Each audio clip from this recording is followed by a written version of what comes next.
Gentlemen, welcome back. Welcome back. What day is it? Wednesday. Welcome back. Happy Wednesday. I hope you're having a wonderful morning. My morning this morning is going much better than my morning went last morning, though I will say, so I had jujitsu. I had jujitsu. So I go to jujitsu Monday, Tuesday, Thursday, and Saturday. So I go 4 days a week. Monday and Tuesday, I have 2 long nights back to back, right? So on Mondays, we have class at 6, and then we have open mat at 7. So we have class for an hour. Class normally consists of like 20 to 30 minutes of teaching and drilling where we'll go over like some move or some technique or something, right? For like 20 or 30 minutes where you'll drill with a partner. The instructor will show you something and then you drill that with a partner. And then the last 30 minutes is usually just, rolling. You just find partners and you go at it. And then after that, you have open mat, which is another hour of rolling, right? So that's on Monday. And then on Tuesday, I have judo at 5:45, from 5:45 to 6:45. And then I have jujitsu from 6:45 to like around 8:30. So Monday and Tuesday are two pretty big nights with just a lot of grueling physical activity. And I have found that on Tuesday nights, by the time I go to bed, and Wednesday morning, by the time I wake up, I am in so much physical pain. I am just apparently older than I thought I was. Do you know what I'm saying? Like, bruh, like, it's just everything hurts. Even the bottoms of my feet hurt. And I don't understand how that even happens. I have no idea how that even happens. But they do. The bottoms of my feet actually hurt right now. What's up, Mr. Jeff? The pain just reminds you that you are still living. Keep it up, bro. Hey, thank you, my dude. I appreciate you, man. I appreciate the positive spin on it. You're right. But man, it also reminds me of a couple of things. It reminds me of how old I am, for one. Reminds me that there is a serious mismatch between my internal monologue, like age. Like, you know how, like, we all have an internal monologue or like an internal, maybe monologue's not the right word. We all have an internal image of ourselves, right? We have, when I think about Husk, right? There's a person that I picture, you know? He's a guy that I know. He's a guy that's me, but he's also a guy that I know, you know? And I have an image of that guy. What he looks like, what he sounds like, how old he is, all that stuff. And there is a serious miscommunication happening between that image of myself and my actual body. Because apparently, internally, I think I'm still like 25. This is not the case. This is not the reality at all. The other thing that it reminds me of continually is absolutely every injury that I have had throughout the entirety of both my child and adult life. Every sports injury, every stupid injury, everything that I have ever done to myself that hurt. All those memories you have where like, oh yeah, there was that one time I dislocated my shoulder. There was that one time I broke my wrist. There was that one time that I like pulled some stuff in my knee. Like there's all this stuff, right? Like, ooh, like even that, like this wrist, bro, is so jacked. It continually reminds me of every single one of those memories because every single one of those little injuries that in the moment was an injury, but it healed and you went on with your life. Something that you may not be aware of is that all of those things follow you. They all stick around and follow you through the rest of your life. And the harder you push yourself, the louder they're going to scream back at you saying, hey, bro, why don't you calm down a little bit? Why don't you just relax a little bit, fella? Because you're fucked up. What's up, Cryptic? Oh, no, not the bottom of the feet. That's going to mess up your bottom line for your Only Toes content. I know, bro. I know, man. That's my main source of income. What are we doing? Internal age discrepancy is too real, forever young. I know. It is, man. It is, bro. Like, and like the crazy thing is I even think that it affects what you see when you look in the mirror. Because like sometimes when I'm looking in the mirror,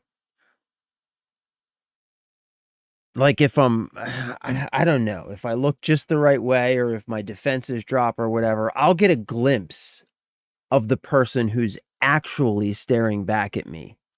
And there's even a discrepancy between that and what I normally see when I look in the mirror. It's like I overlay this conglomeration of all the times that I've looked at myself in the mirror over my life. It's like I overlay all of that in front of the actual reflection.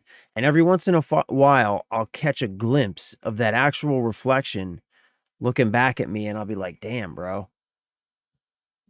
Damn, son. You're getting old, bro.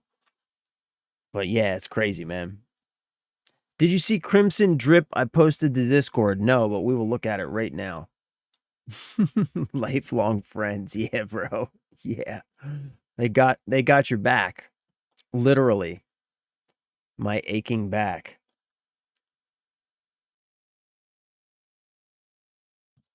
Did I haven't even had a chance to look at this. Did Spider add a drip channel yet? We can add one. Oh, we got some new food in here too. What's Spider bacon? Ooh. Ooh. Oh, you know what? This reminds me. So I think I mentioned I went and saw my dad on Saturday. We went and took the baby to go see my dad, and he made some bread. And it was fucking delicious. It was just like, I don't know, some kind of like standard white bread, but it was fucking amazing. It was like fresh, steaming hot. It was good, man. It was real good. I'm a big bread fan. You know that? Oh, snap. Oh, snap. Oh, snickety snoogets. Hold on. Oh, man, it's so blurry. I can't see. Yo, that is pretty fucking sick, though. What set is that? I like that shield, man. Damn, bro. Yeah, he's looking good. You know what I would do? This is just me. But this is something that I want to do with well, I don't know. I'm sure that by the time I gather the resources to do this, whatever I'm wearing will probably change. I would dye all this dark green. Dark green and gold. Green's my favorite color, so. Yeah, that's sick though, bro. That is sick, dude. That's a nice looking set. What's this shield? What's this shield?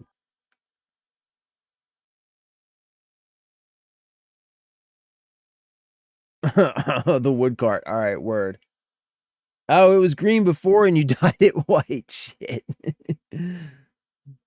What's this shield? Do you ever realize you don't notice the age of people you've known forever, like your dad? Yeah. Yeah. Yeah, man. Yeah, I do. I do notice that. And sometimes I do notice how old both me and my dad are getting. It's kind of weird, man. Like, I don't know, I still think of me and my dad as, like, us when I was, like, 12. You know what I mean? Like, whenever I'm with my dad, that's kinda what I picture.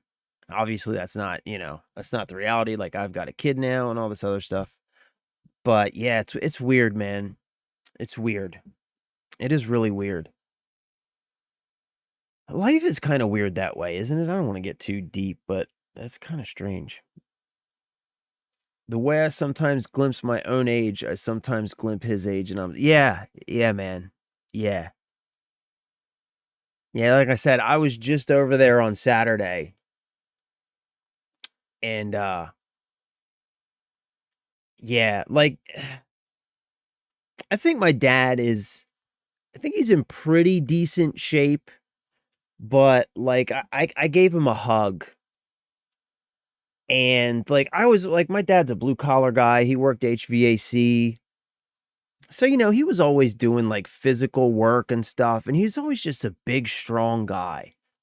Is how I remember, you know what I mean? And he always had, like, really big arms and biceps because he was always, like, wrenching on something or like, you know what I mean? He always worked with his hands, so his arms were always really, really strong. And, I gave him a hug on Saturday, and I was just like, "Man, you're getting skinny, dude." And he's like, "I'm getting old." I was like, "Damn, I guess that's true." But, yeah, it's weird, man. It's weird. It's weird. It's really weird. Demonis Royal Guard Shield. Ah, okay, sweet. Yeah, that's sweet, bro. I like it, man. I like it. I like it. All right, so wait. Wait, wait, wait, wait. General chat, the wood cart. Oh, snap. We've got the wood cart. Yeah, you're wearing the bunny mask. I love it. I love it. Ah, okay, yeah. I know this. I know this. So it'll just be all stacked up here. Okay, yeah. I know this tent. Yeah, this guy's the guy that I buy the bones from all the time. All right, sweet. Got it. Thank you. Yeah, I think it must just be that I haven't done any missions yet to get woods. Probably what it is. That's got to be what it is. Damn, look at these numbers, bro. Jesus. Jesus. Jesus, Jesus. Cherish all the days I've lost both my parents and I think about them all the time. Wise words, my friend. Wise words. Very wise words. I'm very sorry to hear that. I mean, yeah, like, there's nothing you can say to something like that, but yeah, man. Yeah. Yeah, as I get older, it's like, I don't know. Like, as I get older, the more I think about that, you know? The more I think about, like, man, I should call my dad. I should go see him. I should call my mom. You know what I mean? And it's weird, man. It's weird. I just recently, last week, a friend of mine that I went to middle school and part of high school with, I ended up moving and moved to a different school. But somebody that I went to middle school with, so my age, just recently passed away. And it was like, it's kind of crazy, man. Like, you think about, I don't know, we were talking about it, some of us friends in a group chat, and it was just like your whole life, especially when you're young, you know what I mean? Like, the idea that there's always tomorrow, you know what I mean? Like, we always feel like, sorry we missed each other, but we'll catch up next time. You know what I mean? And, like, you always it's just you assume there's gonna be a next time. And then at some point in your life, you get to a point where you start to realize, like, there might not be. And you gotta be a lot more intentional and deliberate about, like you said, taking advantage of of the moments as they present themselves, not being lazy about going and spending time with your family or even your friends or whatever, you know? It's important that we do that. It's important that we do that, man. Is this a paladin from Final Fantasy 14? Who, this guy? No, this is Crimson Desert, bro. Other screenshot shows the rock guy. Wait. Who's the rock guy?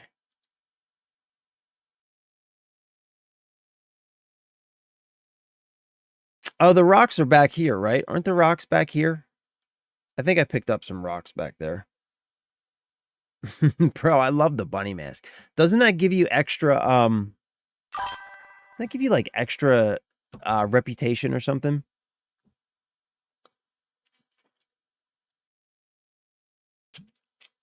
Sad part, I have such a better helmet with gems, and yet I'm running around with my friendship hat. Lol. Yeah. Hey, look, sometimes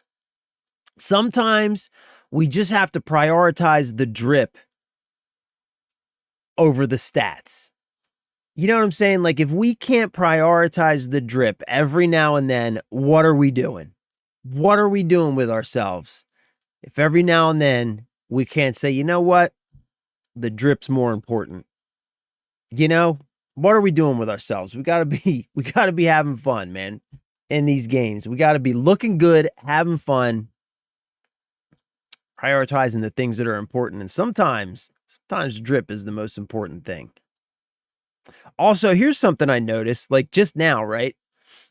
Like just before I started the stream, I noticed this. I was looking over here. So look, I've got 93 hours in this game, which I know isn't crazy. Like I know that you guys, like Jeff, you've got like 200 and some.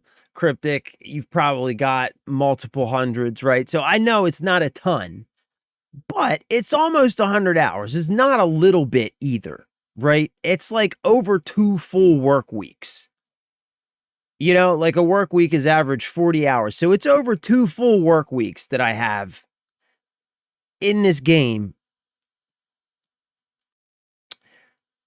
I have unlocked 5% of the achievements in this game. 5%, almost 100 hours, 2 out of 34 achievements. Master Camper, which is just complete the activation of the camp at Howling Hill, and then complete chapter 1 of the main quests.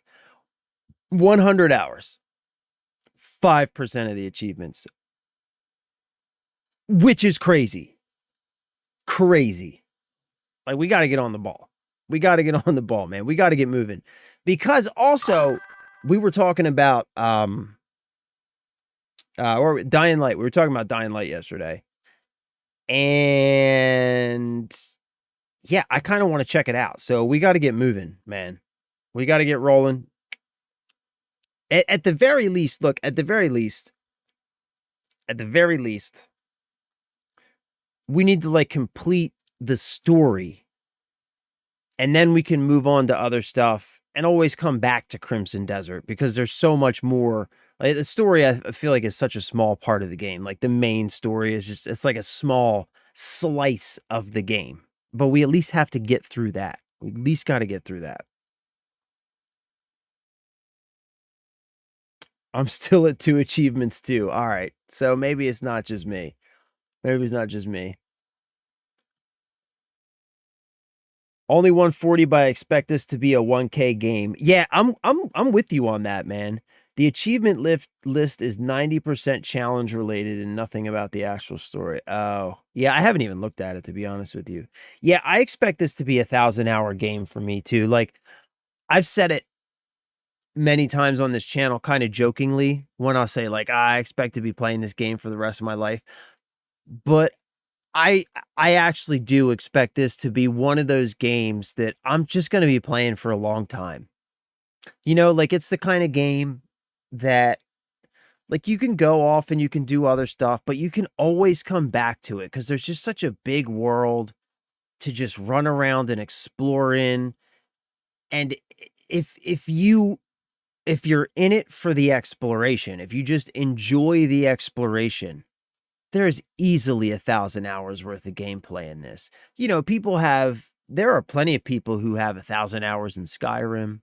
1,000 hours in like Red Dead. I mean, a lot. You could name a lot of open world games that people have thousands of hours in, and this is definitely one of them. And I think it's going to be one for me for sure. For sure. I'll be playing this for a long time to come. And I mean, also, like we were talking about yesterday, I fully expect to see additional content come into this game further down the road. You know what I'm saying? Like I know that they're going to be adding content to this game as time goes on. I don't know if it'll be paid content or what. I would actually be okay with that now that I think about it. Which is a good question, right? Like, so if they were to add content to this game, which I'm like very confident that they're going to end up doing, would you prefer that content to be free with like some obvious caveats that always need to come with free content? Or would you rather see a more traditional paid expansion type model where like, you know, maybe once every 12 to 18 months you might see a big content drop, but you've got to pay like 15 or 20 bucks for it. Like I'm from the old school, man, where I feel like the expansion model was a much better model than what we have been seeing over the last several years with the whole, well, live service model for one is just an awful model. Um, but there's like a lot of different like branches and like iterations on that live service model that all like on their face are trying to convince you that they're giving you free content, but it always comes with a bunch of bullshit that you have to deal with on top of it, like whether it's weird skins or like whatever, loot boxes, gambling in the game, or you know what I mean? Like, so yeah, I don't know, man. I feel like the classic expansion model, as frustrating as sometimes it may have seemed at the time, like even at the time though, I don't feel like there was ever really major friction around the expansion model. I feel like most people just accepted it, right? Like it was just a thing. Like you paid, you got more content. It seemed relatively straightforward to me. And I would prefer that. I'm really pissed I can't get one of the achievements unless they patch it. One is for completing all capture missions, but later in the story requires to go back to a region I already completed all captures and sadly won't allow me to complete it. Wow, that sucks. Yeah, that does suck. Hopefully they'll patch that. Heads up, I'm on vacation mode next week, catching a flight this Friday, so I'll likely be inconsistent catching the stream. No worries, brother. Enjoy your vacation. Where are you going? Pearl Abyss has earned my respect that I'm willing to buy more if they want to go that way. Yeah, me too, man. Me too, bro. And I think that I don't know, just in general, I think that I prefer that. Just having seen the stuff that I've seen. I miss the days of DLC major releases for $15 to $30. Yeah. Ghost Recon, Halo map pack expansions were great back then. Yup. Now it's $15 for a single map and 25 to 30 for a fuzzy creature. Exactly. Exactly. Exactly. That 15 to 30 bucks used to get you a whole slew of content. It would get you several maps. It would get you like, you know, like dependent on the games, it would get you new maps and new locations. It would get you new story elements. It would get you new gear, new items. Like it would just get you all like, you know what I mean? It was an expansion and it felt like you knew what you were paying for, you know? It was straightforward. It told you right on the box, here's what you're buying. Here's the price. Boom. Good to go. Easy peasy, lemon squeezy. If you don't want it, don't buy it. If you do want it, buy it. And it was perfect. Even for games like Call of Duty. Like, man, for 15 bucks in Call of Duty, you used to get like 4 or 5 maps You know what I mean? You would get like new game modes, new weapons, and now $20 and you get a some ridiculous skin. It's crazy. And then it doesn't carry over to the new game that is packed into the same game. Yeah. COD is the perfect example of that. The perfect example of that, which is like just the perfect isn't the worst example of that would be more accurate. COD is like the worst example of that. Out of country, I'll be in Nigeria again. That's what's up, bro. Enjoy yourself, man. That's awesome, dude. Enjoy yourself. Enjoy yourself, dude.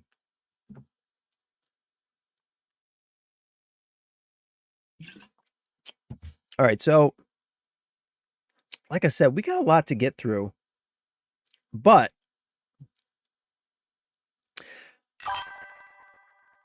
you got to pay an arm and a leg nowadays in Call of Duty. Yeah, I know. You do. And not only not only in Call of Duty do you need to pay every year $70 for the newest title, right? Which if you're a Call of Duty fan, you have to buy because that's where the player base goes. That's where all the new features are, etc., etc., etc., right? So not only do you need to pay full priced $70 every year for a new title, on top of that, as soon as that $70 title launches, when does season 1 usually come? Within like a month, right? Within like a month. After paying $70 for that title, you've got a season pass dropping, which is I think they're normally it's like $29.99 for the full season pass with like the Black Cell edition and all that stuff. I think it's $30, right? So $30, right? That's for the season pass. And then during that season, every couple of weeks, you're going to get multiple events that are going to have additional paid event tracks on top of it.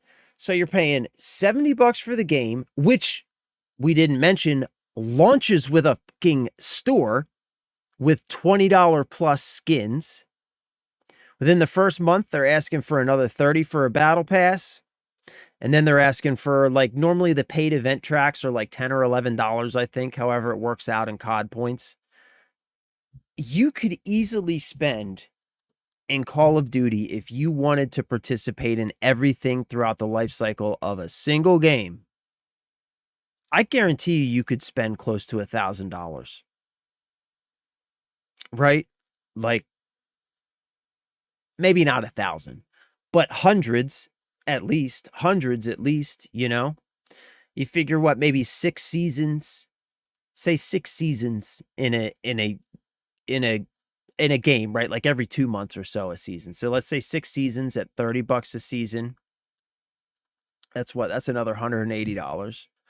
And then let's say you pay for what, 10 paid events. That's another $100. There's $280 plus the 70. You're well over $300 just to play and engage with all of the content in the newest game throughout the course of a year. And then the reason you paid for all those battle passes and all those paid events was to unlock skins, weapon skins, camos, all that good stuff, right? You paid so that you can unlock all that stuff because it's cool, it's fun to use, it looks good, right? Of course. But then the new game drops. The payment cycle never stops. Now you're in for another $70. Everything else that we talked about just keeps rolling into the new game, except for all of that additional content that you paid for. None of that rolls into the new game, even though it's on the same goddamn engine. It's in the same damn launcher. Right? Like, even though all that it is a title change and some new content. Nope. All that stuff that you paid for, guess what? You got to use it for a couple months. Now, time to buy it all over again. Like, it's crazy, man. It's crazy. Yeah, I miss the days of expansions. I think the expansion days were better. I think they were just better.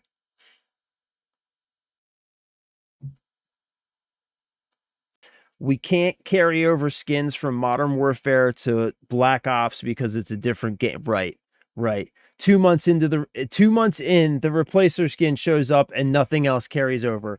Exactly. Exactly. It's all bullshit. Oh, remember when they said, bro, remember when Black Ops 6 launched and they said, oh, all of your XP tokens can't carry over from Modern Warfare. All of your XP tokens, they're just the system doesn't work. We just can't port those over from Modern Warfare. They fucked up because they forgot to turn them off, because those of us who were there for Black Ops 6 on launch day remember that when you opened up that game, there were all of your XP tokens. There they were. And eventually they had to just concede and they carried them all over. But it's just like, come on, man. You know what I mean? Don't like piss in my mouth and try and tell me that it's raining, bro. The paid events should be included in the battle pass if someone is dropping $30 per 2 to 3 month cycle. 1000%. 1000%. If you pay for the battle pass, especially if you pay for the black cell tier of the battle pass, all paid events within that season should absolutely be included in that battle pass payment. 1000%. 1000%. That would at least be something that I could stomach. Why drive yourself into debt over a video game? Yeah. Yeah. And we all know they're already trying to push them up to 80, right? Nintendo's already doing it. Nintendo's already pushing them up to $80. They had what? I think Metroid Prime 4 was $79.99 at launch, I think. The new Mario Kart, that one was $80. I remember that. Yeah, so Nintendo's already doing it. They're already trying to do it. And so GTA 6 is coming out. The industry was really hoping to see Rockstar put an $80 price tag on GTA 6, because that, like, these big developers are basically just waiting for the first person to do it to take all of the blowback so that they can then just follow suit.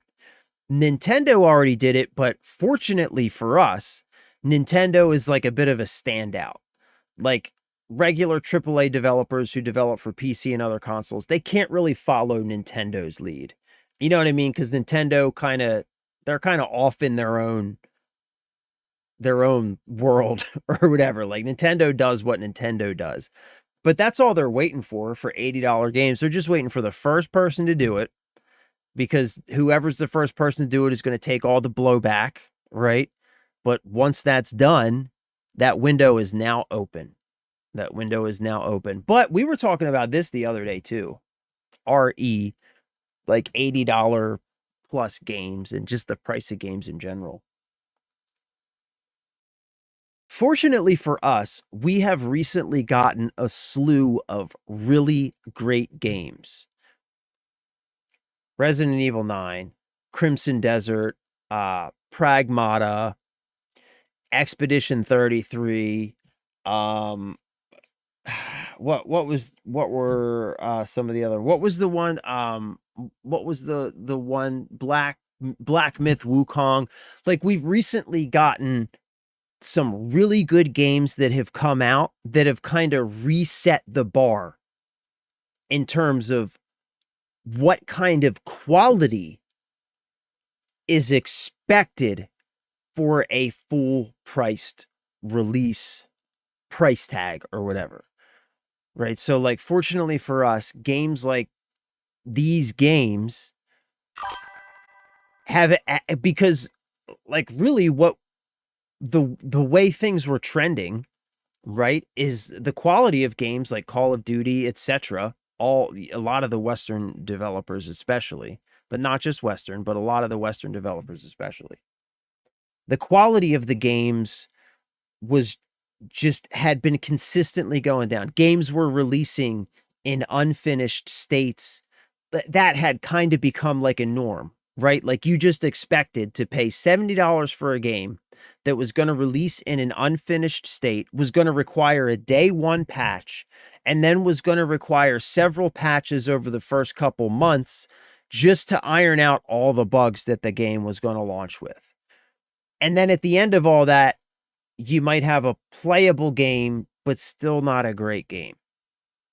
So, like, fortunately, there are forces kind of battling here and moving things back and forth. So there's a little bit of hope, at least, I guess. But yeah, RE, the $80 price tag, man. Once the first person does it, the rest of them are just going to follow. Same engine, same build, same launcher. Only thing that changes is the team working. Yep, working in that engine. Carry over those purchases. Quit bleeding your community. 100%. And I think they're gonna have to do something. They're gonna have to concede something here soon because Call of Duty's been struggling, and already the kind of the community sentiment around Modern Warfare 4, right? The one that's supposed to be coming out. Already the community sentiment around that is like mixed at best, right? Like I think people are excited because it's a return to Modern Warfare, and people are, always excited about a return to Modern Warfare. But everybody's very apprehensive about it, I think. And judging by the numbers that Black Ops 7 saw, they're going to have to do something to turn the community sentiment in a more favorable direction if they want to be able to continue to rely on Call of Duty as a significant source of revenue, because just more and more people are having these conversations that we are having right now, which means that less and less people are buying in to the yearly release cycle, buying into the battle pass every season, buying into the skins, buying into the paid events. Like less and less people are doing that. And sure, there's always going to be those whales, but Call of Duty as a revenue source, especially for Microsoft, they spent how many billions of dollars buying Call of Duty? It needs to be a significant revenue source that is going to require buy-in from a larger part of the community, not just the whales. You know what I mean? I was looking at a list of upcoming titles, and COD was listed as COD 2026. Yeah, I think it's going to be Modern Warfare 4. It's pretty much being confirmed at this point.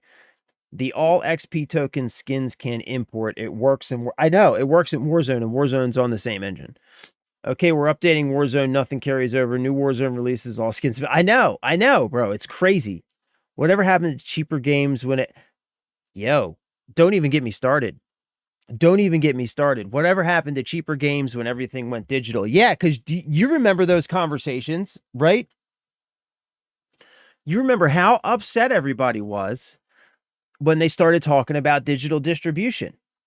And the main selling point from the publishers for digital distribution was that it's going to eliminate all of the logistical costs around printing physical games, shipping physical games, paying for physical storefronts. All of these billions of dollars in logistics costs that were associated with physical games were supposed to be eliminated by the digital games, and all of that cost savings was therefore supposed to be passed down to the consumer. And we haven't really seen that happen. And every time I bring up this, because I'm going to head this shit off right at the fucking pass, right? Every time we bring up this conversation in stream, inevitably somebody in the chat is going to comment. They're probably commenting right now. I'm not looking at it. But every time we bring this up, somebody in the chat's going to comment. But games should cost more money Because development is expensive. Second part of that's true. Development is expensive. Development is expensive. But the cost of the development, especially at these major publishers and development houses, has ballooned so astronomically, has become so incredibly inefficient. When you have 1,000+ people working on a single release and you still can't get that title out in like a good playable state, one, you have a problem. And you need to slim down and get a little bit more efficient. That's number one. But the more important point here is that even with the high development costs associated with triple and quadruple A development these days, which, like I just said, are ridiculously astronomical and inefficient and totally redundant and unnecessary. Way more money is spent on developing these games than is necessary. But even with that, these companies are still making hundreds of millions of dollars on major releases. Hundreds of millions of dollars. So it isn't like there is a margins issue at play here. The margins are there. All of those billions of dollars and all of those logistics that they saved with digital distribution are still there in the hundreds of millions of dollars that they make on major releases, right? So don't give me that shit. Development is expensive and we should be paying more for games, because that's BS. Development is incredibly bloated, inefficient, redundant, and ridiculous. We now have C-suites full of executives with 6-figure plus salaries who are completely unnecessary to the development of video games, but that are a part of those costs that you say we should be paying for. So get absolutely fucked with that nonsense. But yeah, 100%. What did ever happen to those promises of cheaper games with digital distribution? Rockstar said $100 base price tag on GTA. I thought I heard the exact opposite. I thought I heard a $70 base price on GTA 6. Let's look it up, because I could be wrong. Oh, this is something that I wanted to watch. I don't know if we're going to have time now, but I thought Honest Game Trailers just launched their trailer for Crimson Desert. So I thought we could watch it, but we might not have time. So, Rockstar comments on price of GTA 6. Yeah, because they did say something, but I distinctly thought that I remembered them saying it was going to be like a $70 price tag, and a lot of the industry was disappointed because they were looking to GTA 6 to set that $80 price point moving forward. Okay, yeah. Take-Two Interactive, Rockstar's parent company CEO Strauss Zelnick, hinted that Grand Theft Auto 6 will likely launch at a premium price point expected in the $70 to $80 range rather than a higher 100+ price. Yeah, okay. So he did say that. And now here's the thing to consider here, right? GTA 6 at $80. If they launch GTA 6 at $80, that is now the bar that you're required to meet for an $80 price tag. So that's the last thing the industry wants, is to see GTA 6 launch at $80. At 100, yes, because then that justifies them pricing their games slightly up at like 80 or something. But GTA 6, if that's the bar for the $80 price tag, if that's the justification required for the $80 price tag, you know, that the rest of the industry definitely doesn't want that. Because if GTA 6 is $80, that's basically a statement saying that, oh, our games are really only worth like 40 or 50, because our games are a fraction of what GTA 6 is going to be. You know what I mean?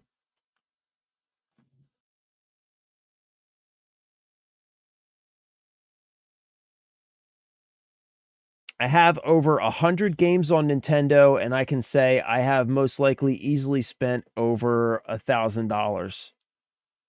I mean, for 100 games, though, that's not bad. Are you talking about Switch? But it is easy.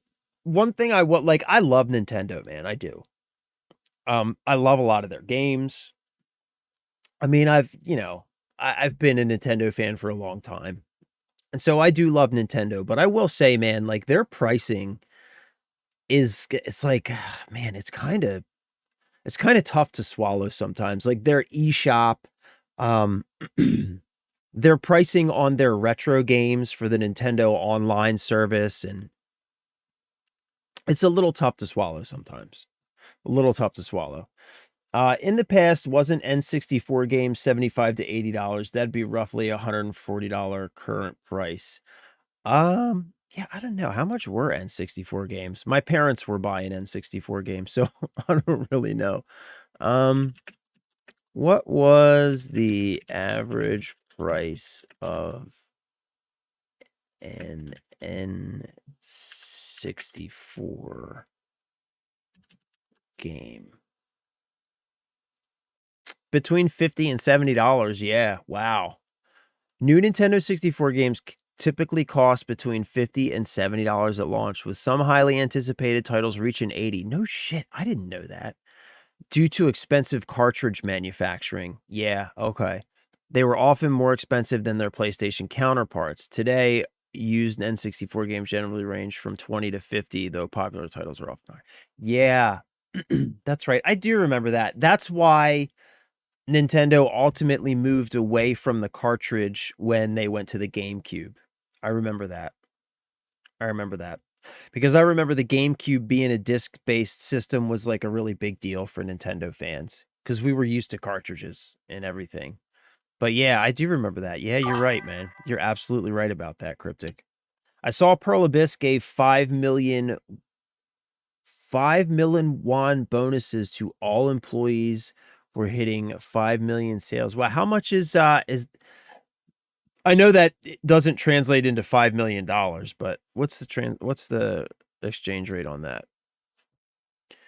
5 million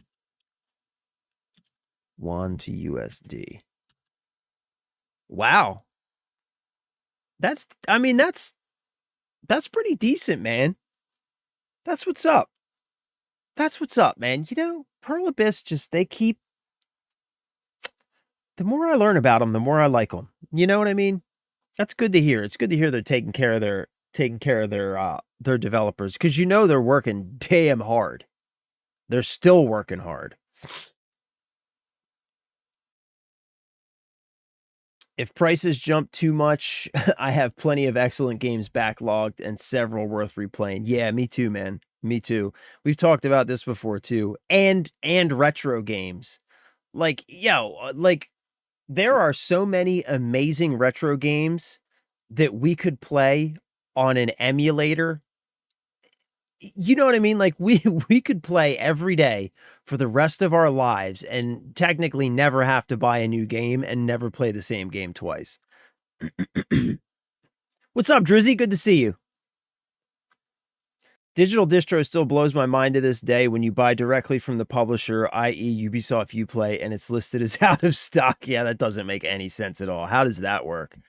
How the hell does that work? Give me a 10 developer passion project over a AAA any day. Yeah, that seems to be where it's at these days, doesn't it? And you know what's kind of interesting, right? One, I agree with you on that. And that's what, when I say that like triple and quadruple A development has become so bloated and inefficient. Like when you tell me that you have 1,000 people working on a game, what I hear is basically that you are paying 900 people that you don't need to be paying to make that game. right? Like you're paying 900 extra people essentially for nothing. That's what I hear when I hear there's 1,000 people working on this game. Like it's just ridiculous. It's unnecessary. There's no way that you can justify it, but it's just how big and bloated they've become. That's a separate point.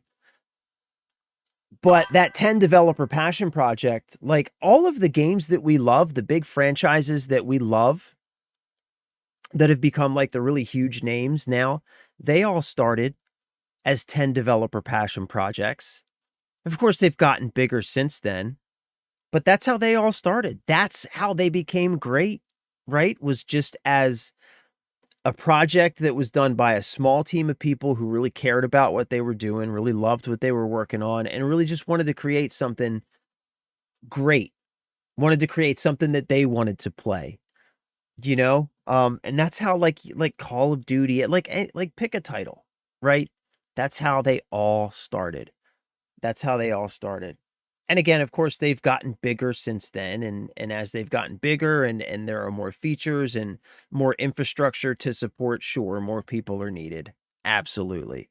But, you know, there's also a ridiculousness to it in a lot of cases that is just like, come on. What are we doing? Why do we need to pay an entire C-suite full of executives, none of whom have anything to do with game development, all of whom make well above six figures? Why do any of those people need to be getting salaries associated with game development? None of them do. None of them are required. You know what I mean?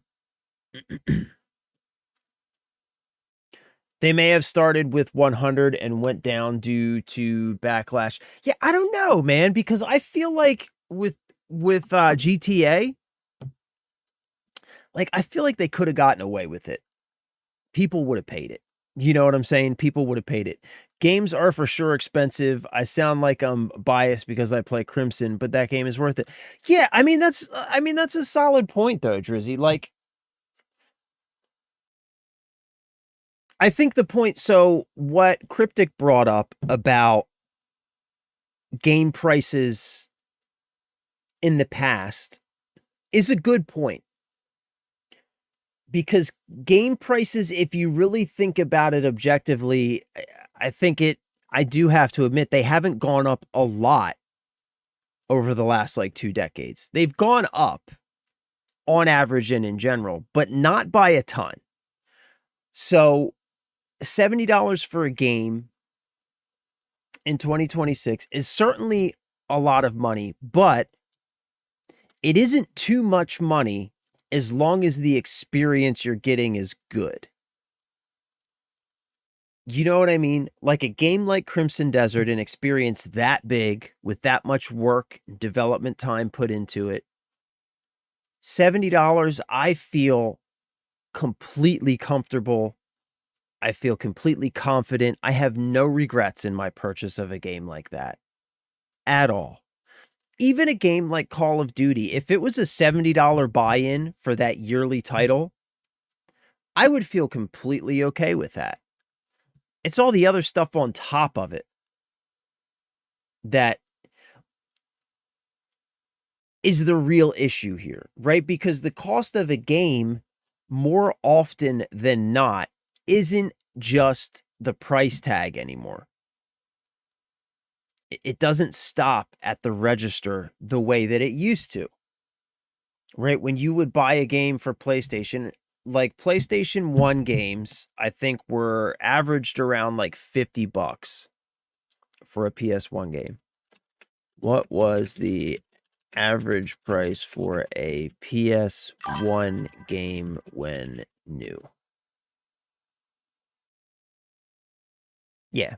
So when new, PlayStation 1 games typically cost between $39 and $49 in the US, while some major multi-disc titles or early releases were occasionally priced around $59.99. You would get like the special editions, the big box sets and stuff like that. But then PlayStation also had the Greatest Hits series, which was some of their biggest games. Once they sold a certain amount of copies, they would then re-release that game at a new $19.99 price tag. So this price range right here is much more indicative of what the market looked like at that time, right? But the important thing to remember here is that $39 or $49 price tag, it ended at the register. It stopped right there. You paid that $40 or $50 and you got everything that that game had to offer. Everything that that game had to offer. Nowadays, that's not the case. Nowadays, more often than not, you pay that $70 price tag, and that's your entry fee. That's what it costs to get in the door. Then after that starts the nickel and diming, right? So the cost of an average Call of Duty game, it really isn't $70 digitally distributed. It isn't a $70 digitally distributed game. It's like a $200, $250 digitally distributed game, depending on how many seasons you buy, how many events you participate in, how many extra skins you may or may not buy, right? So all of that needs to be taken into account too. My friend bought me the new Monster Hunter game. It actually is pretty good and got me off Crimson Death. Yeah, I heard the new Monster Hunter is really good, actually. I've heard that. I wouldn't mind checking that out, honestly. N64 was the example of why going digital was going to be cheaper, and then it basically stayed the same. Yeah. Yep. That's 100% accurate. It was. And it was one of the things used as an example because of the high cost of cartridge production. And company has 1,000+ employees. So wait, what'd you say? Hold on. What's the first part of that? Oh, wow. Yeah. So that's like, yeah, that's a lot of money. That's what's up, man. I like that Pearl Abyss did that. That makes me happy because those people are working hard. What's up, Spider? I got a trailer for the trailer for Sub 2 yesterday. Wait, what? You got a trailer for the trailer? That's what's up. 1,000 people working on a game. You have 3 devs and 997 supervisors. Exactly. Exactly, dude. That's exactly the point that I'm trying to make. There's a much more succinct way to put it. And if your teams are going to be that large, then you should be offering A1 support post-launch. Yes, you should. Yes, you should. Yes, you absolutely should. Which is, again, another reason why games like Crimson Desert are so important, right? It's another reason why games like Crimson Desert are so important because they help to reset that bar. Because one of the effects of having that C-suite full of executives, they like we were just talking about, they aren't paid to develop games. They aren't paid to make games better. They don't have anything to do with game development. They're paid all of those 6-figure salaries to find places where they can cut corners, to find little areas where they can decrease quality and it won't be noticed much. That's what they're paid for. And so when you have those people all working towards those ends, fighting against the goal of the actual developers, the quality bar just slowly walks itself down. Slowly walks itself down. And when every triple and quadruple A developer, especially the Western developers, are all working from that same mindset, they all have their own little C-suite of executives. All of those executives all went to the same schools. They all go to the same clubs. They all talk together, right? Across the entire industry, that bar, it just slowly walks itself down, right? So you're paying more money as they're adding new ways to monetize, and you're getting a worse and worse and worse experience. So games like Crimson Desert, they come out and they help to reset that bar. And us gamers all say, oh yeah, wait, we remember games didn't always suck. Games didn't always release broken, requiring day one patches that didn't do much more than just get the damn thing to launch.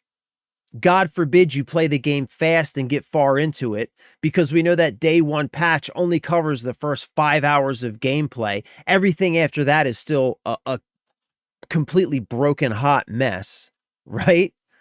We remember. We used to get a game and it worked.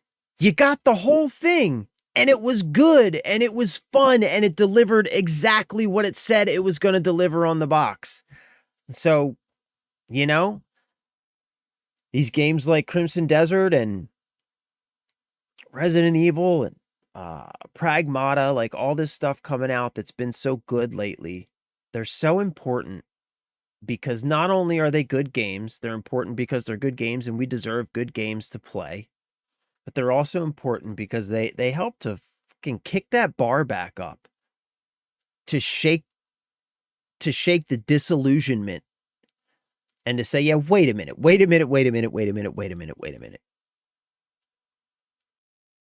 We are getting gaslit. We're getting gaslit, and it is absolutely still possible to make good games. So make good games if you want us to pay money for them, you know? If you're able to get a $1 per hour conversion of playtime content, $60 to $70 isn't bad. Yeah.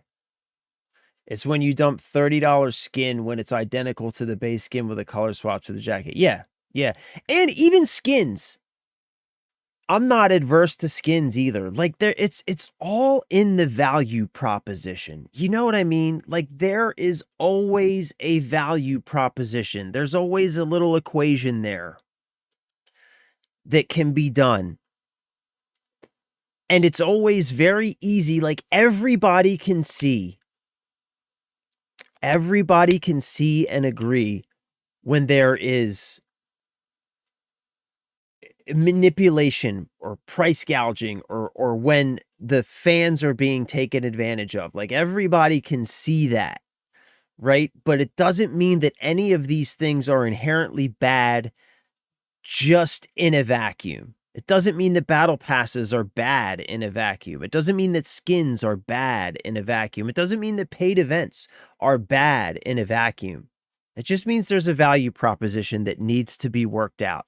And the value needs to be delivered first. It needs to be front loaded. And then the money paid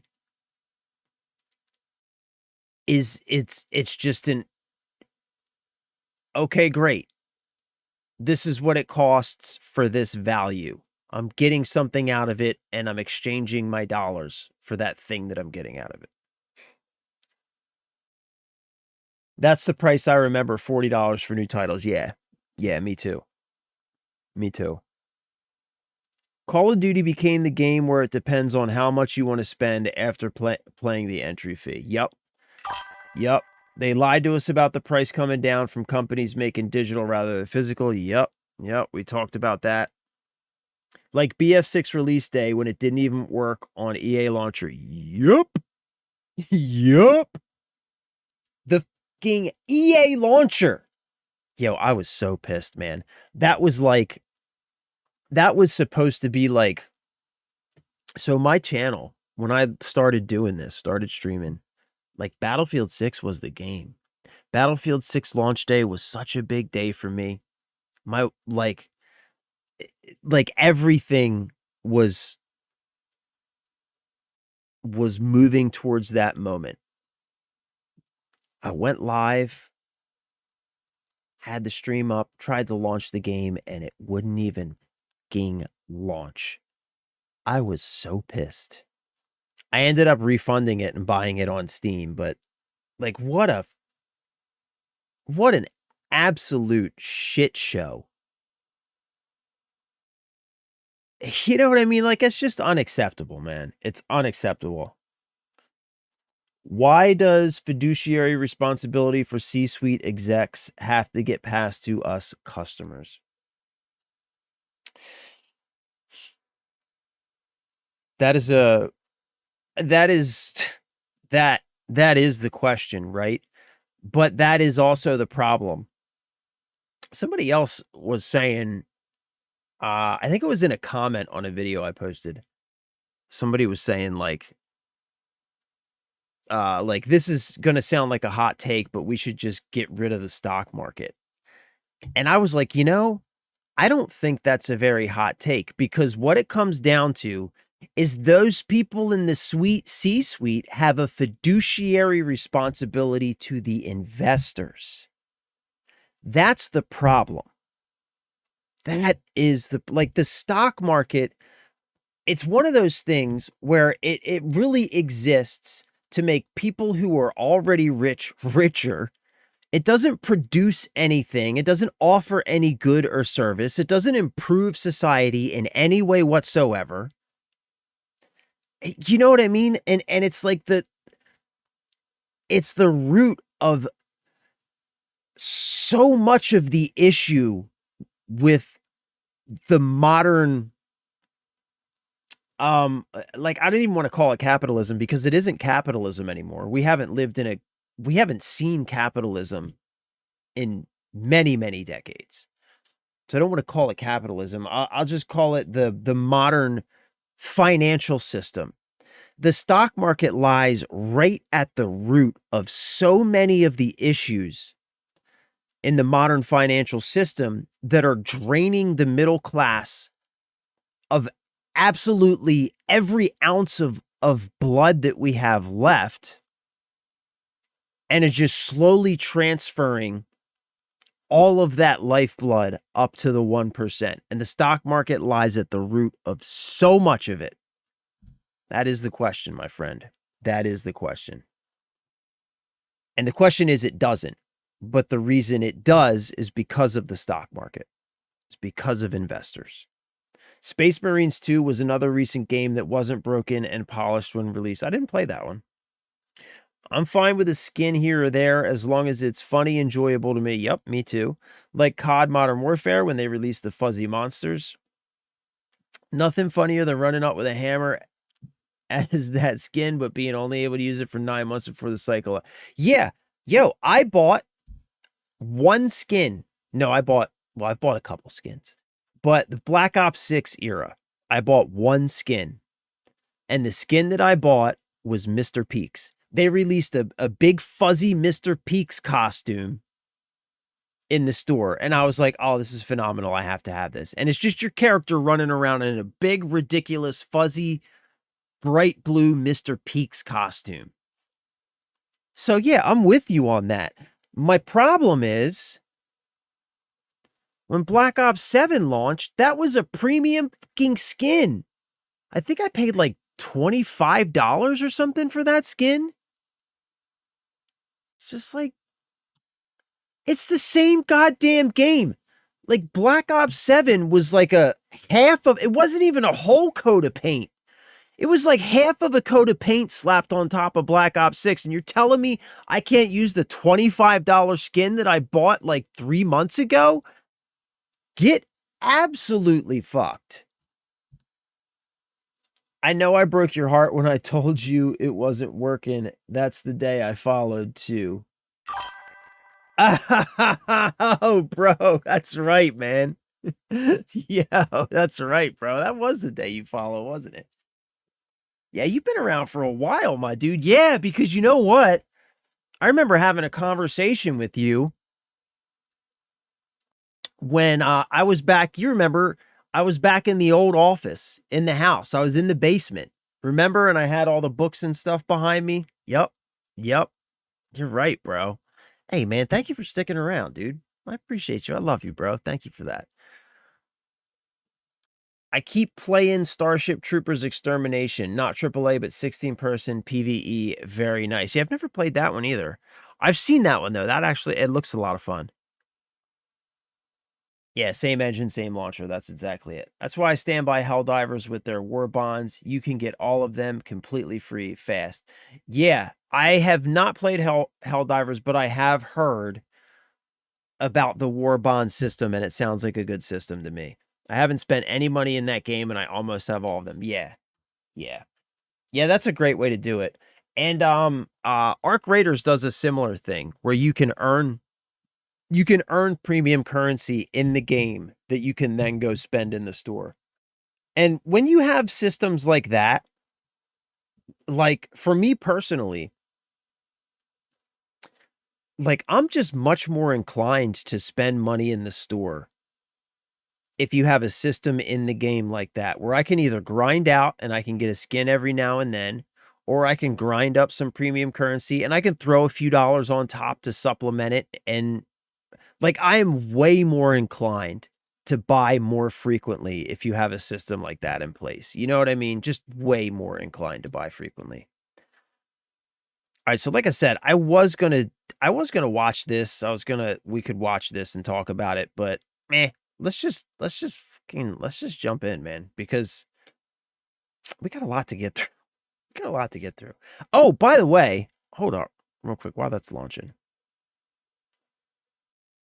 Let's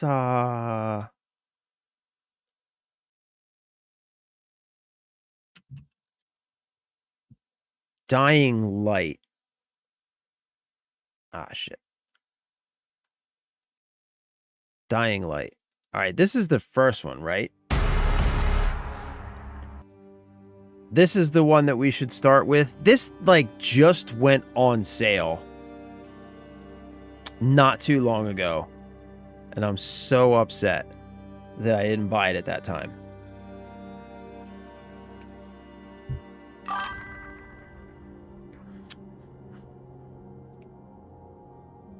Is this already in my, Oh, I already own this. I did buy it. I have Dying Light. Look at that. Wait, where is it? There it is. I did buy it. I fucking knew that, like, one of the recent sales over the winter, like the winter Steam sale, I knew that Dying Light went on sale because I remembered looking at it, and I thought that I didn't buy it. But look at that, I bought it. You see how serendipitous that is? That's the universe speaking to us right now. That's what that is the universe speaking to us, telling us that we are on the right path. We are doing the right thing. Just keep going. Just keep going. All right, sweet. That makes me happy. That makes me happy. See if I unplug my controller. Is it still going to work? Because that would make me happy too. I think so. Yep, look at that.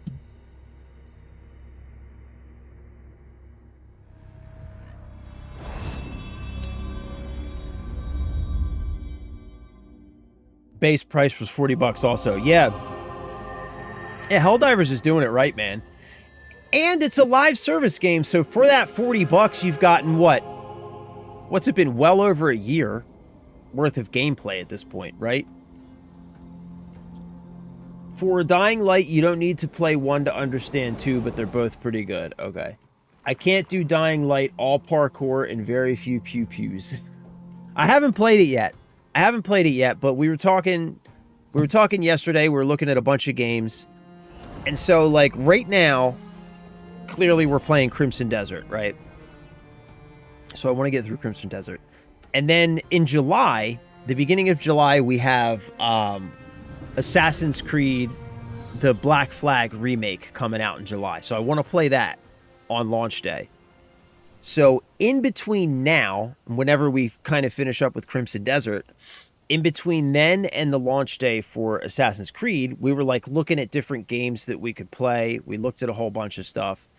And then when everybody found out that I hadn't played Dying Light, it was pretty much consensus in the chat that I needed to play Dying Light. So we're going to find out.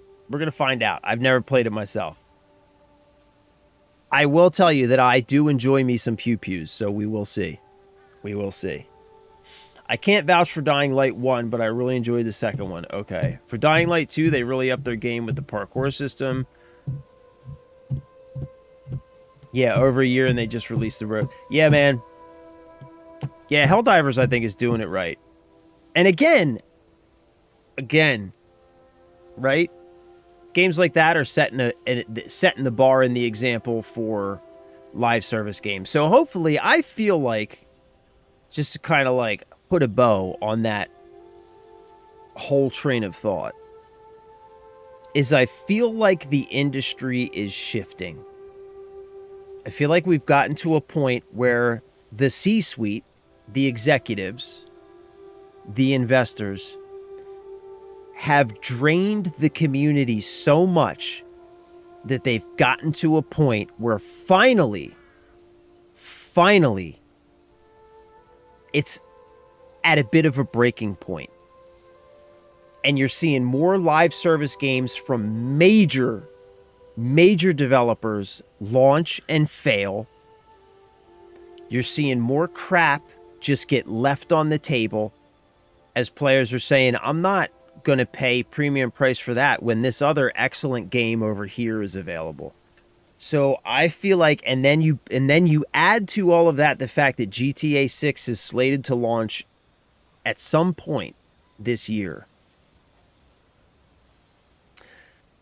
I feel like we're at a point where the industry could be shifting back in a direction that's going to be ultimately much better for players, where we're going to see better games. We're going to see much more reasonable monetization systems. We're going to see better post-launch support. Just all of the things that we've been complaining about for the last several years, all those things that have constantly been going down. We're hopefully going to see that pendulum start swinging back in the other direction. And I think this is the beginning of that. Black Flag is awesome. I can't wait to play it, bro. I cannot wait to play it. I never played the original, but we watched like the game overview trailer for the remake. Oh my god, it looks fucking amazing. I can't wait to play it. I hope they don't drop the ball on the Halo remake either. Well, let me just piss in your cornflakes here. And somebody correct me if I'm wrong about this. But apparently they're remaking it in Unreal Engine. There's nothing good that can come from that. Unreal Engine is an absolute turd of a game engine. One of the things that was so amazing about the original Halo was that at the time, Bungie was breaking new ground when it came to graphical fidelity on consoles. Like, Halo was one of the games to pioneer systems like bump mapping on console, like the visual fidelity of Halo and the performance that they were able to get. They were able to deliver a visual experience that was unrivaled at the time, with performance that was buttery smooth, flawless, felt like one giant open world. I mean, that game was revolutionary in so many ways. So to hear that they're remaking that game in Unreal Engine, to me screams cash grab. Just me. I hope I'm wrong. I really, really do. But to me, it sounds like, oh, people love Halo. We could sell that to them again. What's the easiest way that we could go about doing that? Is what it sounds like to me. I hope I'm wrong on that.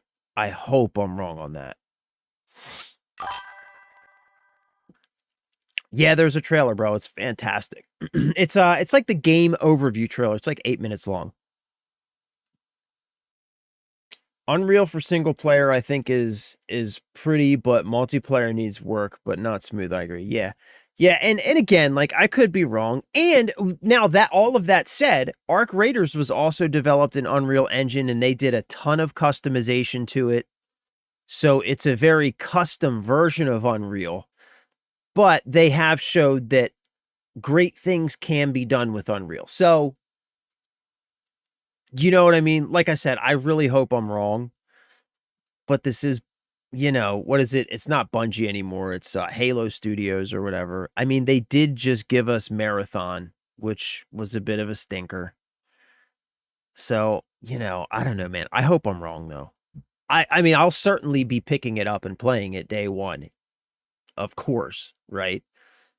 And I hope that I'm dead wrong, and I hope it's an amazing, wonderful, magical experience, just like it was the first time I sat down cross-legged on my mother's living room floor with my Xbox, a used Xbox that I bought from GameStop, and played Halo.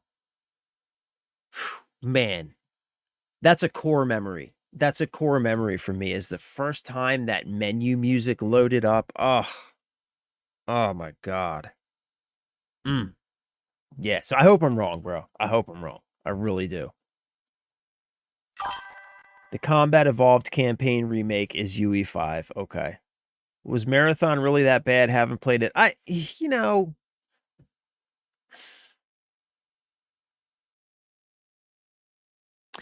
I don't want to say it was that bad. I'll just say that it just wasn't good. There just wasn't much there, at least for me. I know there's a handful of people who really enjoyed it, but we all tried it. We all tried it. I tried it, Spider tried it, Jeff tried it, and we all kind of came to the same conclusion. It's just like I just didn't feel like I wanted to keep playing it. There was just nothing there. It was like aesthetically was really weird. The menus were awful, incredibly difficult to navigate and just read. Like it was just wasn't a very well put together game, you know? And there just wasn't anything compelling about it. It was just the most generic. It was the most generic extraction shooter possible. They literally had missions like, you know, like how you get missions and stuff in extraction shooter. Go in, do this, go do that. They literally had missions like break windows. Break X amount of windows in the map. Like, those were the kind of mission, like, there was just nothing compelling about it. It was just the most basic, I don't even want to say mediocre, but just the most basic, mediocre extraction shooter with an incredibly weird aesthetic thrown on top, trying to convince you that because it has this really interesting, unique aesthetic, that it's an interesting and unique game. When the reality was, it wasn't a very interesting or unique game. It was just a really weird aesthetic. So, I don't know, man. I don't know.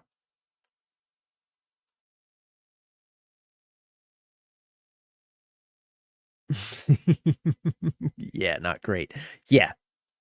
Yeah, I think Sam sums it up better than I do. Yeah, it wasn't great. It will be customized by 343, but as we've seen with the Master Chief Collection, Halo 5, etc., they're quite terrible. Yeah. Yeah, we'll see, man. Like, I want to believe, you know, but I'm kind of with you, Cryptic. It's just like, I want to believe, but it's really hard to believe. I blame Halo for my first divorce.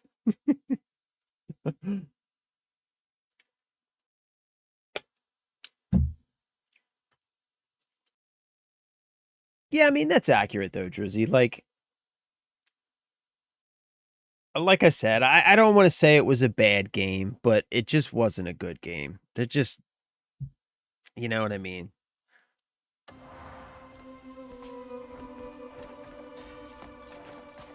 Okay, I remember where we are. So, right. Okay, I know where we're. So we're going to the basement. We have to go to the basement to get the relic.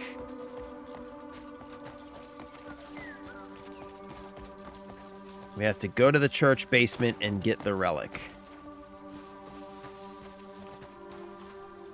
This game, on the other hand, I love this game. For all of its weirdness and eccentricities, I love this game. Like Cryptic was saying earlier, this is going to be a 1,000-hour game for me. Absolutely. I can see myself in 2 years from now.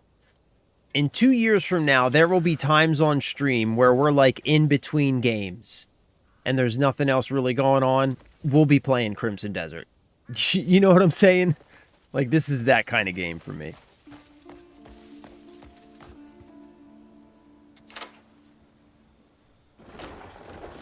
Ah, that was a lucky guess. This has got to be the basement, though, right? Well, well, well. What do we have here, then?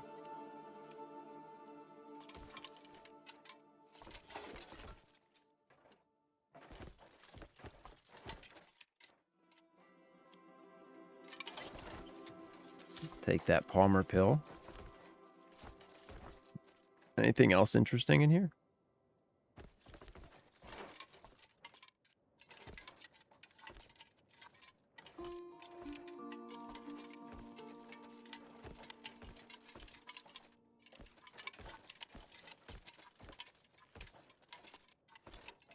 Okay. All right, so this has got to be us, right? Strong box. Yep. This is us. Oh, what's this? What is this? What's up, bud? What do you need? Dishes, and also, we don't go on jiu-jitsu on Wednesday, but I can go, right?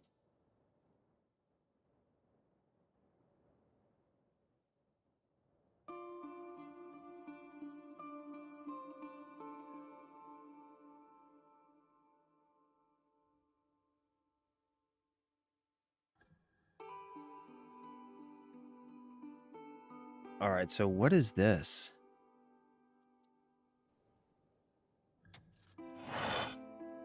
Oh, boy. Shit, really?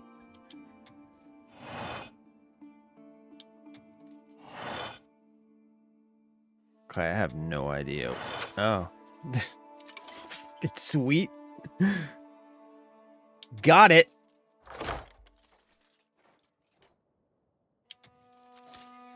Dagger of Radiance. Yeah. Yeah, baby.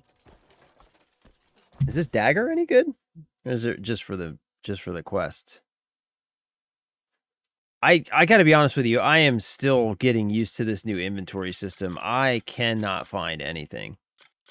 This is very confusing for me.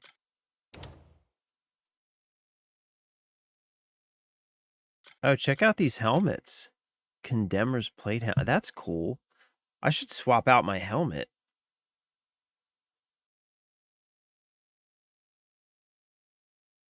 Yeah, I'm gonna swap out my helmet. I'm gonna upgrade one of these.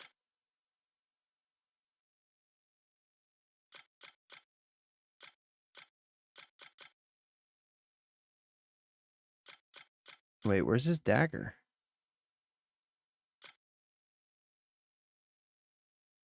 Oh, that's right. I also got Karanda's necklace, too.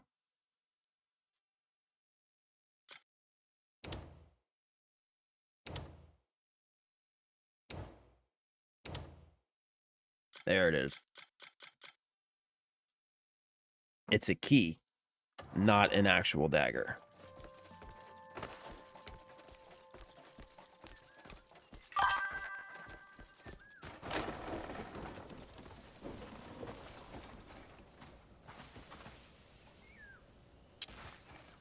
Which helmet? This helmet, Drizzy?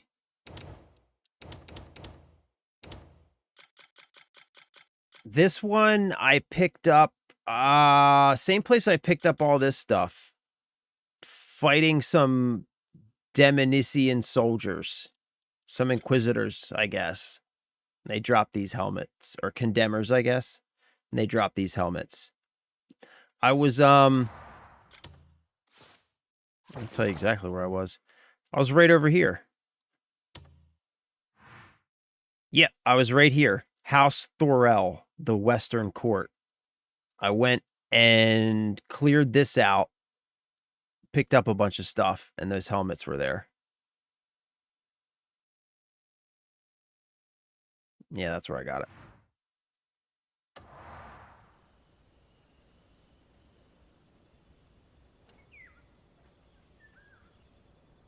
If you take your view atop a lonely church, sometimes when you use your face, it can unlock a true path. All right, hold on. What the fuck does that mean? All right, let's get up there.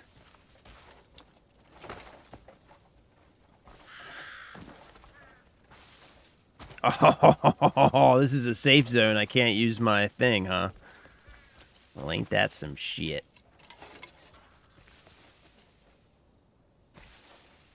Dang it. Okay. So they're not going to make this easy.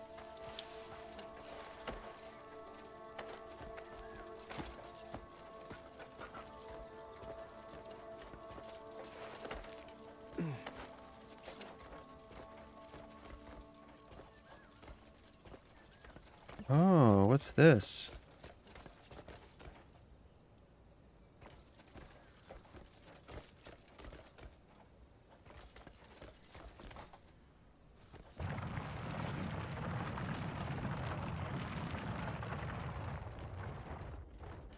Well, well, well.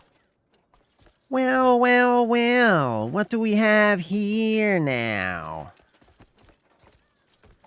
Oh, get down, buddy.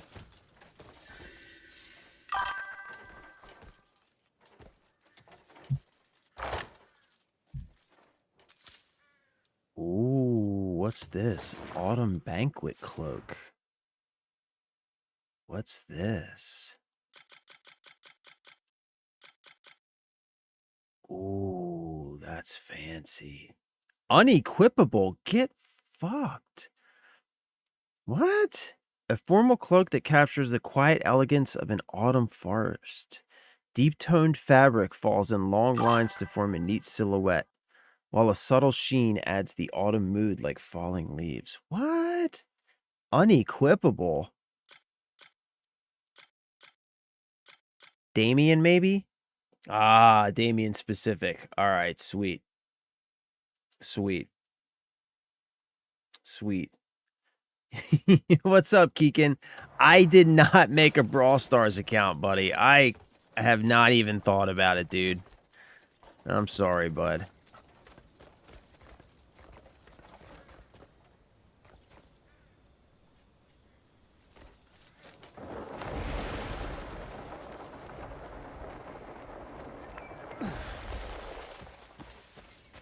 Dang, is nobody going to come pick up all these poor dead bodies? Yikes. Yikes, bruh.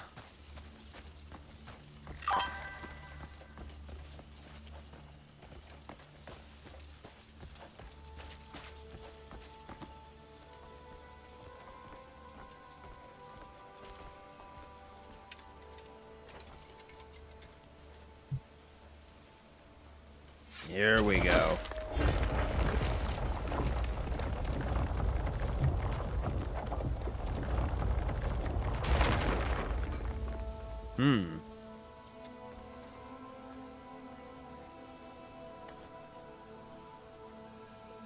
Oh, boy.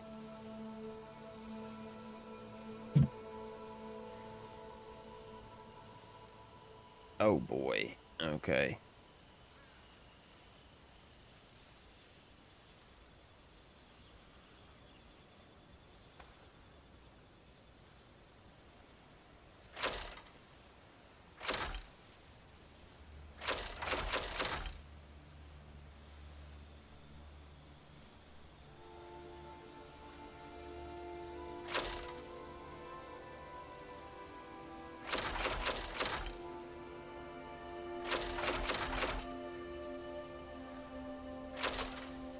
Okay.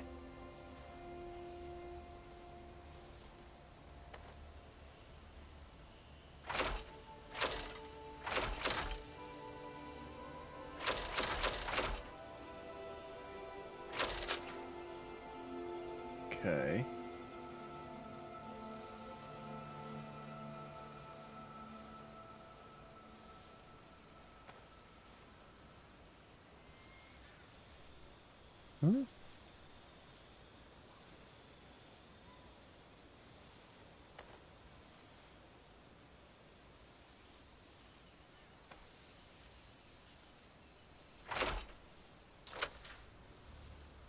That seems right, right?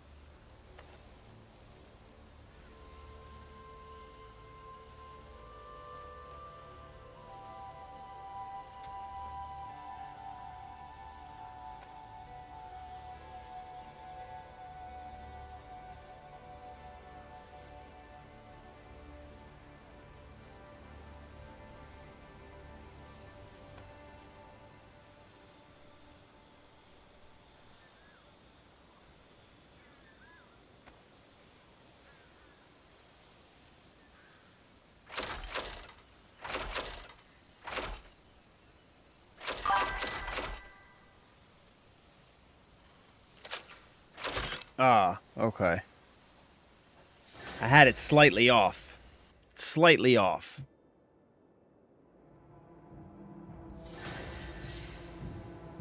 What?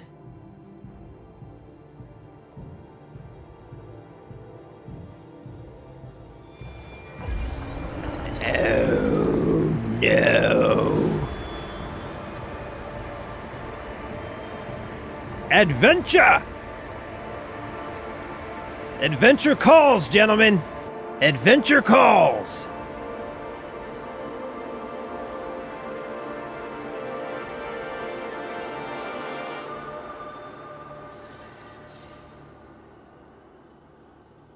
I love this game.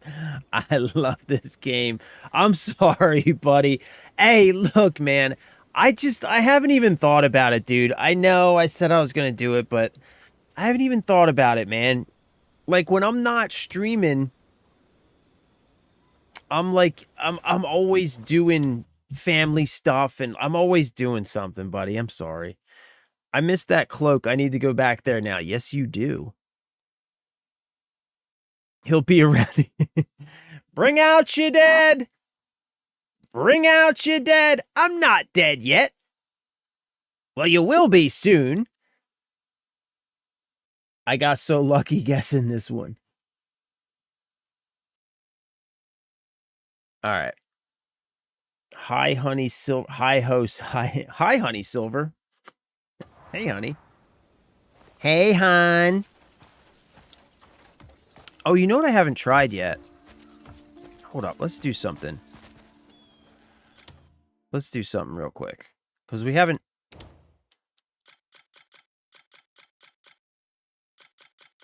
Okay. Place.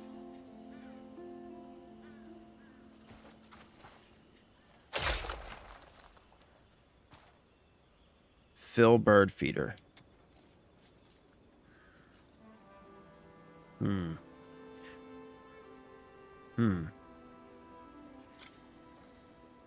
What do birds like to eat?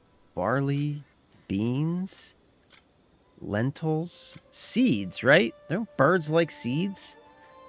It's my only cacao seed, though.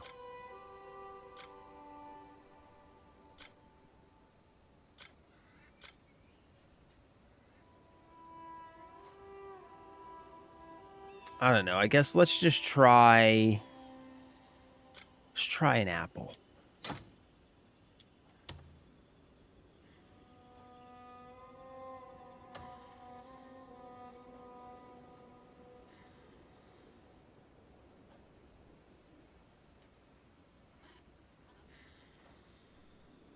Okay, I'm definitely doing this wrong. Yeah, what kind of bird eats an apple?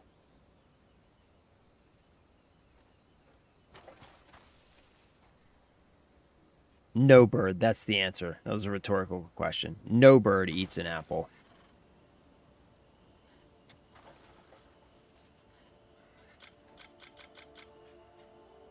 Okay. So how do I get this thing... How do I pick it back up? Can I pick it back up? stow. Wait, what? Close. Can I pick it back up?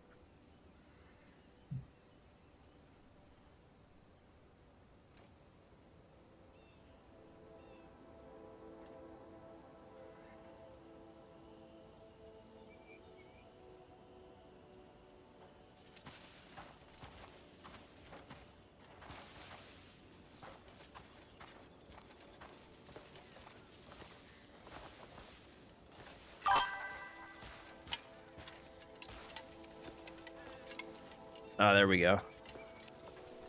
Got it. Got it.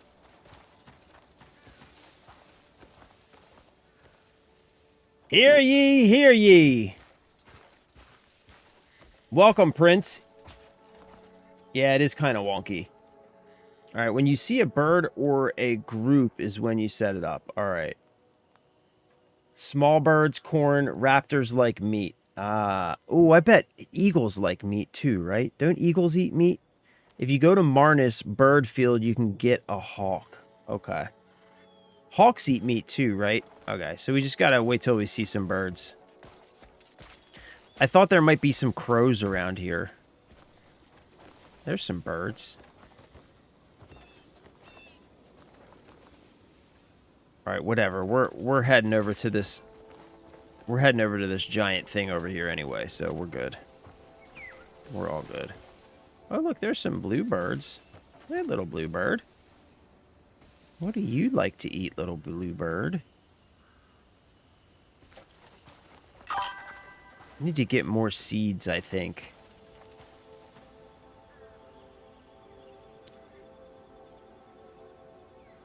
And you can put as much food in as you want. Okay. 'Tis but a scratch. Best spot is at your camp around the landing area on the edge of the cliff. All right, cool. You can mix the food up in there and whatever bird will attract. All right, we'll set it up when we get back to camp. Put a bunch of stuff in there. See what we get. Oh, wait. First, I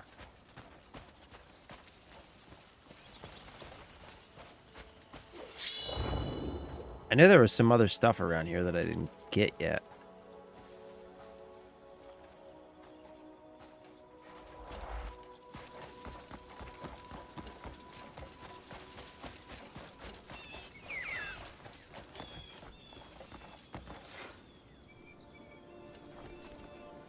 Yeah, what is this?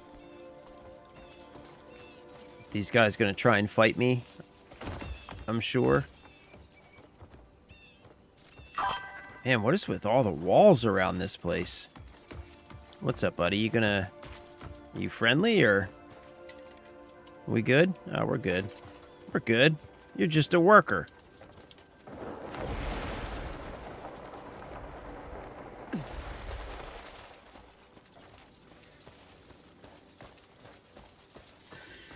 Oh, these guys are gonna try and fight me. I know that.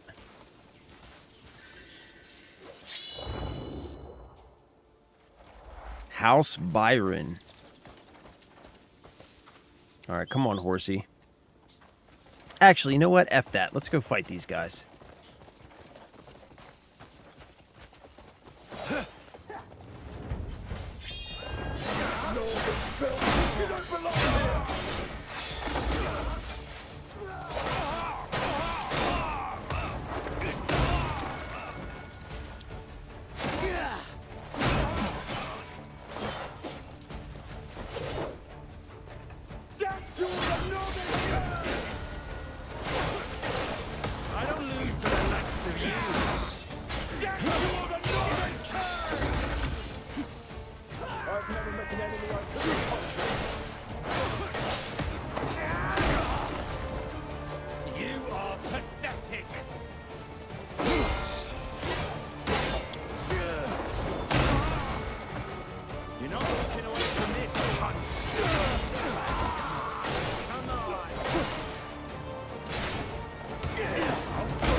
have even a single idea where you are?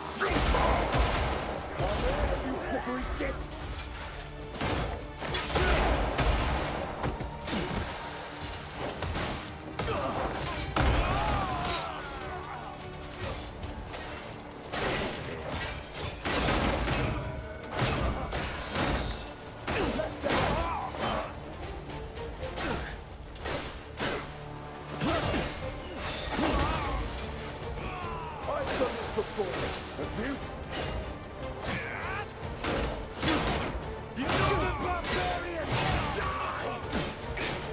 You're not walking away from this, cunt! Got you. We both know it.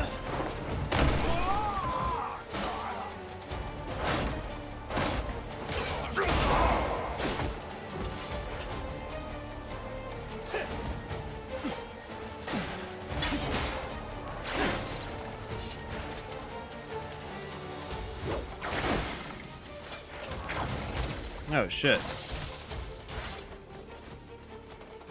The wrong button.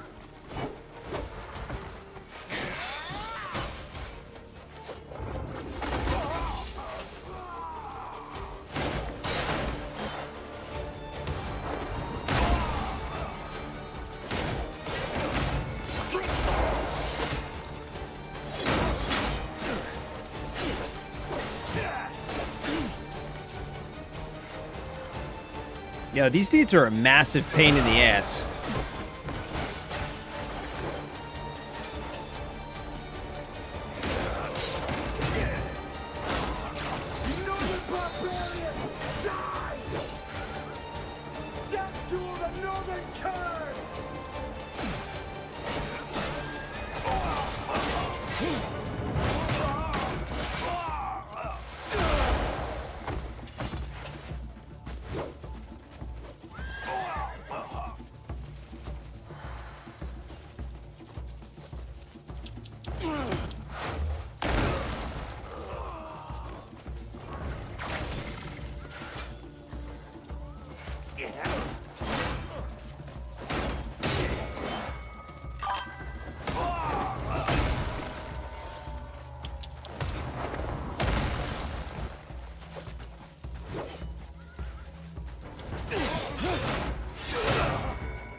You down!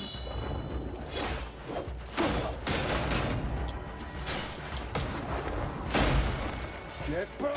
You equal 5 blows!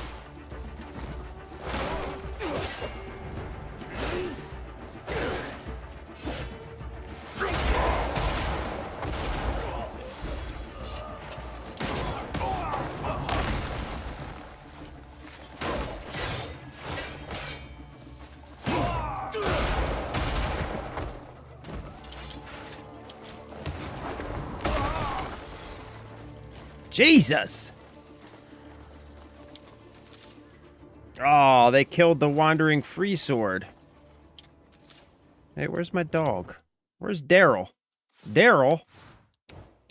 Daryl? What are you doing, Daryl? You're supposed to be picking up loot for me.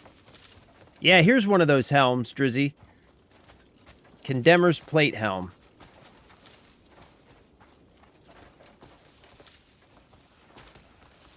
Alright, good job, Daryl.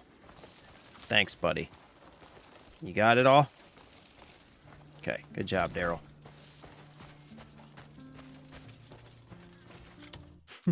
I accidentally got a falcon. Oh, wait, the food stays in there even when you take it back. Really? So you can put it in there and take it back and you'll have the food, but it'll still be in there? Eagle favorite plus 35 is lean meat. Ah, okay. And wild duck is rice fish.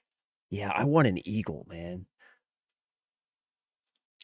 Try hold right trigger and cycle tap A, X, Y, right button. And same hold right button and cycle tap A, X, Y, right trigger, and so on to figure out how they all work together. Not just pressing the two keys together. those are other types of combos. Okay. Yeah, I need to practice a lot of combat. Okay. I need to go back through my skills too, man. I can't even remember.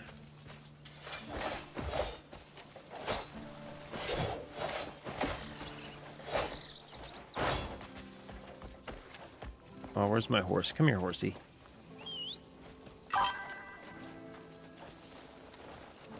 Come here, buddy.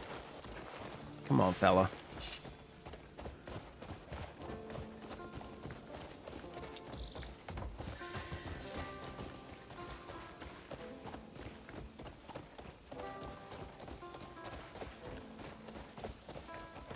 Ooh, look at this place.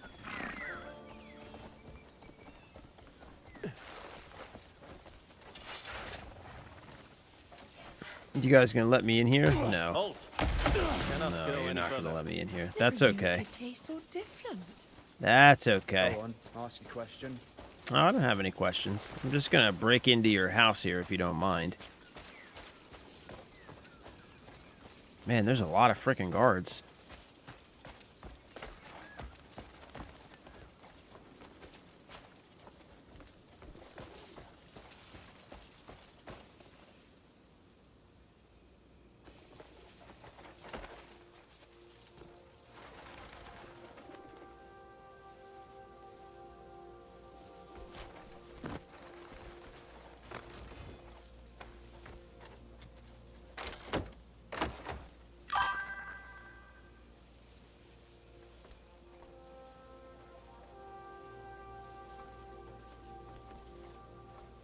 This looks like the house with the goat of all rings. I think it's this one. Okay. Let's see.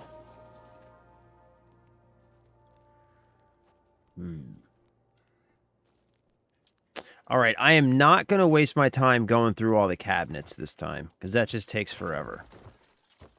We're just going to look for good stuff. Let's check the wardrobes, though. See if they got anything good. Clothing. Me.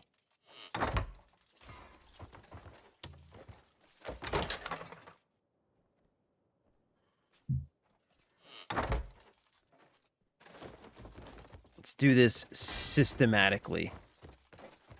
We'll go in here first.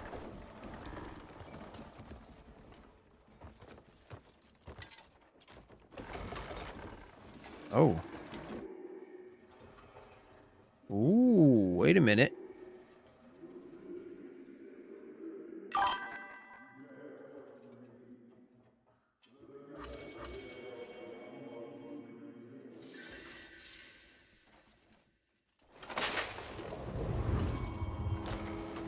Listen here, George. Listen here, George. You dare question me? Mmm. The lonely jackals will take care of Jian while you remain here. Is that so? It's about time Ludwig stopped groveling after Gian. And remember, Calfade is next once Payloon is taken care of. Fuckers. So the Greymanes will be finished before long. Wait, I haven't finished. Don't try to order me around, Count. What an uncouth fellow. Mmm. I'm taking all yo shit, son.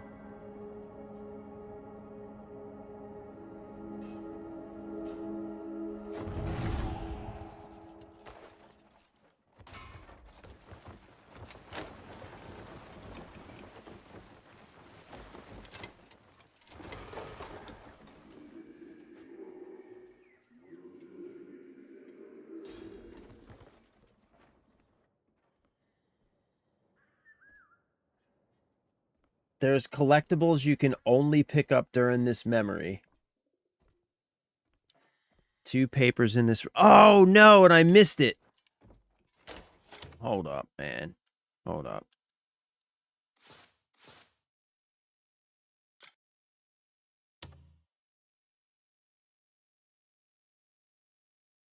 $12.48. Damn, that was a while ago.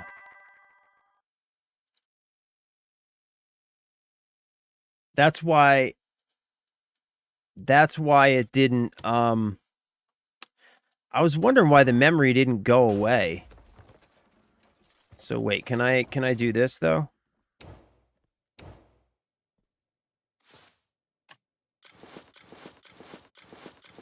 Oh, come on.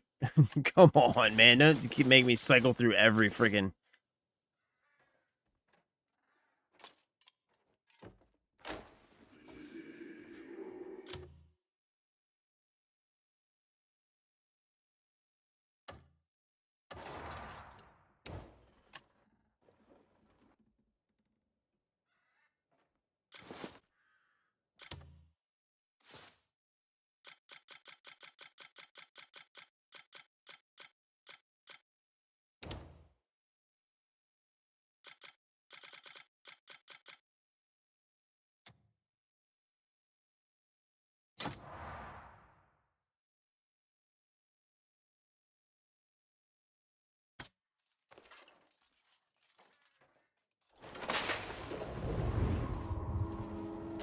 Listen in, George.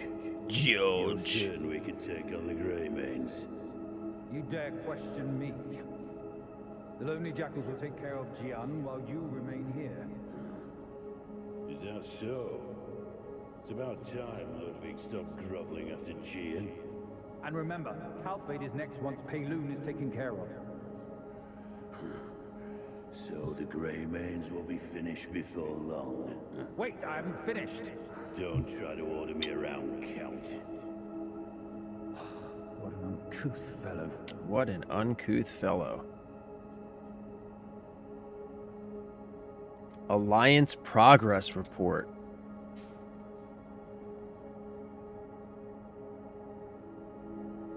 Payloon. Jean, the leader of Payloon, is set to be eliminated by the Jackals. In exchange, the Jackals will share the administrative control over the region with the Black Bears. In return, the Black Bears requested full trafficking rights for Payloonese slaves. What a bunch of dicks. Hernand, we have successfully compromised Walter Lanford, the adopted son of Stefan Lanford. By leveraging his resentment towards his father, we have secured his full cooperation. Upon the cooperation, wasn't that the Reeds guy? Upon the cooperation of Hernandi has been promised lordship over Calfade. Other minor factions, such as fundamentalist goblins, are expected to provide support for only the most modest of bribes. Calfade, we have subverted the vice commander of the guard, Cassius Morton. By exploiting widespread fears of a prolonged war, we have successfully sown the seeds of internal discord. We intend to seize Calfade Castle amidst the chaos and subsequently rendezvous with the Black Bears to subdue the surrounding territories.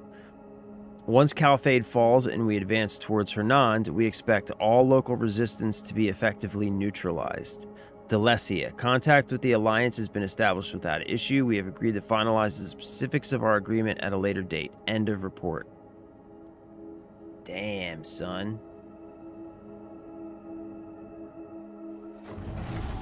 No, there was another one too, right? God damn it.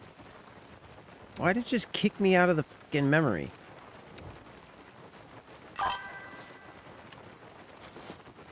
Wait.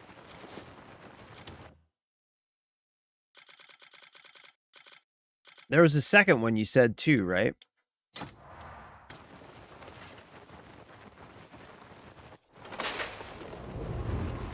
Okay. Listen in, George. You're certain we can take on the Greymanes? You dare question me? The lonely jackals will take care of Jian while you remain here. Is that so? It's about time Ludwig stopped groveling after Jian. And remember, Calfade is next once Payloon is taken care of.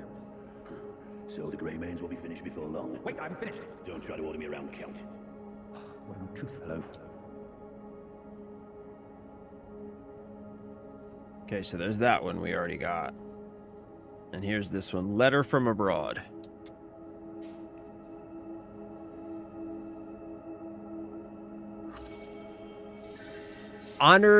Honored Sir Bastier, I send you my greetings from beneath foreign skies. The deal with the barbarians here in Payloon is successfully concluded. There are still some doubts about the Black Bear bastards' willingness to cooperate, but it's not a losing deal for them either. In the end, the beasts will tear each other apart, so there should be no need for you to worry about what happens in the north.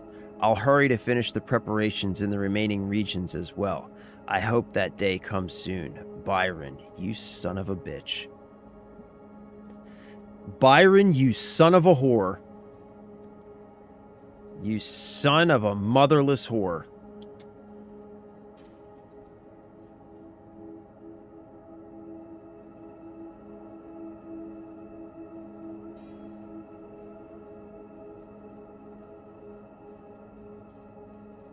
Okay.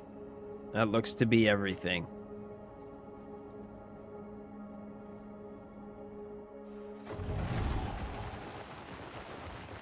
You fucking bastard. You absolute bastard. I am taking all of your shit.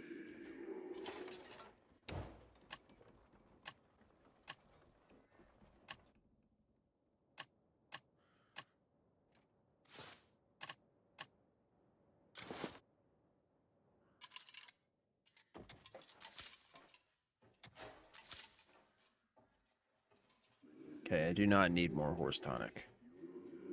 We are good on the horse tonic. I will take the acorns though. Give me that shit.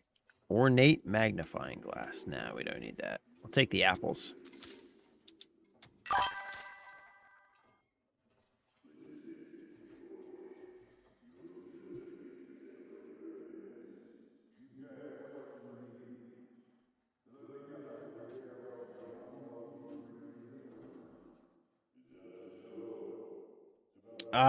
Okay. So, the trick to know to look around during these memories going forward. Before Lantern, check your mini-map to note icons. Use Lantern, immediately check mini-map as soon as you enter and they'll pop in. Okay. Copy that. Copy that. Okay. Okay. Yeah, that's shiesty, man. That is shiesty.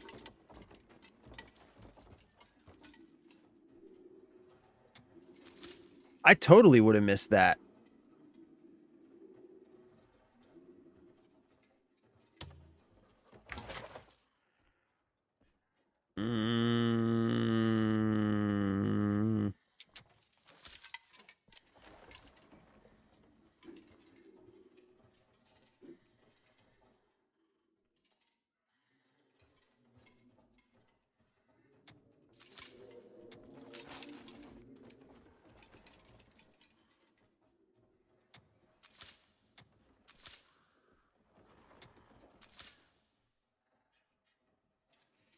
Book.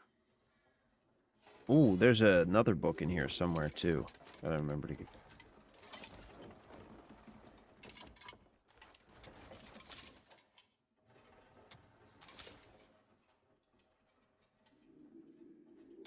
Strong box.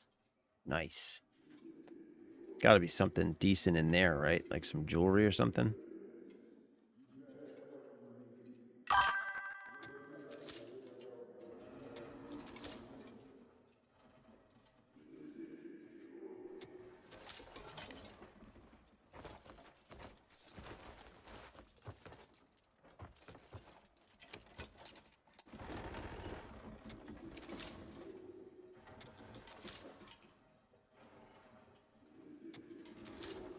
Man, I'll tell you what, they love some jerky in this game.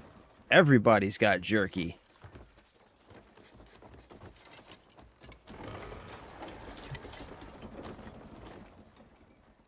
Everybody has jerky.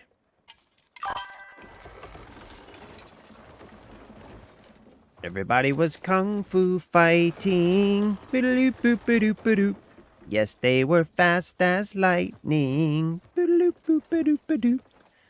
It was a little bit frightening. Boop-a-doop-boop-a-doop-a-doop. Those cats were fast as lightning. Boop-a-doop-boop-a-doop-a-doop. Whoa.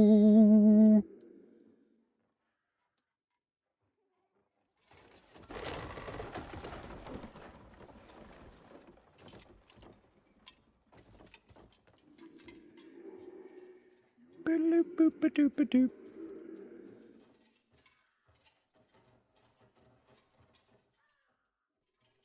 We got a book here somewhere. Come on. One-Handed Weapons of the World, Volume 1. I already have that one.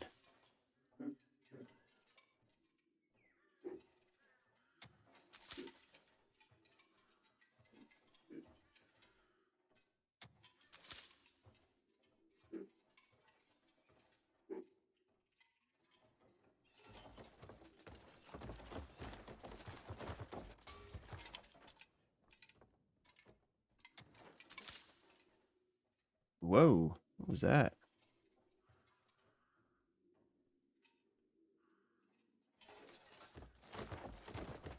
Oh, we got us a strong box. We got us a strong box here.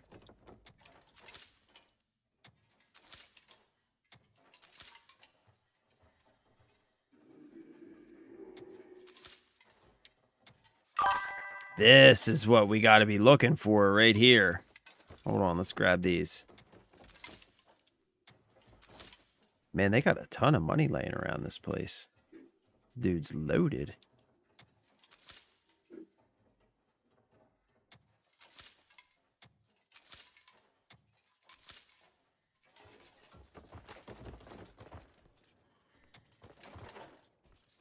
I'm almost certain this is the house I thought it was. Look closely around the home for secrets. Shelves, drawers, not important unless for money. All right, cool. Yeah, like all the drawers and stuff, I was opening them, but it just is like, it takes so long and you just get like copper out of it, you know?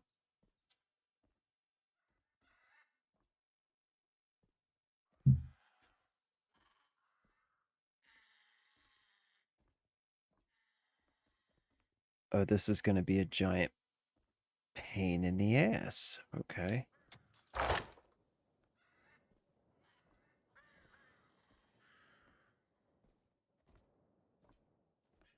Oh, shit. Okay.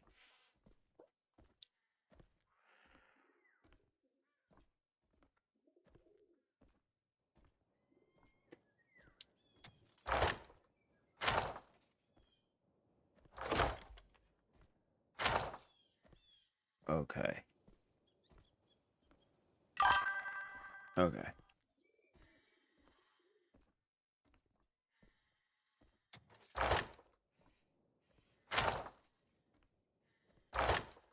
Oh, this isn't going to be that bad. Never mind.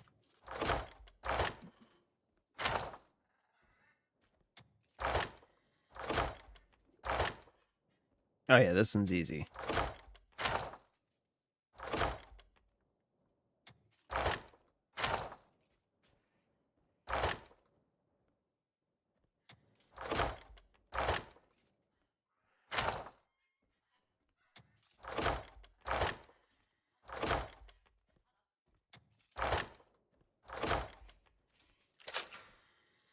There we go. Strong box. Open. Small box. Mark. Ooh, what's that?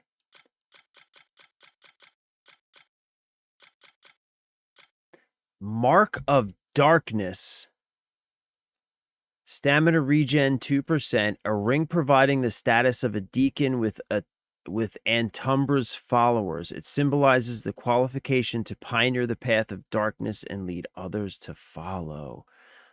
Oh, snickety snap, son.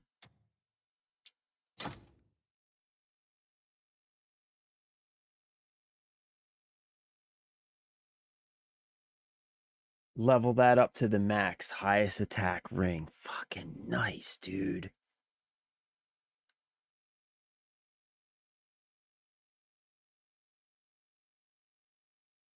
A tutorial house. Yeah, I guess so. I mean, that's the first time I've seen a memory where you could pick stuff up in the memory that wasn't there outside of the memory, you know what I mean? Are these worth anything? No, they're not worth anything, right? All right, so that's the ring. So I'm assuming that's going to be the best treasure in the house, right? So we can just Destroy all this dude's shit. What's the matter, puppy? What are you looking at? What's the matter, boy? What is it, Lassie? What is it, Daryl? Is Timmy down the well again?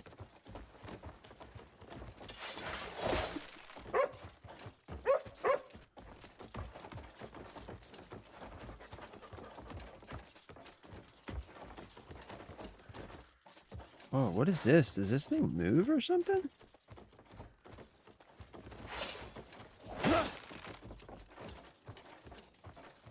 That's weird. You see that?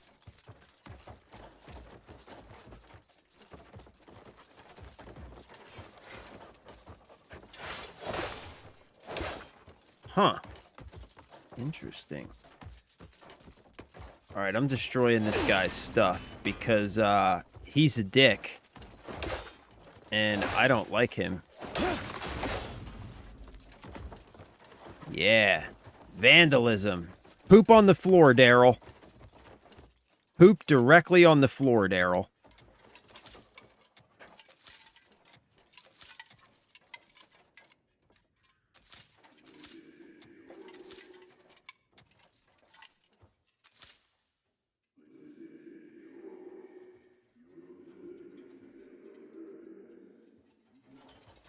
Daryl, have you shat on the floor?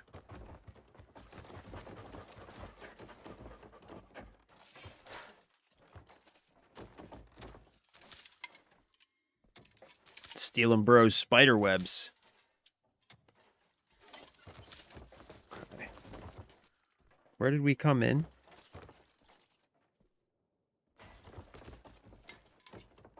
Oh, wow. Look, easiest thing to do is just destroy everything, and then you can pick up all the stuff off the floor. It's like so much easier. All right, let's open some of this stuff.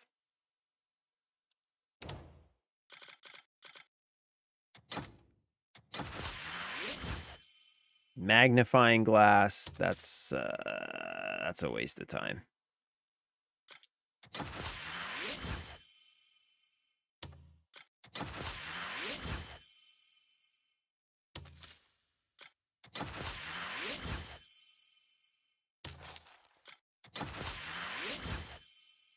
Rubber tree seed.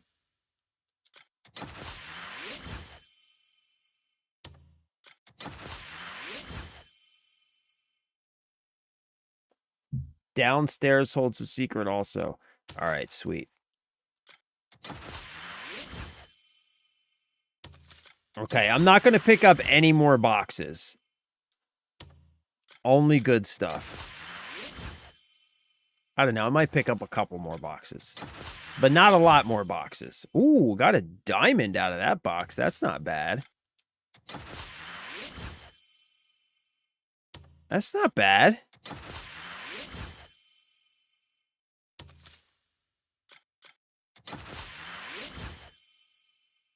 And a Varenton necklace, you say?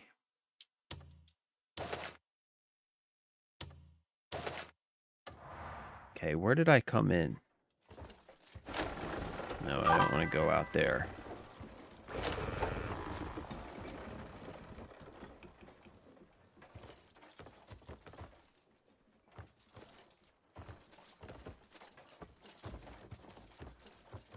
Okay, that must go outside, right?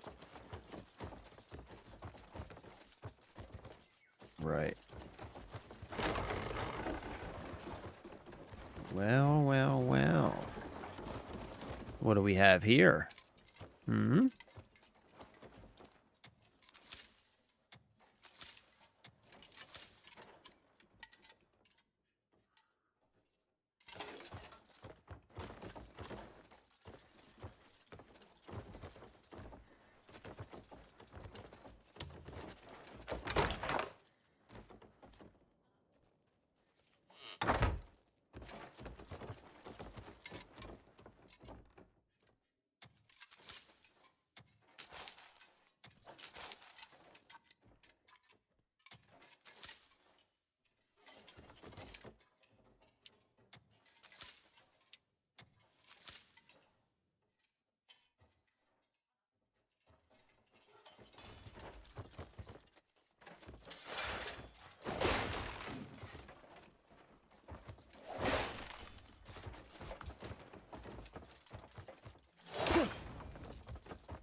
It's what you get. That's what you get for trying to set up the... What's this? Huh. Nothing. It's what you get for trying to set up the Greymanes, fool. I will chop your furniture. I don't even care. I don't even care, bro. I will chop your furniture, homie.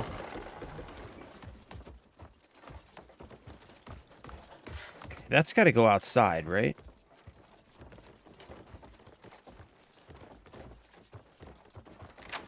Yeah, that goes outside. So we want to check downstairs.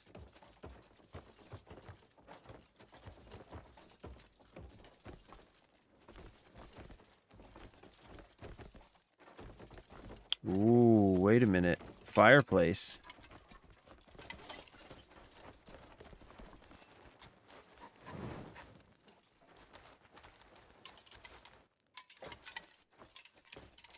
Nothing in the fireplace. Dang.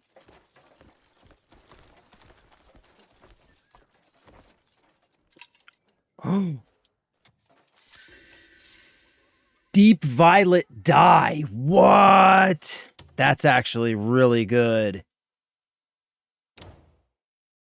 That's really good.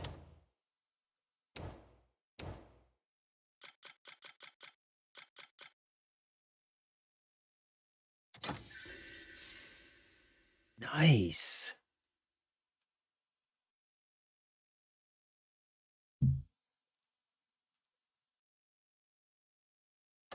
Damn, you came here in chapter 2 or 3? I'm slow, man.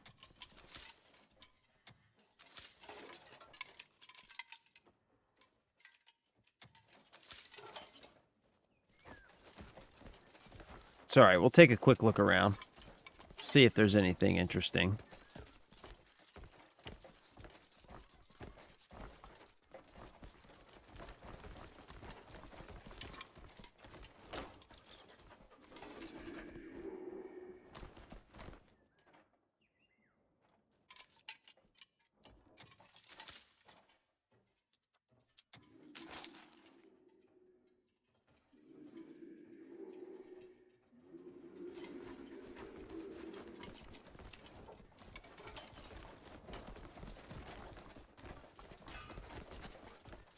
Okay, that's got to go outside.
Braised ribs.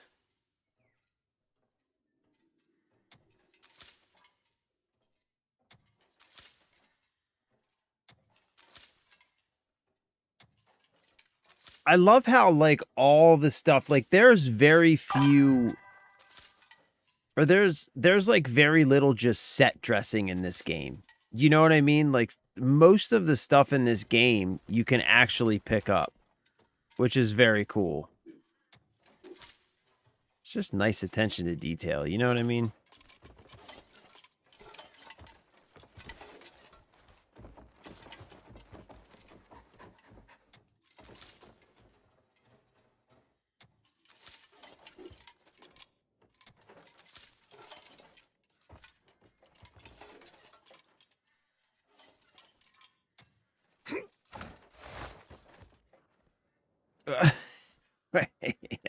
need that. I do not need that. Cooking oil. Okay.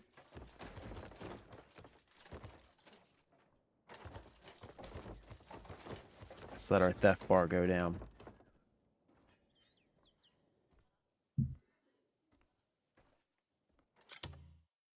I went into this game with the MMO mindset, and I'm glad I explored the world before crossing where you're at now. I got to see the factions of different areas having their own civil wars and whatnot. It was really cool to experience, and now after 7+, it makes sense. Technically a waste of time for some of it, but cool they built that living world that won't be seen by 50% of the community anymore. Yeah, I'm with you on that, man. I don't think it's a waste of time at all, you know? Like, that's... I don't know, man. For me, that's the whole point, you know? That's the whole point. Like, I just enjoy exploring the world, seeing the stuff that's going on, all those little details, and... Yeah, I love it, man. I don't think it's a waste of time at all, bro. I really don't.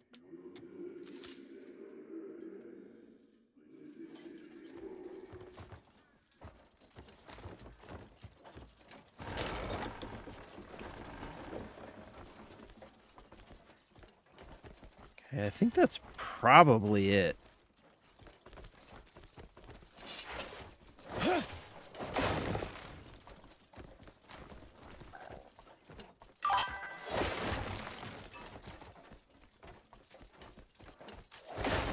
Let's just destroy all homie's stuff. Because homeboy is a dick.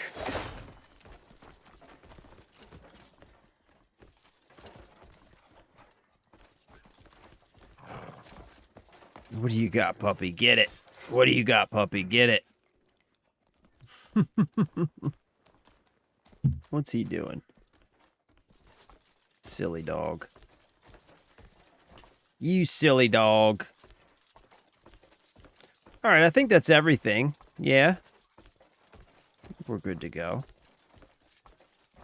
Oh, wait, there's something out here. There's a little vestibule.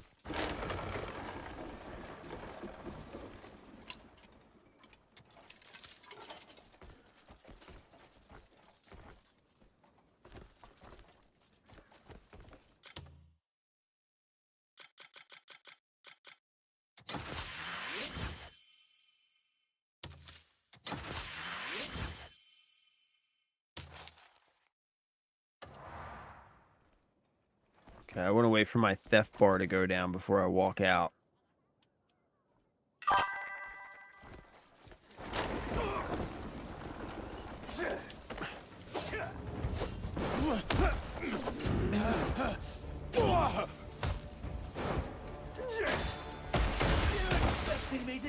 Hey, calm down, bro.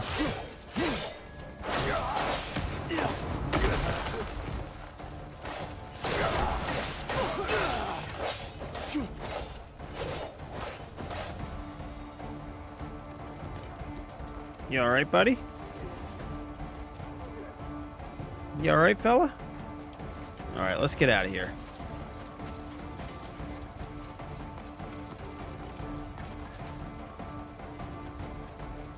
Wait, where's the thing I was going to? There it is.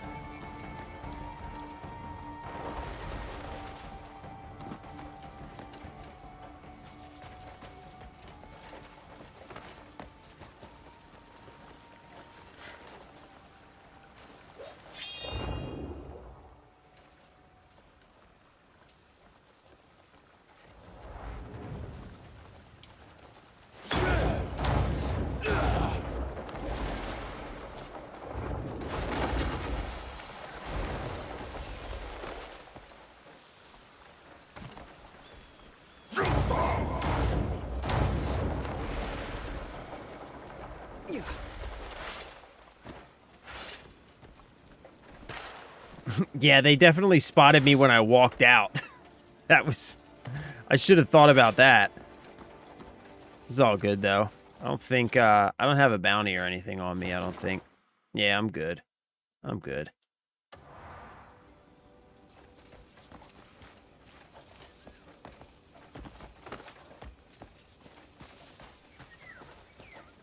wow, check that out.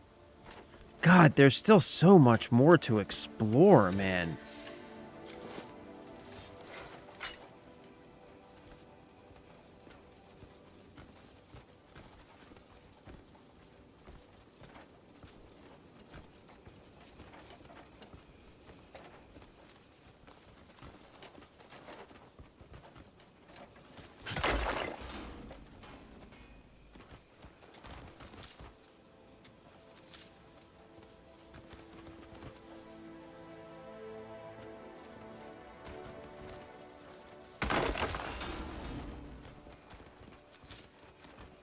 Thank you, Daryl.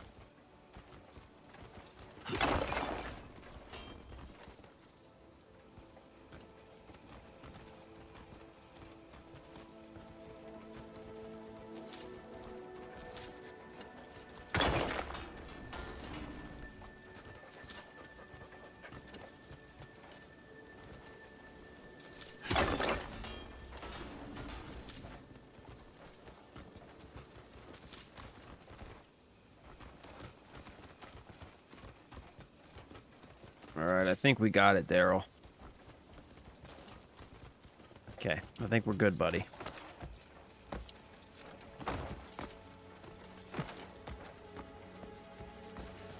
Wow, look at this.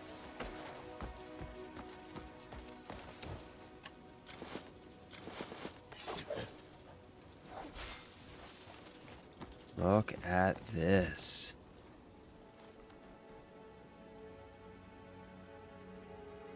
Wow.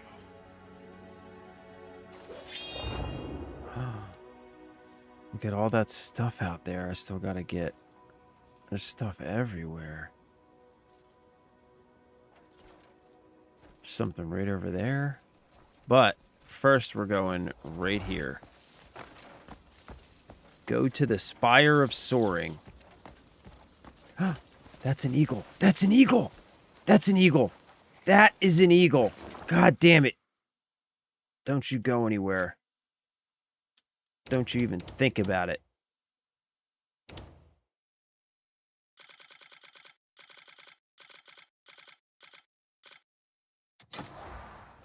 No, don't.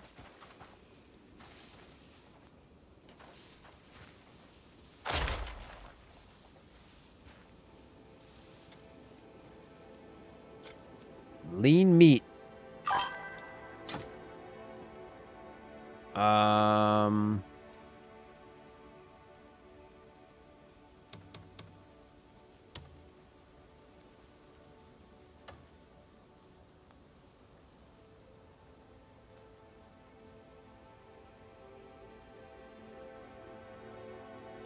Come on, eagle.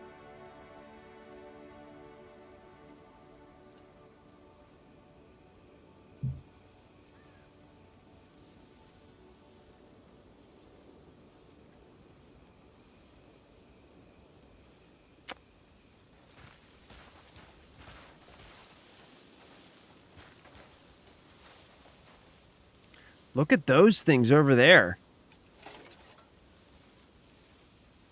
Big old flying ships, like blimps.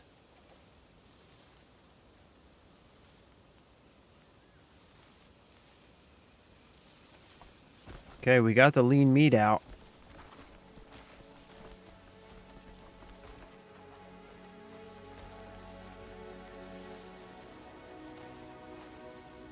Does it take a while?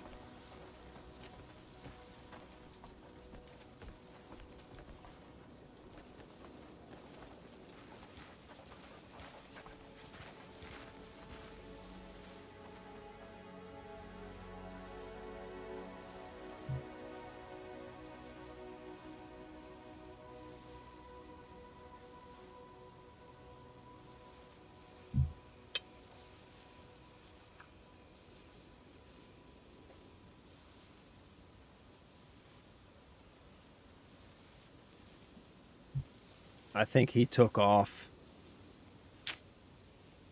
Guess we missed him. That was definitely an eagle. Try your bird call. Caw-caw! Caw-caw!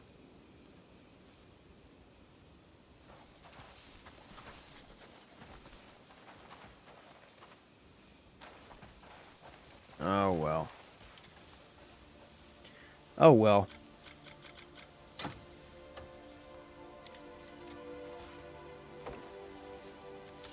We tried.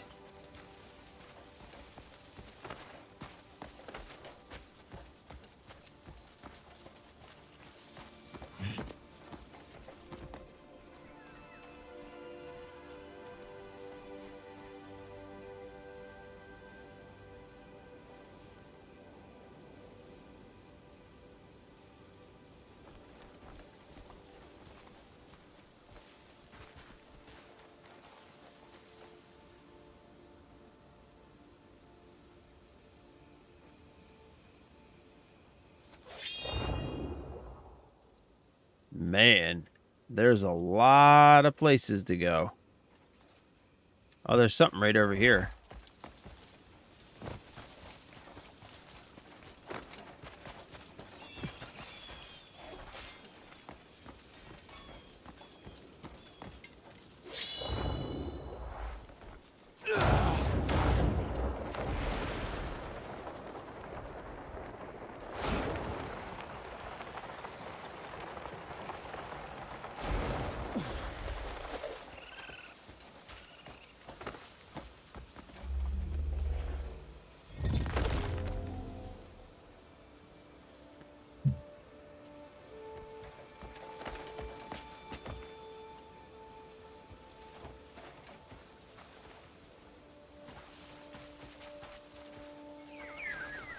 Rhett's longsword.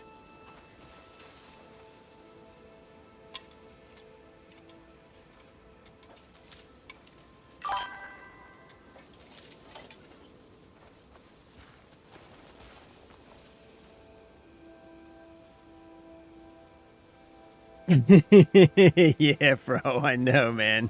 That's like the story of my life with this game. Oh, what was that? Oh, that's cool. Cha-cha!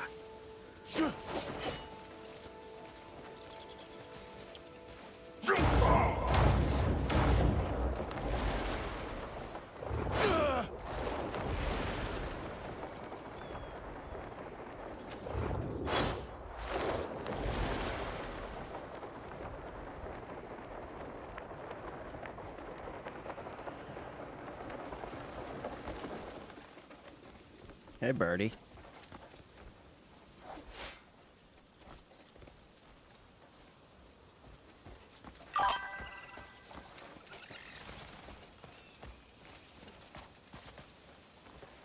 Yeah, but it was designed for that exact mindset, so you can explore all the world has to offer. Those who went into the game without that mindset and rush story is exactly why it received the reviews it did. Yeah, you're totally right, man. I mean, that's exactly what this game was built for. And if you can approach it like that, you're going to have such a good time. You know what I mean? You're going to have such a good time if you can approach it like that. Just the journey really is the destination. It really, really is.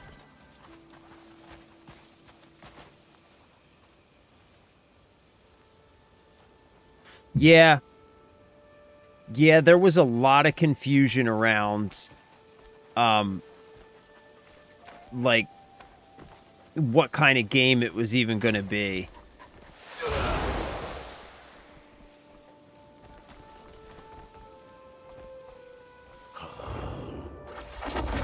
Oh, wait, I need to go.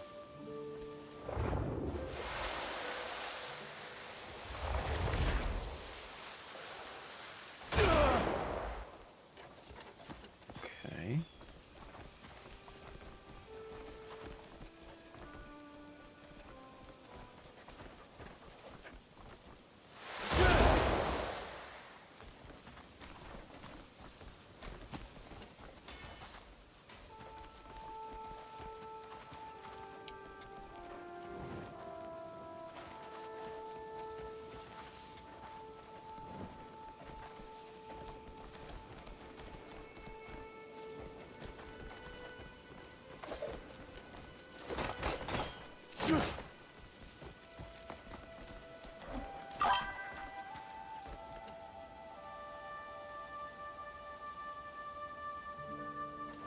We'll get in. This really looks like it can move, though, you know?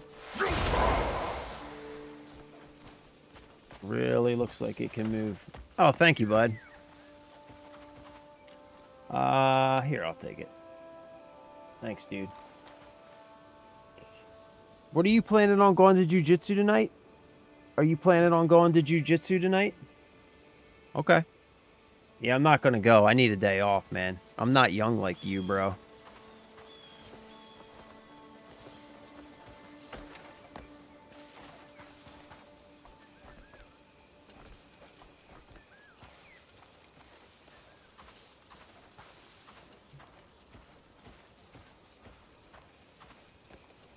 I mean, we could just try the windows. That seems pretty obvious. That big-ass window down here. Come on, Daryl.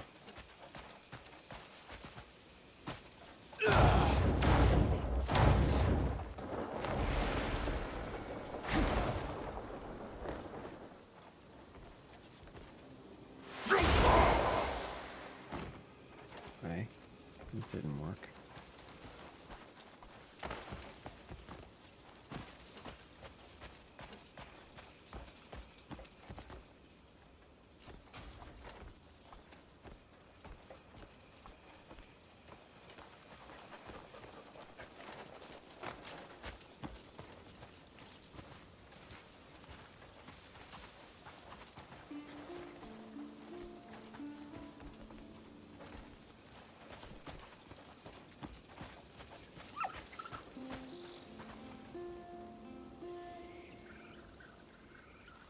I mean, it really looks like this thing moves, you know?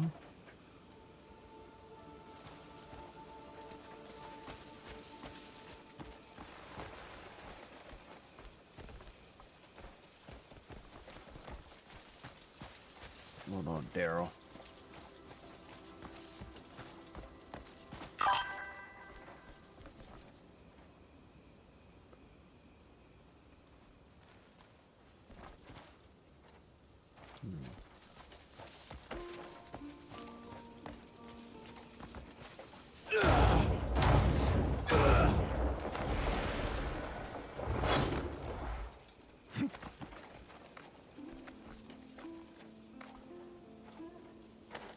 Okay, this isn't gonna work. I'm gonna run out of stamina here.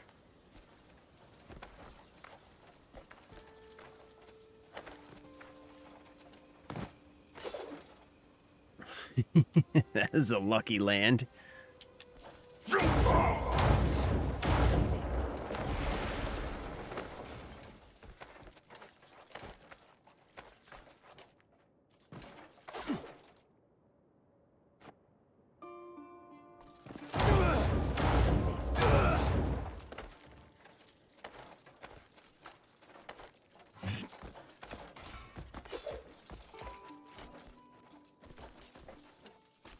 Well, that got us inside. I don't know if that was the right way in, but we got in.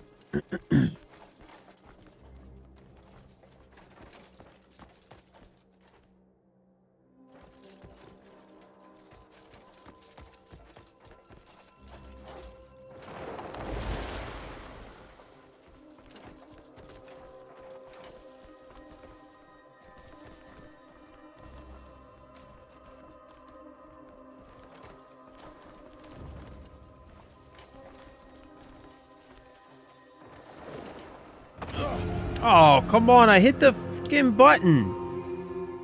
What? Come on, man. That's bullshit.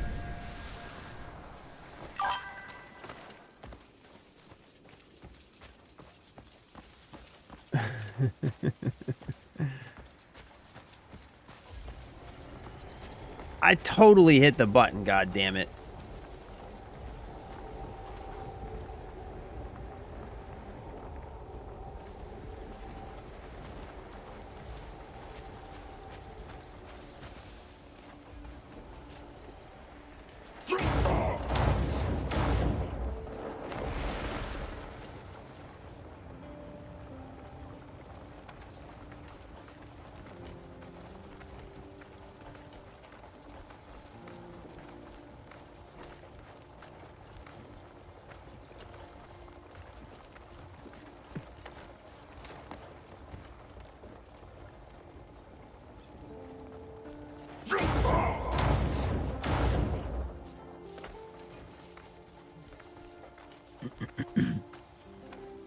Oh, come on.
What?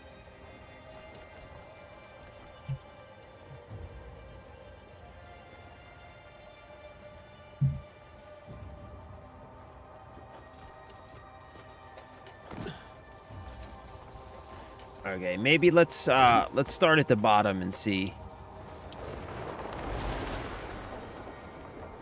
what's going on here.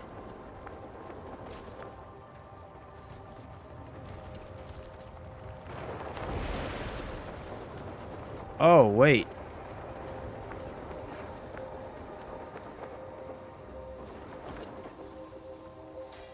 Oh, so that takes us all the way. Okay. So that takes us, just brings us right back up. Interesting.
Oh, so I need to...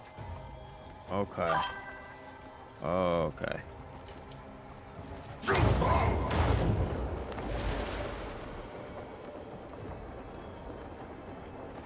Okay, so I need to create a path.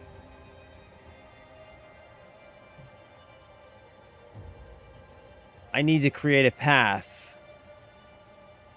from there to this other side, which will go up and power that. Okay, I see.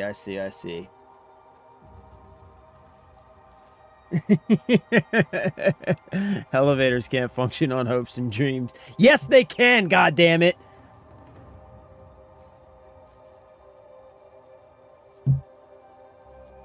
Alright, I see. We gotta create a little circuit here. Okay. What if we do...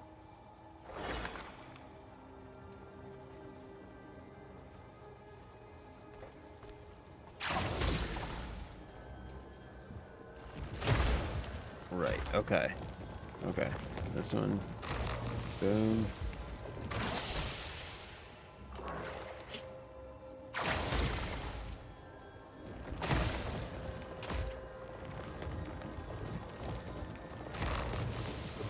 Okay, so that one only goes that way, huh?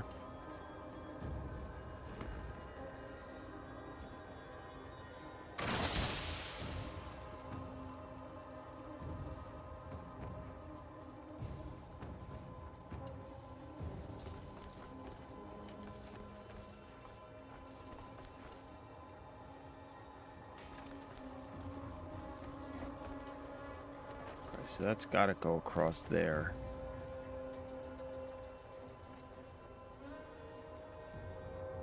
This goes here. So what's this one?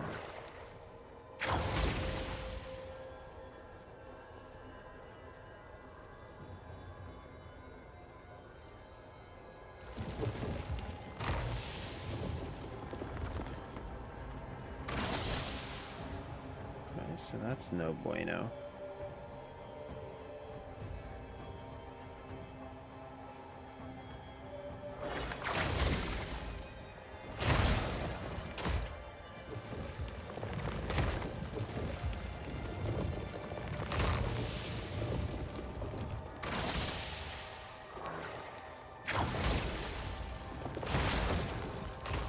Ah, okay.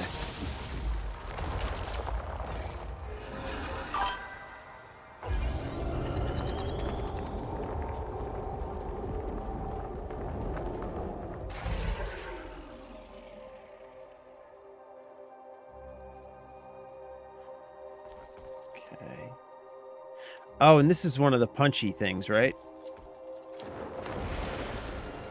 Yeah, this one we can punch.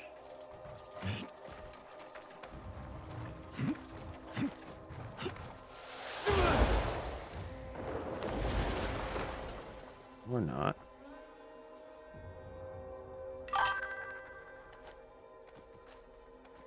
Whoa, what are you doing, bro?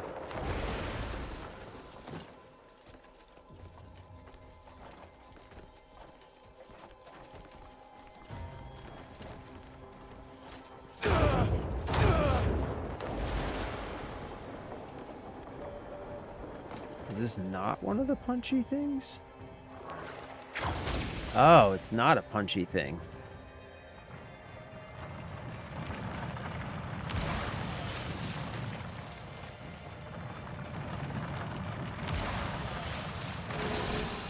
Ah, okay.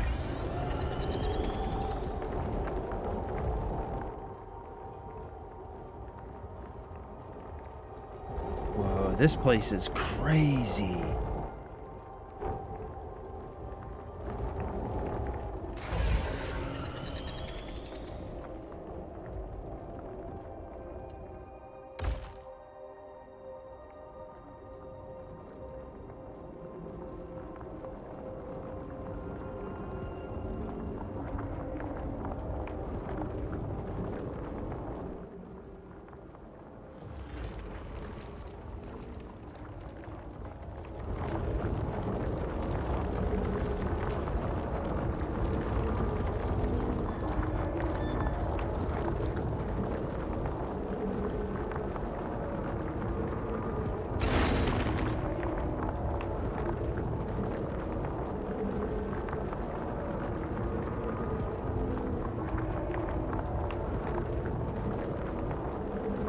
What?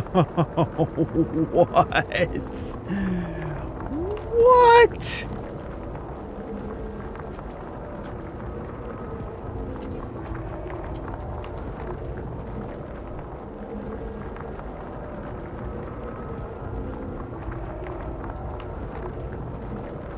This is nuts.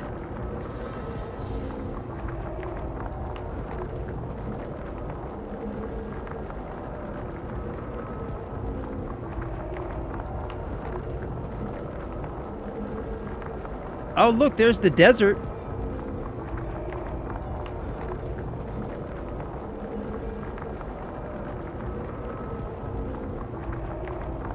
That's where the answers lie. Oh, we're getting ready to cross into the sky world.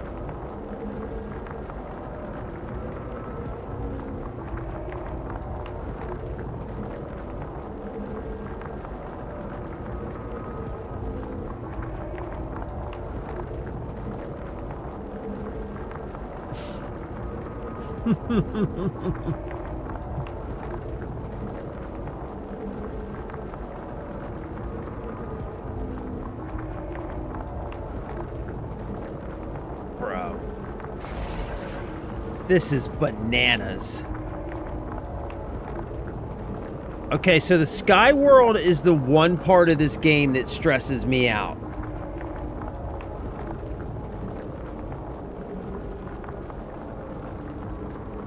I'm not a huge fan of heights.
Okay.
Huh?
Okay.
Bro, listen. Okay. Skyworld is 90% puzzle world and it's fantastic. So many hours of frustration lives here. Yeah, bro. I know. I know. I like the Skyworld, but it stresses me out, man. The puzzles are one thing. They're stressful enough, but then you add on top of it that you can like constantly fall off at any time. And it just keeps me on edge. Like, look at this, bro. Like, I could just accidentally walk off the side there. I tend to take it slow, is what I'm saying. I tend to take it slow. So, yo, listen. I need to start reading some Korean fantasy, apparently, because these guys have some of the best imaginations that I have seen. I seriously got to start reading some Korean fantasy novels, man. Because holy smokes. This is just amazing. You know they got to have some good books. You know damn well they got to have some good books.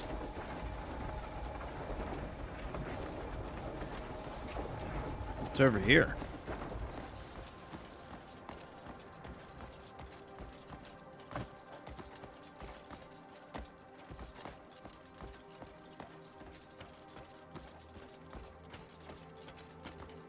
What's this?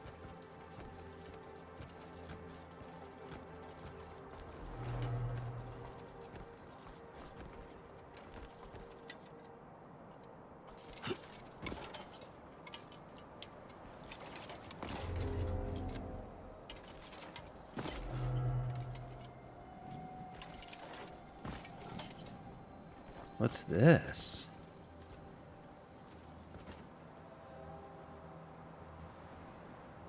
This is just a scary-ass vantage point. Good lord, man.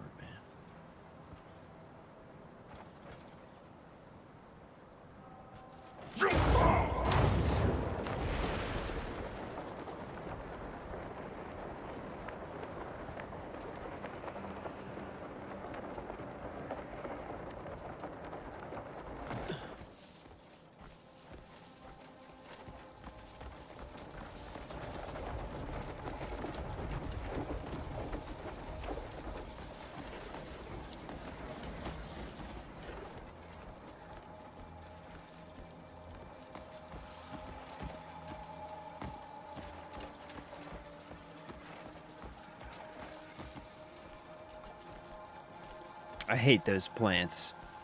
I always walk through those plants.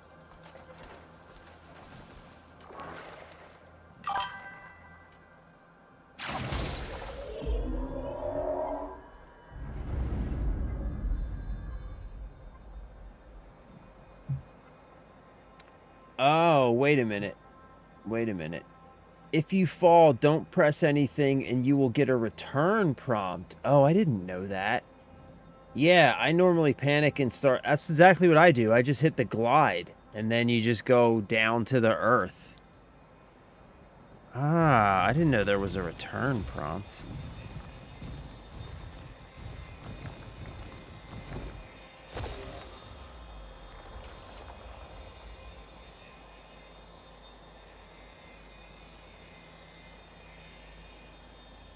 Okay. All right. So those are all looking good.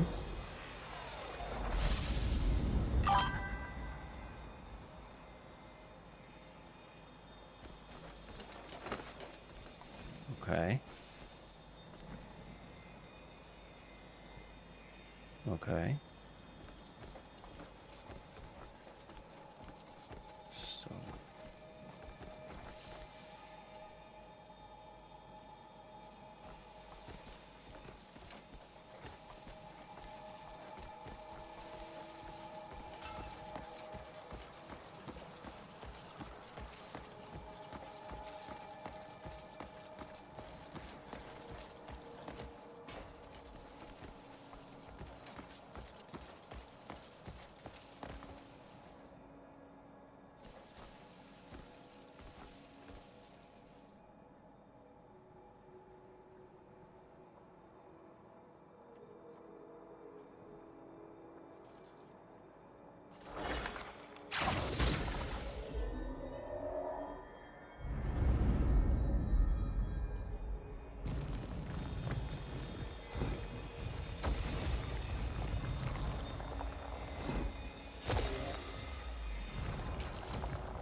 oh, wow. They have that, like, perfectly laid out, so you just glide right under that thing.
Isn't this a punchy thing?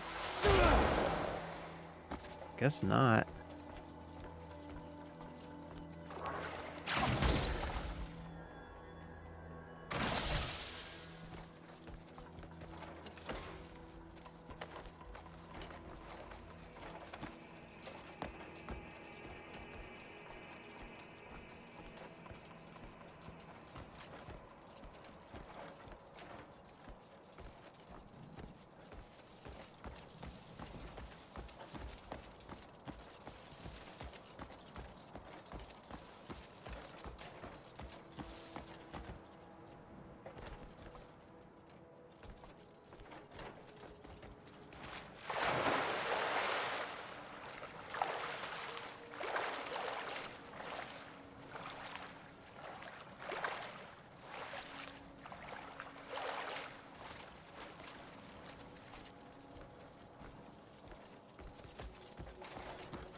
Yep.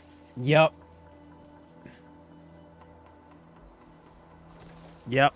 Yep. Yep. Yep. Yep. Yep. Yep. Okay, so that's... Wait, that's one, right?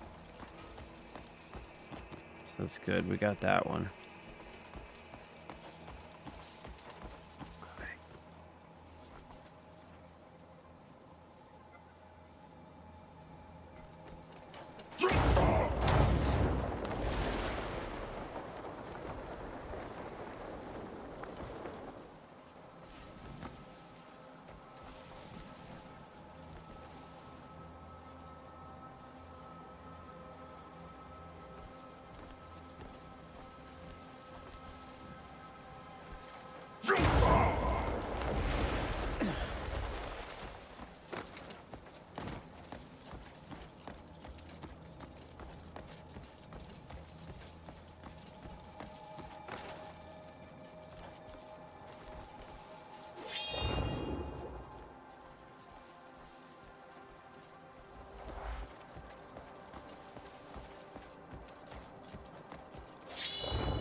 Okay, this one looks like it's flowing.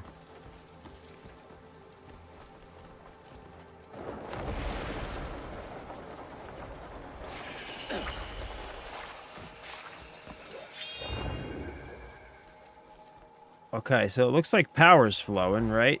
So maybe we try punching it again.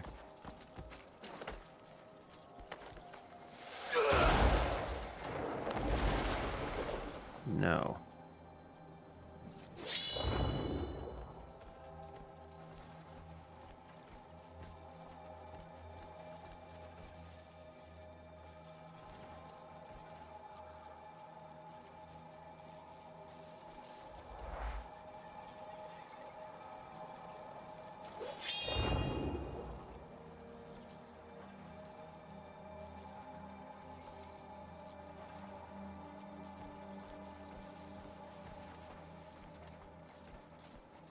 Okay, so it's this one that doesn't have power flowing. And that goes over there. Okay.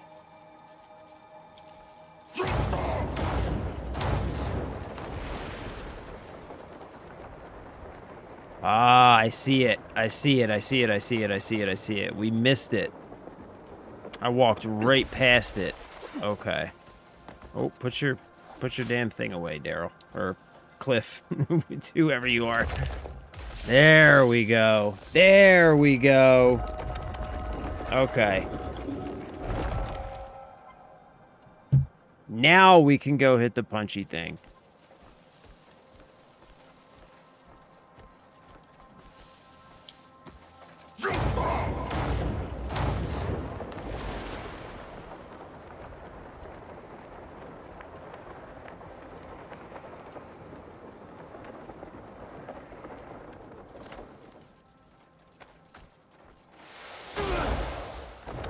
There we go.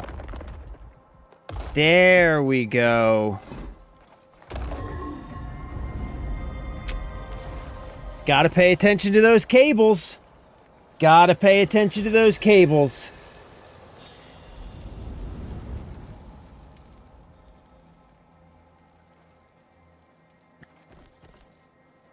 Okay.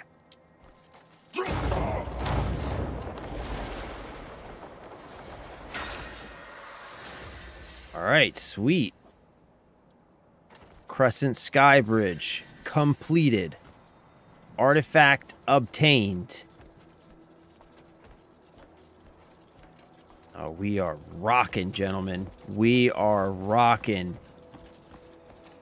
What's with this little pool here?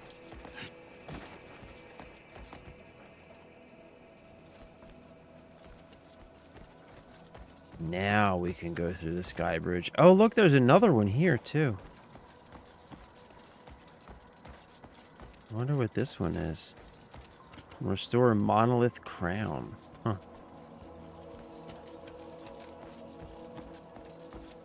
Okay, but we can go through this one now.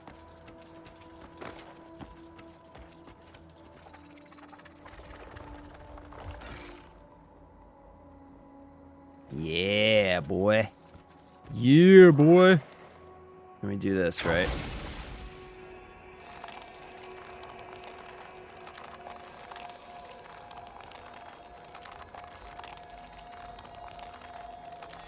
How?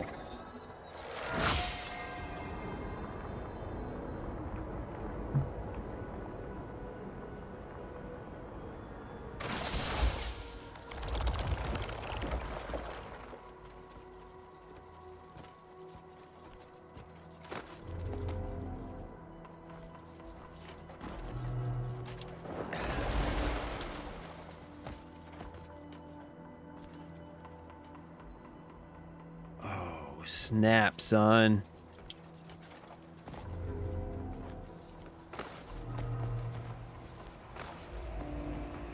Oh, hell no. Okay.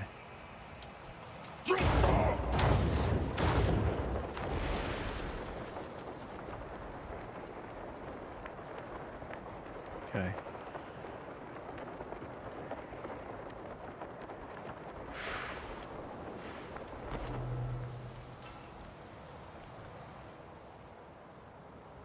Damn, man. Look at this is crazy.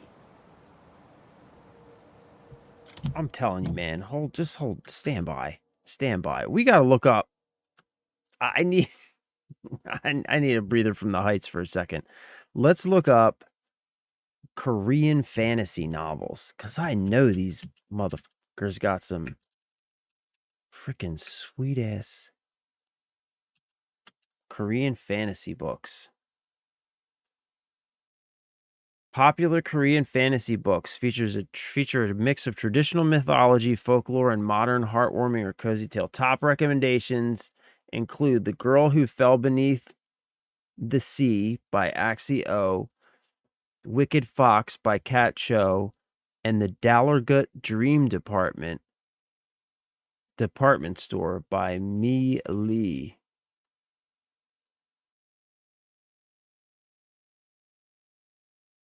Modern fantasy,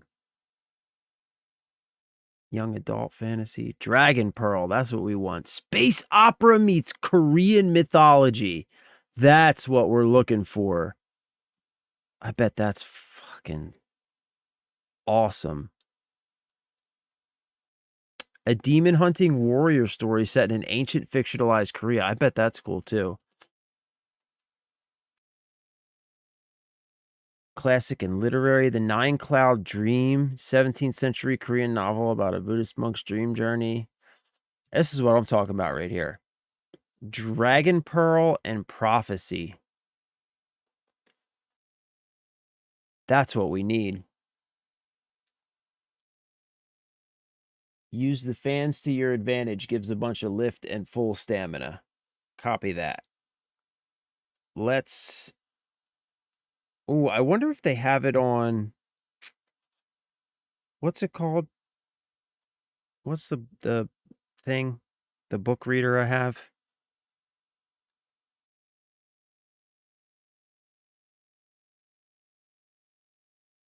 What's the book reader I have?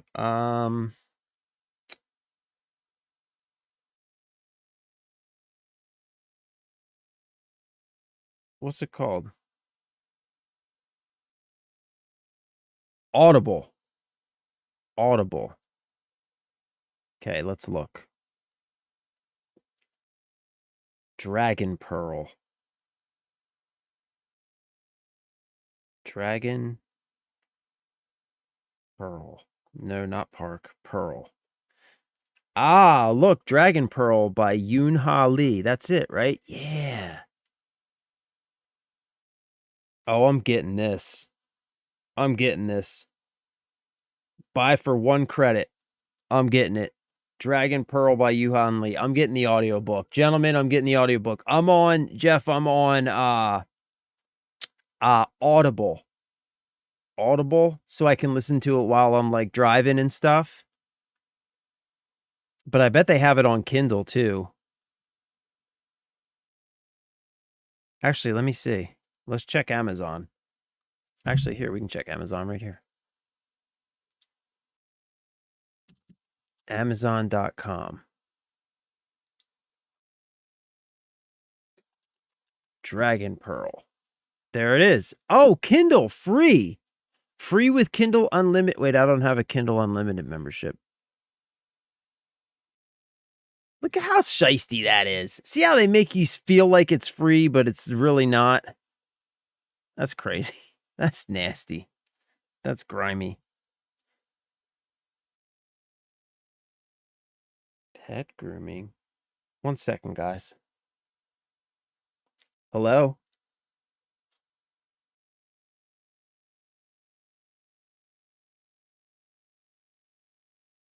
Oh, yeah, maybe. I'll talk to my wife. I'll ask her about it. I'll tell her you called.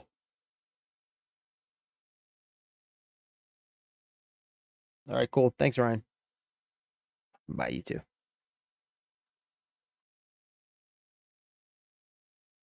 That's the guy who cuts Doodle's hair. Come here, Doodle. Come here, little bug. Come here. Do you want a haircut, Doodle? Come here. Come say hi, you little bug. Come say hi, you little bug. Come say hi, little man. Come say hi, little Doodle. Yeah, he's a good boy. Do you need a haircut, Doodles? Do you need a haircut, little man? Do you need a haircut? You need a spring haircut, Buster? Actually, my wife's been cutting his hair. She does a good job. I tried to do it once. I couldn't figure it out. Yeah, so if you have Kindle Unlimited, why don't I get Kindle Unlimited for free with my Amazon? Oh, I'm not signed in. Oh, let me check. Hold on. Let me check my phone app because I'm signed in there. Maybe I do have Kindle. Do you get Kindle Unlimited if you have Prime? What's it called? Dragon Pearl.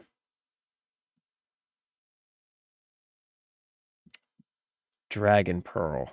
There it is. Okay, so it's only $5 for the paperback. That's not bad. So next stream you're reading a Korean fantasy novel to us? I mean, we could totally do that. It's not free if it requires a subscription. I know, right? Exactly. That's what I'm saying. It's shisty, man. That's just a deceptive way to put it. Just like how you don't get ad-free with Don't Even Get Me Started. Don't even get me started. Okay, so check this out. I don't know where you guys land on like aliens and stuff. All right, hold on. Before I move on to a new thought, let's finish the one we're on. So, Dragon Pearl.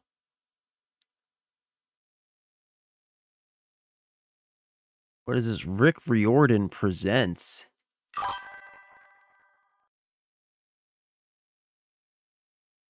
Okay. So paperback's only $5.87.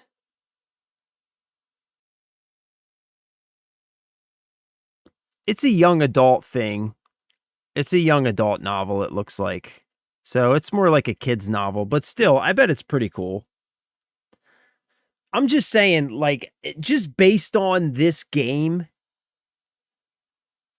you know that they have some pretty freaking good fantasy novels and stuff. Korean fantasy novels and stuff.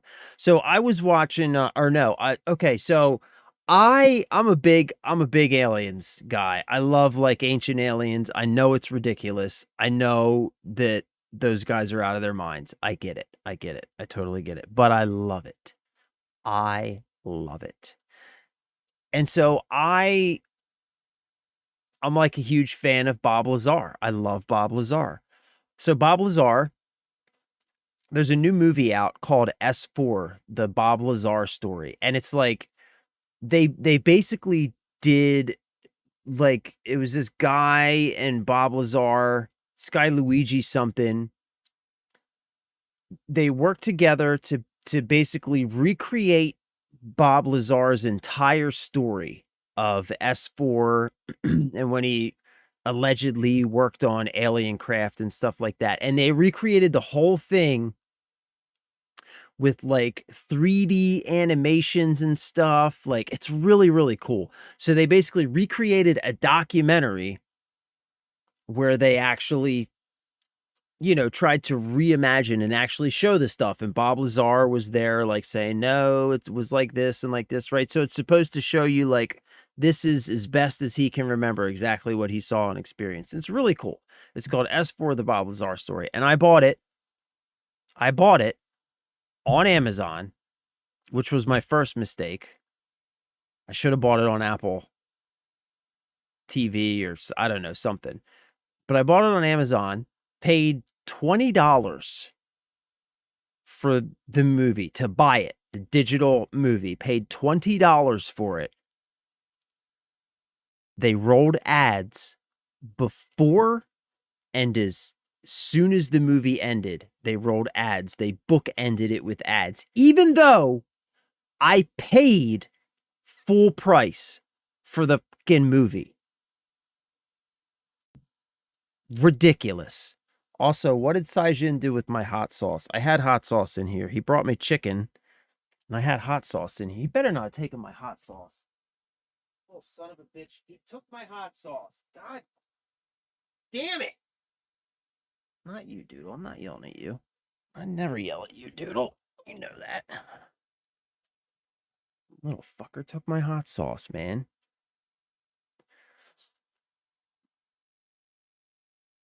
Yeah, Prime used to be good, man. Prime just gives you higher priced items and maybe same day, next day shipping, but more like it. I know, like, Prime used to be so good when I first saw, like, I've had Prime, I guess, for years now and just have never canceled it. But it used to be so good. With Prime, you used to get really fast free shipping, and you still do get good shipping with Prime.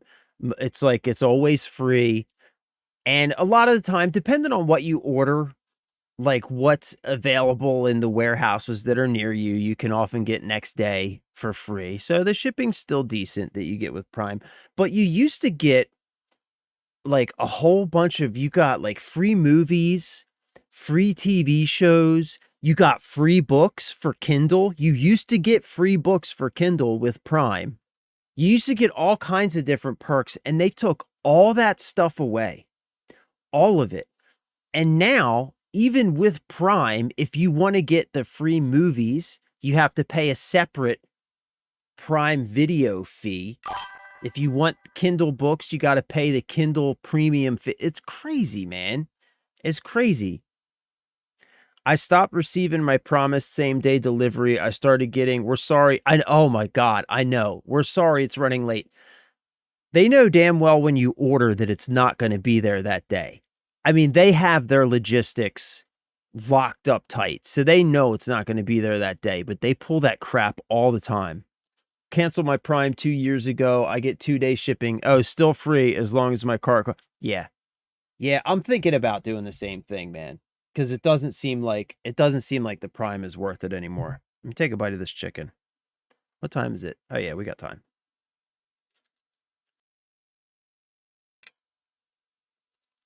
The little bastard took my hot sauce, though.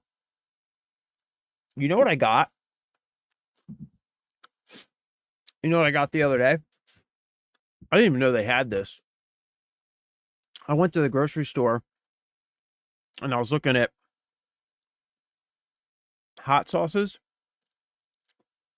You know that you can buy Taco Bell fire sauce in a big bottle now? You can actually get Taco Bell fire sauce in a big bottle now. I snatched that thing up. I've had it for 2 days. It's almost gone. I've been putting it on everything. I love that shit. I wish I had it for my damn chicken here. I had it in here. It was sitting over there by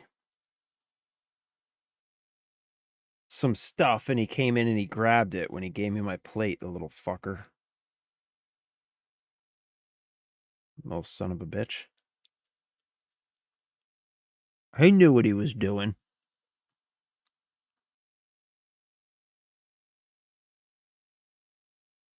It was my own fault. I should have kept it over here.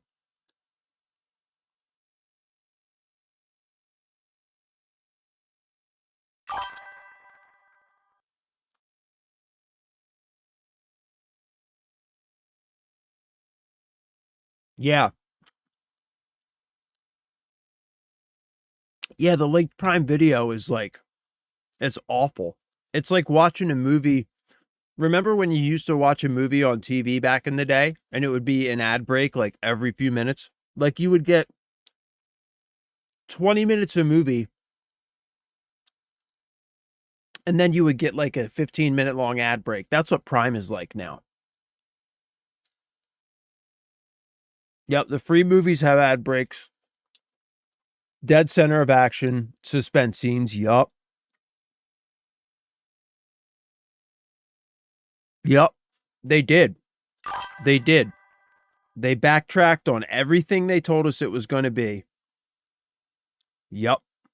I hate Amazon, man. Like, and the thing that sucks is that you legitimately, if you want to get the best prices on stuff, even if you don't care about the convenience of shipping, if you simply want to get the best prices on a lot of common items, Amazon is the only place you can go because they have literally priced out brick and mortar stores. You can get stuff cheaper from Amazon than you can from brick and mortar stores, which sucks because everybody knows nobody can afford to pay $1 more these days, right? Like if you can get something for 50 cents cheaper, you're gonna go where you can get it cheaper. Just full stop, right? And so it sucks because like, I don't know, man. I hate Amazon. All the stuff that they've done. All the stuff that they've done. Not only like to us as the customers, to their employees, just they're an awful company, man. They are the worst. We used to think companies like Walmart were bad. Mm-mm. They were like Boy Scouts compared to Amazon. I miss early YouTube, Amazon, Spotify days. Me too, man. Me too, Jeff. Me too, bro.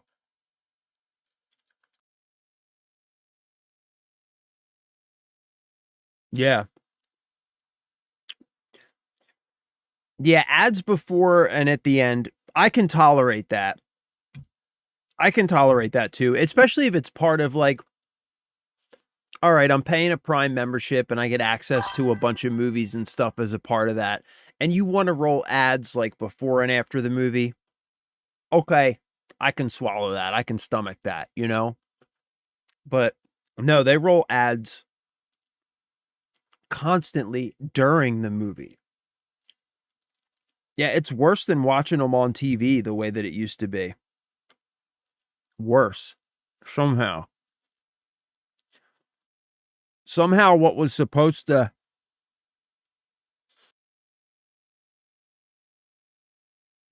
all these services that were supposed to like make cable and all that stuff obsolete because it was supposed to be such a better experience and it was supposed to be so much cheaper and it was just supposed to be better and cheaper in every way. All of those services have gotten more expensive and worse than cable ever was. It's crazy, man. That's crazy. Like I could rage out about this shit for hours because it makes me so damn angry. And it's like the thing that sucks is like people like us who were around in the beginning when all this stuff started and we heard all the promises and we got all of those initial great services and stuff for those really cheap prices and have just watched it get progressively worse and worse and more expensive over the years. It's just like so frustrating because there's going to come a time when we're going to be the last ones to remember and everybody else is just going to be like, "Oh, this is just how it is," you know? It's not. It's not how it is and it's not how it should be. Careful stream provider, yeah. Yeah. Right. And Hulu. Oh my gosh. Oh, $7 Netflix. Oh my gosh.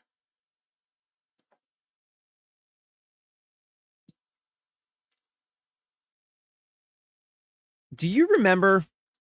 Sorry, I got like some chicken or something stuck in my teeth here. Do you remember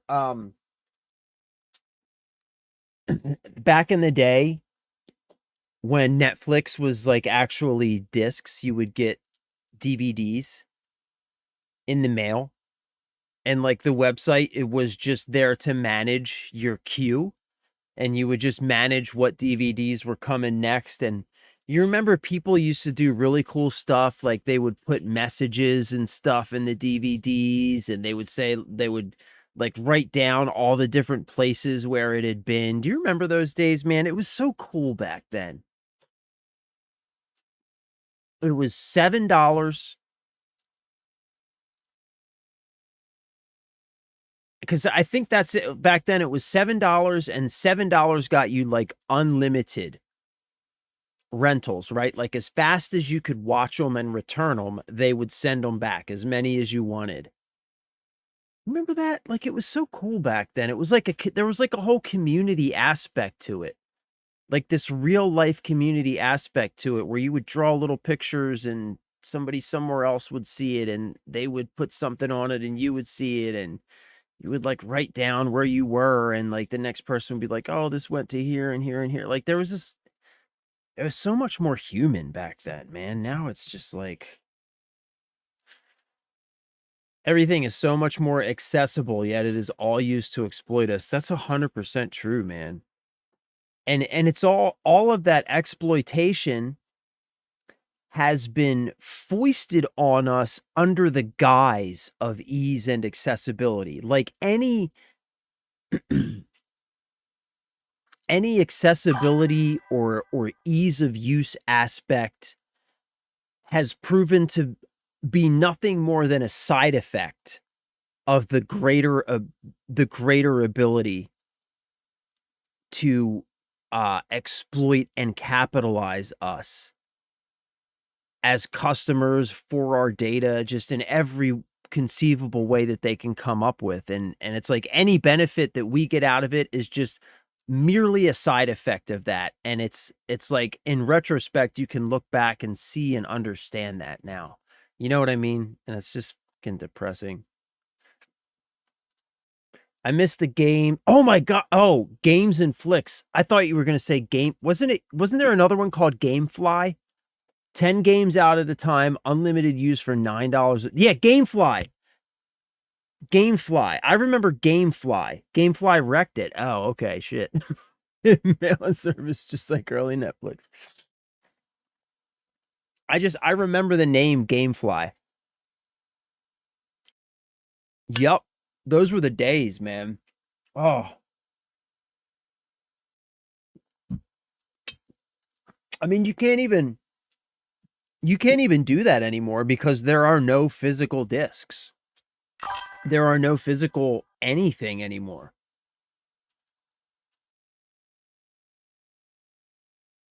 Yeah. Yeah.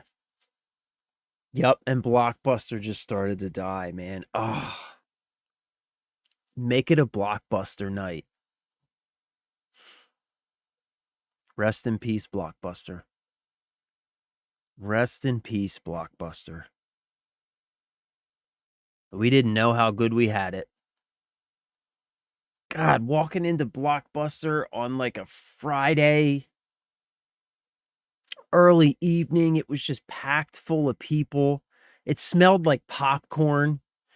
Because remember, they at least in I think not in all of them, but in a lot of them, they would have like the popcorn machines.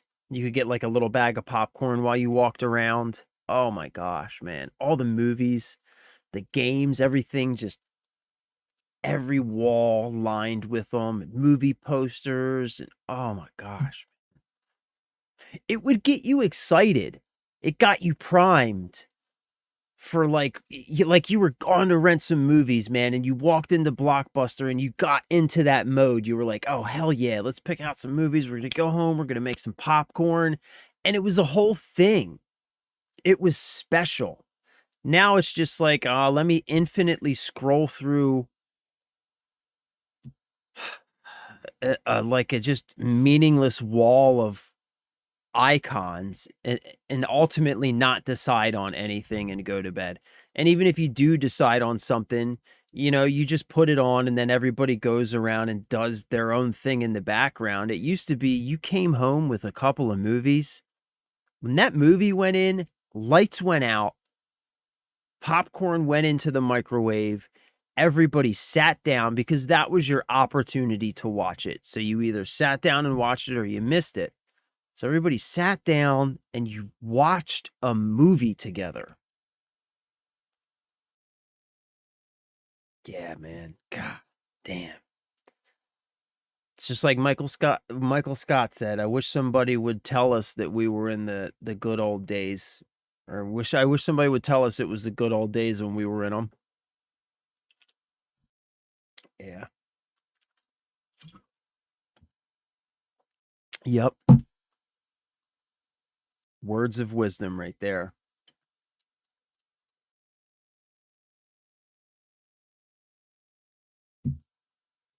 On the other hand,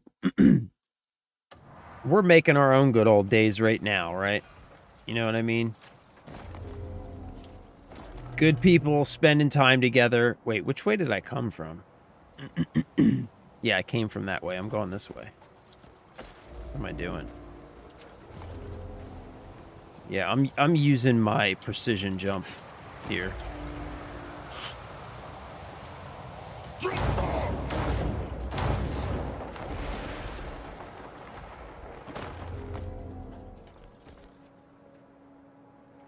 Okay, so I'm assuming I'm getting up to the top of this thing, right?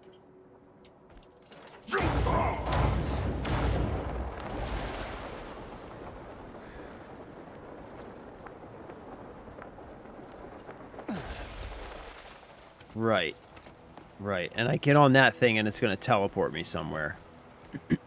Okay, yeah. I remember. I got it.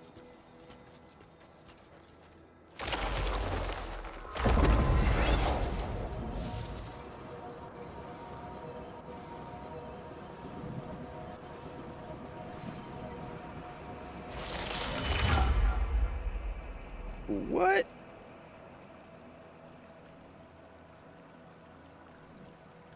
Ooh, go to the final battleground. What? Oh shit, I hope I'm prepared for this.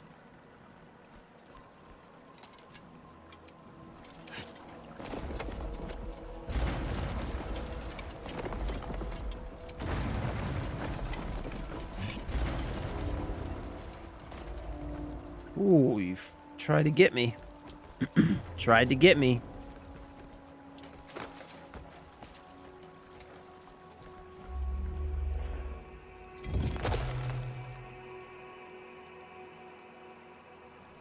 Yep. Bro, man, my first job was a Taco Bell when I was 16 years old. And of course, there's still Taco Bells and stuff, but just all of the different little brick and mortar stores, all the little franchises, right? And they were all independently owned, even if they were franchises. And we still had mom and pop shops back then, too. Like, all the mom and pop shops have just been forced out of business. Like, the town where I live in. Excuse me. The town where I live in is a college town. And when I was growing up here, because this is where I grew up, and then I moved out to California and I came back here. When I was growing up here, the main street in this town, Main Street, was full of mom and pop shops, all run by like old hippies.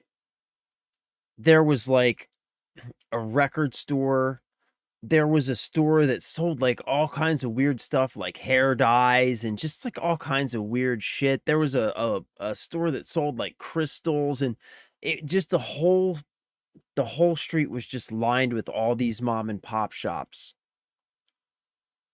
A game store, Days of Nights, which Days of Nights is actually still around, but it's still one of the only remaining independent businesses on the street now, but it's like the guy that owns it's kind of a dick now. But anyway, it was all mom and like all these really unique, interesting, and special mom and pop shops, all owned by really unique individuals. And that stuff's all gone now. All the restaurants and cafes that were like, oh man, there was this one place I remember. It was called Chopsticks. And like I used to get a pork fried rice and an egg roll. Like every Sunday I would go to my friend's house and watch The Simpsons, and Chopsticks was like was like really close to his house. So I would call and the lady would pick up the phone and she would go, "Chopsticks." And I would order pork fried rice and an egg roll, and I would walk over there, and the restaurant was literally the first floor of their house. And I would walk over there on a Sunday night and it would be completely dead. It'd be like 8 o'clock or 7:30 or whatever, like right before The Simpsons. And it would be completely dead. And the lady would be in the kitchen in her slippers and bathrobe, cooking my pork fried rice and egg rolls. And her little kids, they were like, I don't know, 9 or 10 or whatever, would be in the dining room with me playing hide and seek while I waited on my pork fried rice and egg rolls. That place is gone now. They bulldozed that building.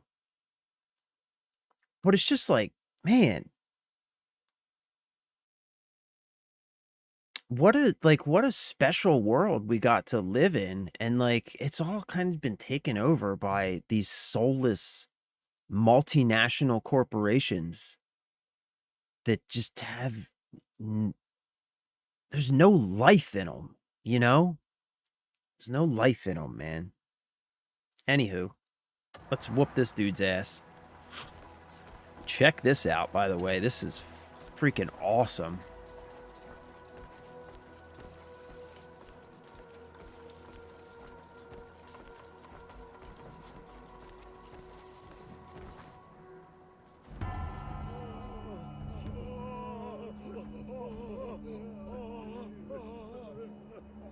The light will illuminate your sins, heathens.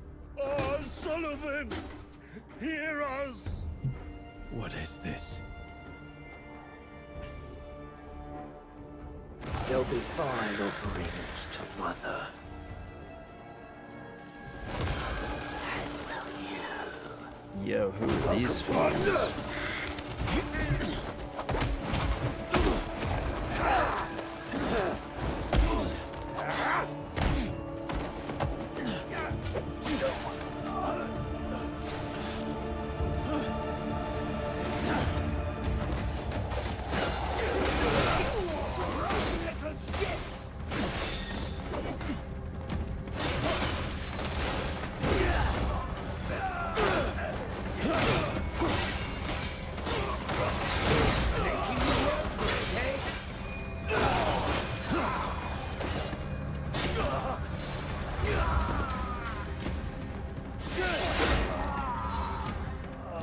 Come out.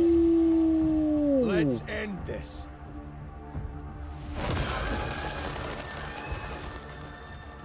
Greymane, does this place please you? It shall serve as your grave. You goddamn right we do, Jeff. We'll see whose grave it will be. Hey, thanks, buddy. This is my nest. Why does that good luck sound foreboding to me? Fate was sealed.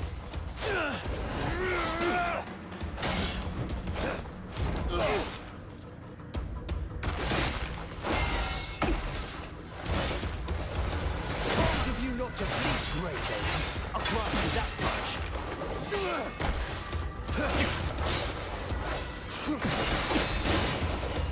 But now, lay down your arms and accept your fate.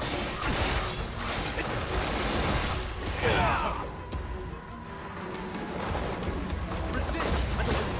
Mother! She would always go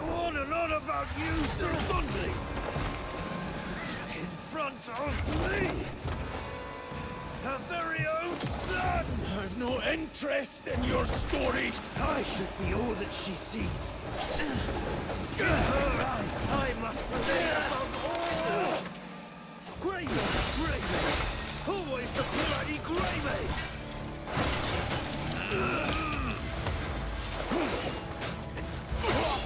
Every day I dream of tearing her beloved Oh, Greymane shit. limb from Jesus. limb.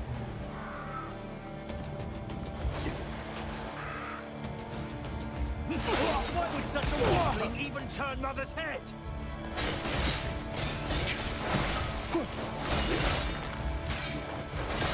Her gaze shall remain fixed on me, always!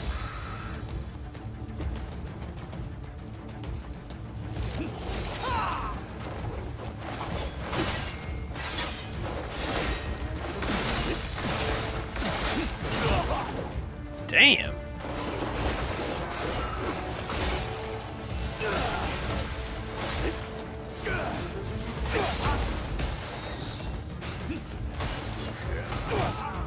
Jesus, this dude's like all over the fucking place, man.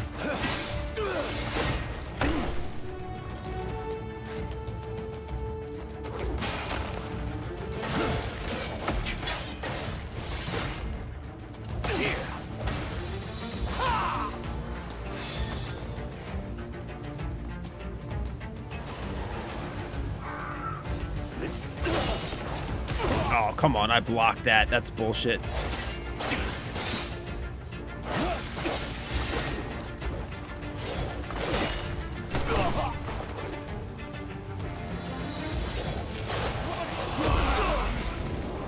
No one will ever take my place! Mother has yet to deem me worthy.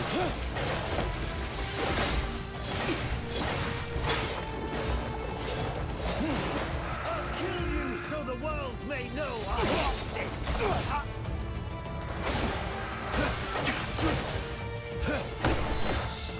I will dye this nest with your blood.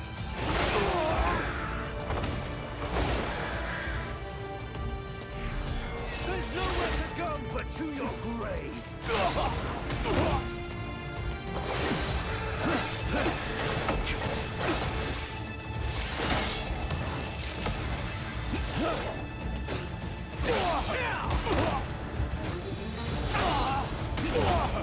Come on, block, bro. Block, bro. What is your deal?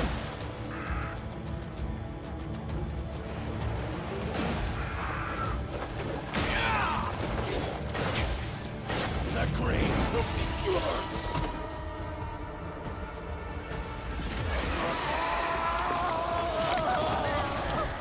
Suck it! Suck it, Birdman! Suck it, Birdman!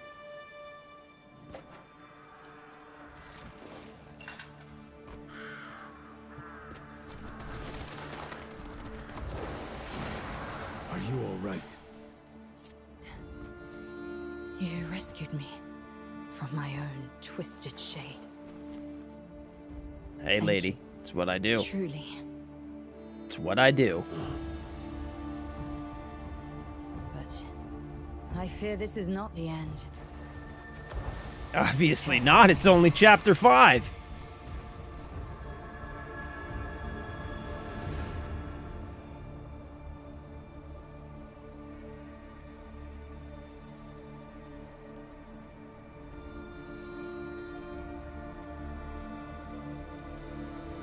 Ooh, that's not good. That's not good. That's not good. Chapter 6. Cracks in the shield. Hell yeah. Hell to the yeah. Calfade beacon. Light the beacons! Something feels off. Is that... We're being attacked! Quickly! Go light the beacon!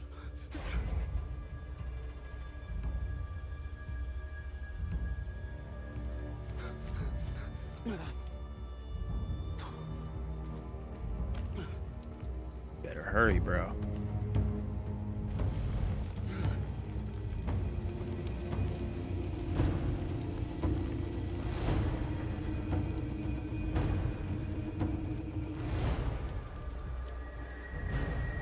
Oh, snap. Those look like crows to me. Those look like crows to me.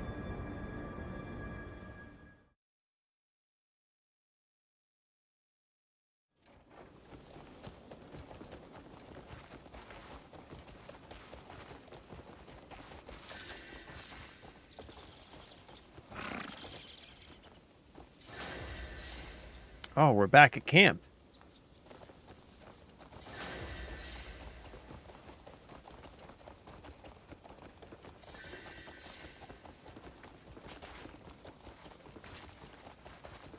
Ooh. Calfade Castle and 12 other regions blockaded.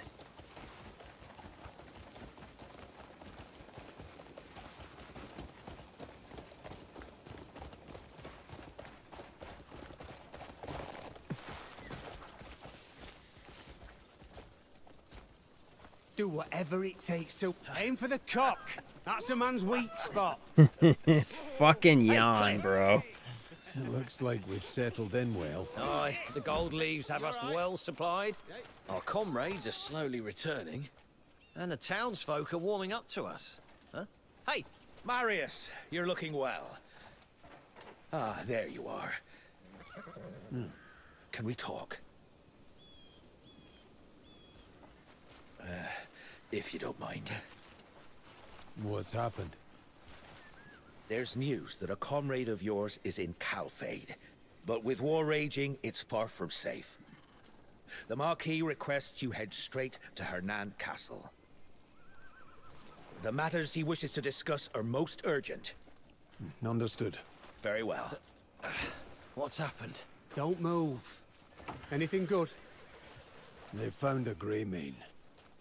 All right, let's go. That's not happening, Jan. Come on.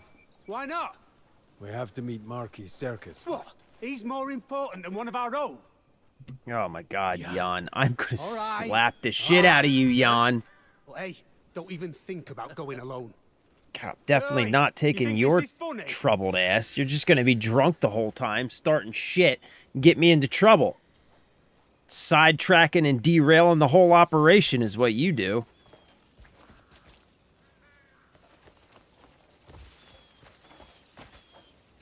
Wait, where am I? Ooh, let's go upgrade this ring we got. How about we do that? If a fight breaks out, call on me. I need to keep my senses sharp. Okay, bro. Whatever you say. Oh, I didn't read that one yet. I read this one. Take this. That's 85.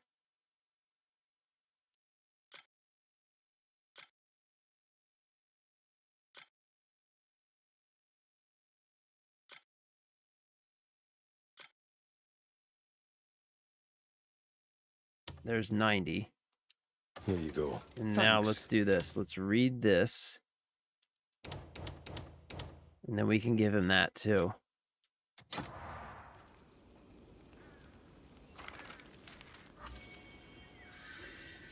Leather armor crafting. All right, sweet. Okay. That's it, right? So what do we learn from this? Leather body armor, weasel body armor, Matana leather armor, Nidium leather armor, Northern Fighters gloves, Jester gloves, Melvin gloves, Nidium gloves. All right, cool. All right, so now if we give him this, this should take us to 100 with him. Here you go. Yeah. Thanks. I don't know what it's going to do, but it's going to do something.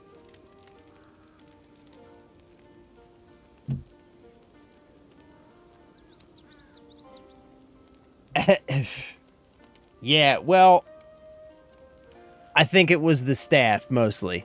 The staff is a beast, bro. The staff is a beast. That staff really did all the work in that fight, I think. The skill gem you earn here is a great skill to place into your main weapon. Wait, did I get a skill gem? All right, Cryptic. If I don't see you, I'll see you tomorrow, brother. Did I get a skill gem? Wait a minute.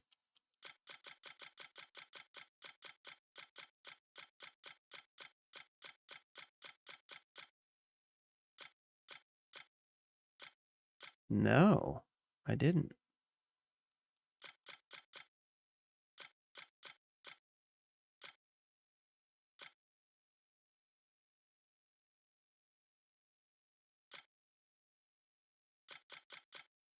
Ooh, I got a Blackwing mask, though. Oh, my God. Okay, we're going to level up this mask. For sure.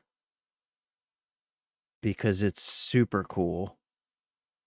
This helmet, I mean.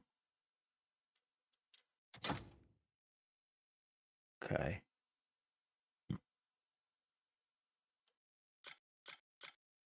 Oh, wait, I got Blackwing leather armor, too.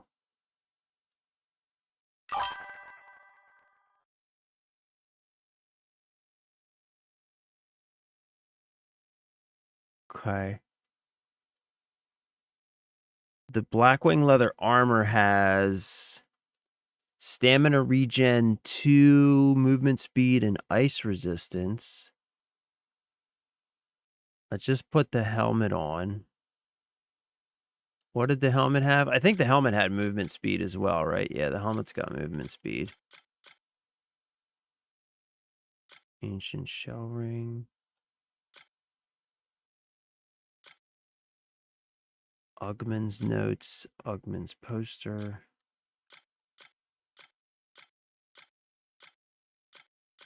Is it this? No, that's holy water.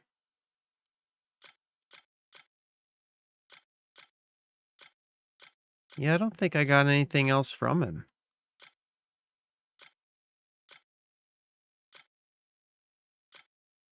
Yeah, that's it. Oh, wait, I missed this. Here it is. Taria curved sword. Oh, that's kind of cool. Oh, Crow's Pursuit. Right trigger. Ah, Crow's Pursuit, attack speed, and attack 1. Dang.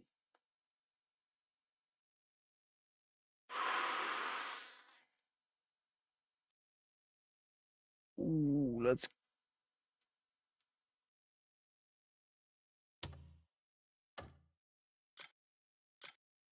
Should we go with the dual wield?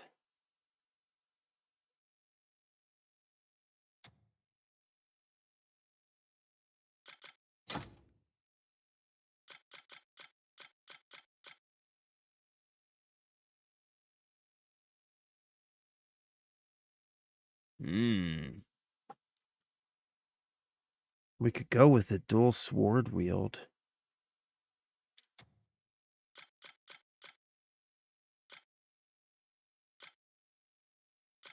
Okay, we're going to have to level up some gear here. I also like this. I want to take a look at this armor that he gave me. The Blackwing leather armor. Man, the shield fits my drip so well, though. The shield just fits my drip so well. Crow's Pursuit is great, but you could put it on your favorite weapon. Ooh, or add it to Huando. Okay. All right, Cryptic. Enjoy, bro.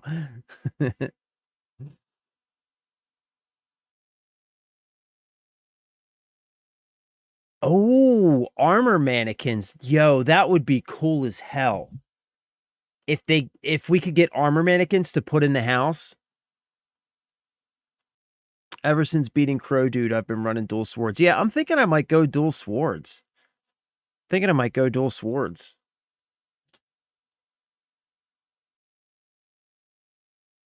Also, I'm thinking I'm going to... Man, I'm thinking I might switch out my armor.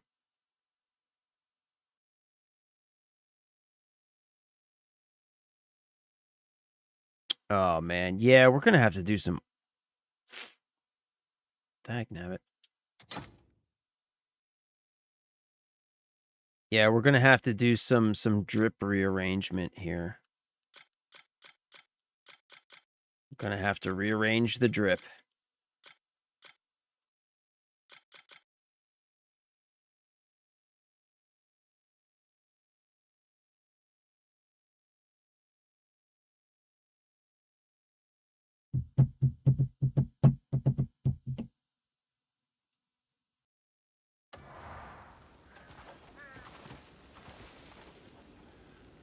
Yeah, this is we're just not matching anymore. This is no bueno. Yeah, we're gonna have to do a whole drip situation here. We're gonna have to do that. Okay, for now, let's just do. Okay, let's put this back on for now. And yeah, we're gonna have to.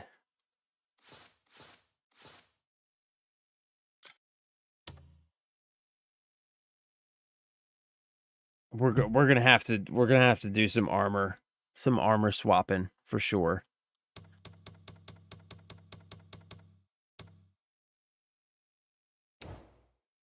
Okay, and where was the?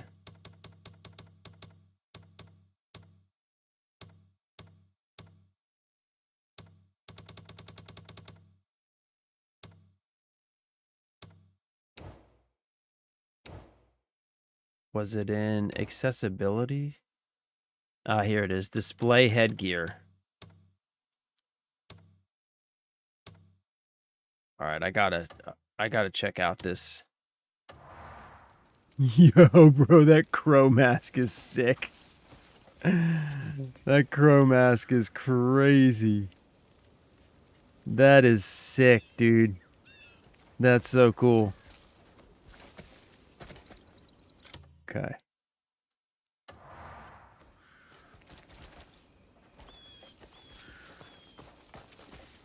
Let's go see this guy and buy his bones. Need some tools? Digging up a big old pile Need of any them tools for farming? bones.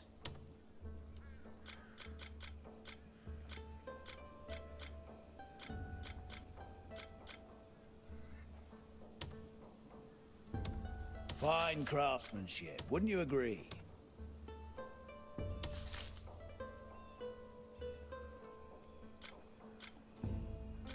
Okay. Sometimes it's the little... Come back if you need anything.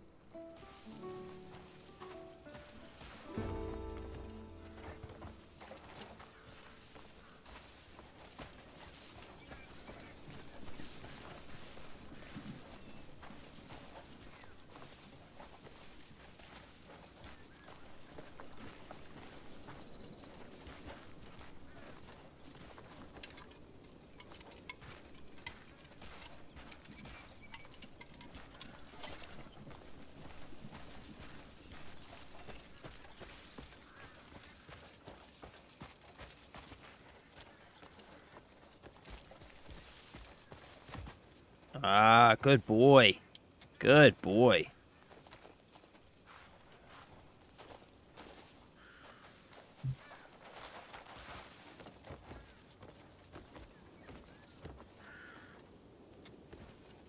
Okay. Okay. So what was this? This was the plate armor of the shadows.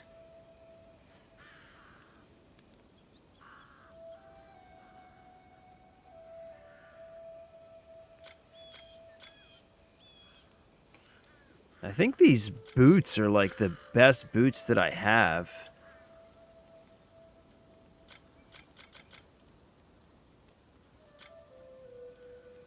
We've got the Teslet leather boots. We have the Hernandian banquet cloak. Cloth cloak. The Dark Ringleader's cloth cloak.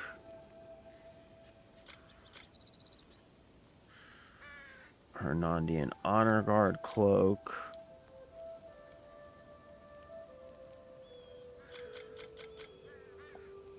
Leather cloak of the Fallen Kingdom. What am I wearing now? All right, the Scorched Flame plate cloak.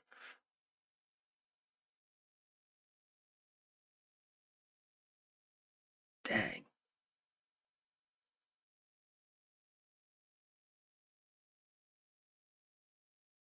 Okay.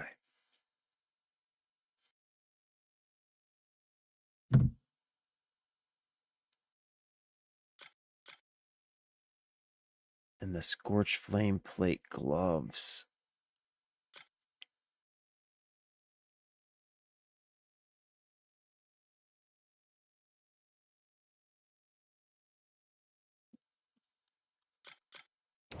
Oops.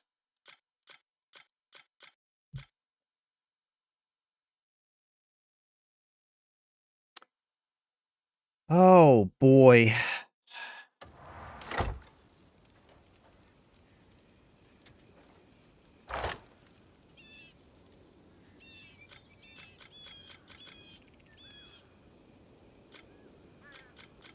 Okay, so I say we keep the cloak that we have on, right?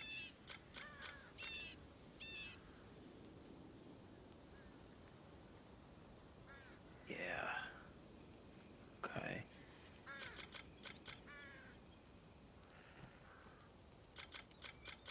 But we got to put that leather armor on.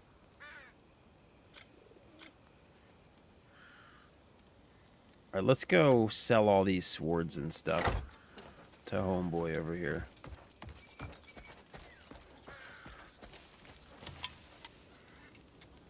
Oh, I was just...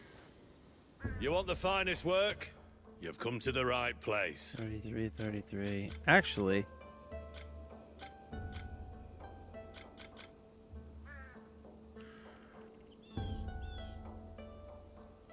Okay. So let's sell this one. Sell this one.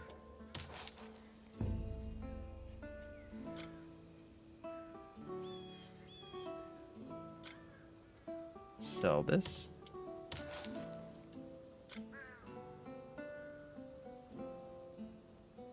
That's a cool looking shield. Ooh, these sell for $5 a piece. Let's sell these.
Okay, I'm gonna keep one of those.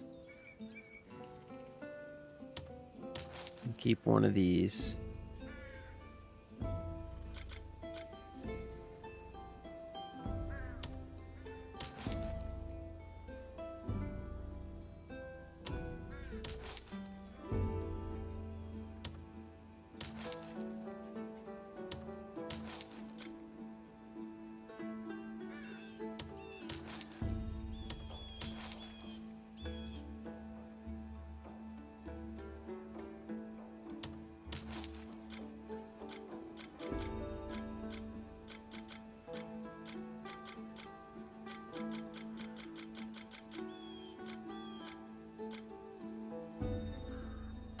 A man's gear. If you need gear, you come and find me.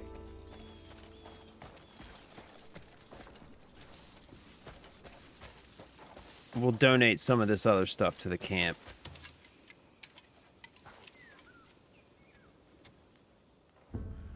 You got any good trading goods? Okay, yeah, let's donate all this stuff.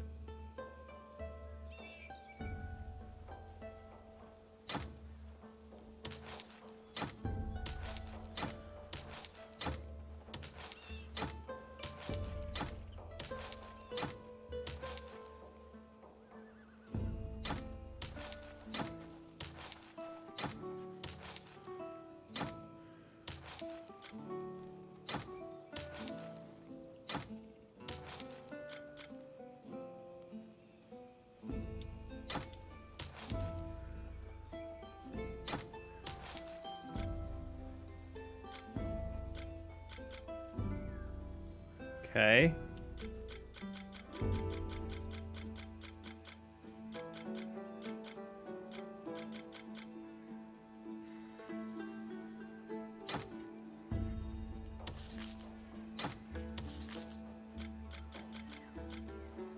Need something packed? Don't worry. I always make sure nothing goes missing.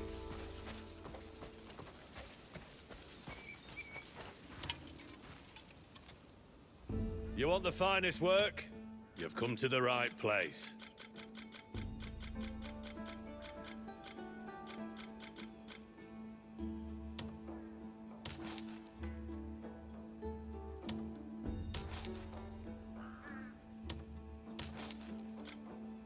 You want the blood is thicker than water, and steel thicker still. All right. So You've found the finest blacksmith in Piewell. yeah, decisions exactly. We've got to sort out the drip situation because it is definitely a drip rotation moment. Because we just got some new gear that I like. I've been default wearing the Reed Demon's armor. I look like I'm walking around in sackcloth. I must have accidentally leveled it up because I found a strong. I haven't found stronger armor since. I don't even know. Do I? I guess I must have the Reed Demon's armor somewhere. I think I remember getting it. Yeah, one set for each element. I haven't unlocked any of the other elements yet either. Like I am not very far into this game in retrospect. Okay, we got to figure out what we're doing here. So let's... All right, first and foremost, let's upgrade that ring. The Mark of Darkness.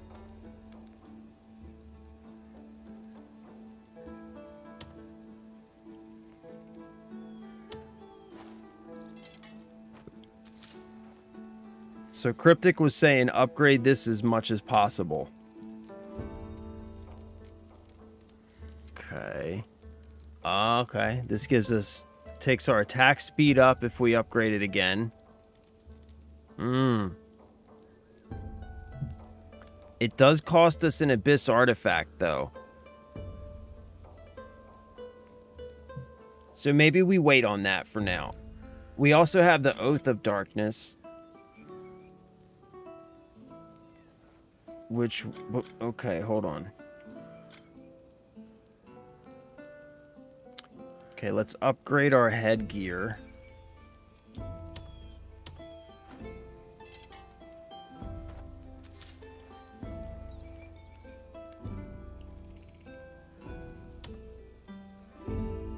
That's level 3. Let's take it to level 4.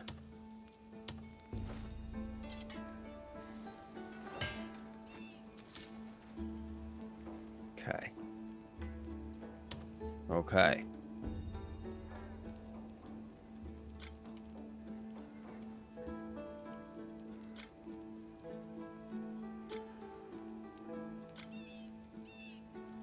Okay, now let's... Care to witness the ire? Come see me if you need something repaired.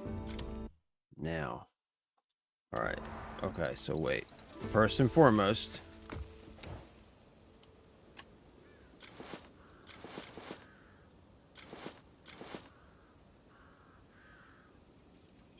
Okay, so we're switching to dual swords. Right. We're going to put our new armor on. The Blackwing leather armor, which has, let's see, stamina regen, which I like. Oh, but I've got a 4% stamina regen on the other armor. Okay, so we're going to have to do some gem swapping too. Oh, wow, my defense is going to go way down.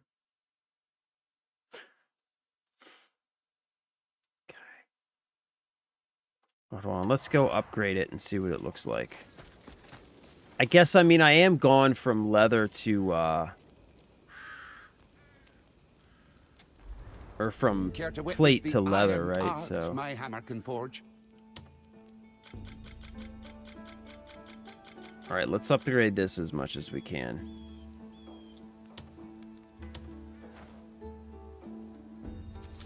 Okay.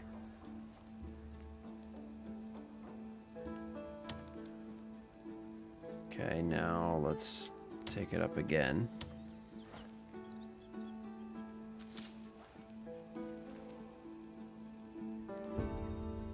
And now let's take it up to level 4.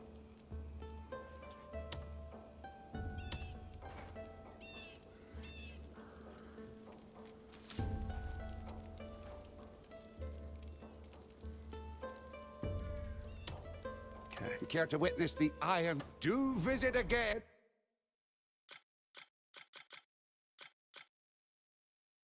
Okay.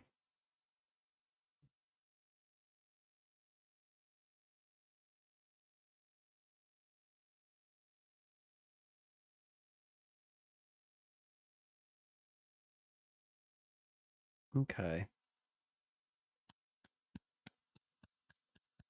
All right, we're gonna switch back to the leather armor.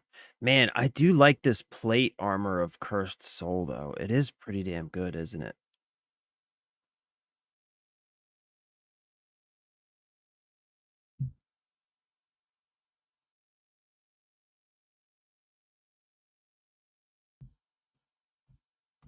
Yeah, I don't know. Should we just hang on to the plate armor? Or... No, because the Blackwing leather armor also has lightning resistance on it. Right?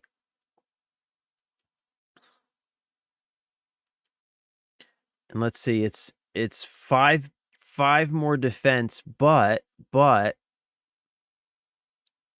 it also has 3 of that's also in a gem. Right?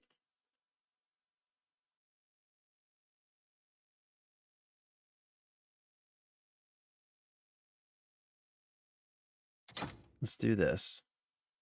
Okay.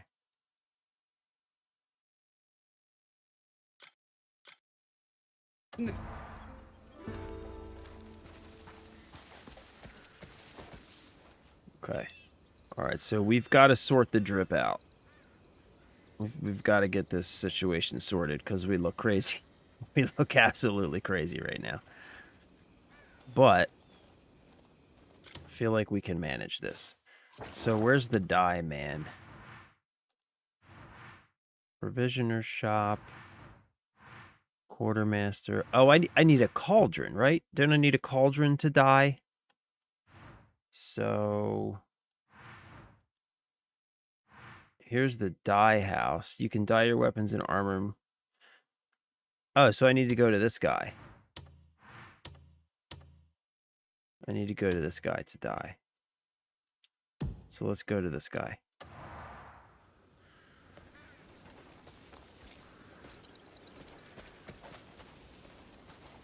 And then we're going to have to do gems too, but...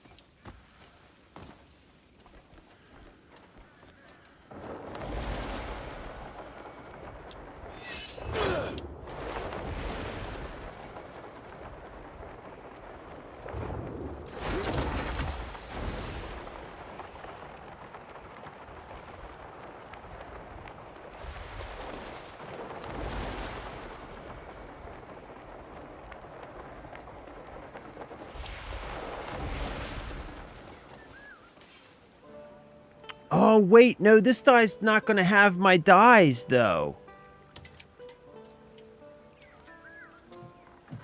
Looking to add some color? He's not going to have the dyes that I unlocked. That's... Yeah, all that he has is these stupid Hernandian dyes. Damn it.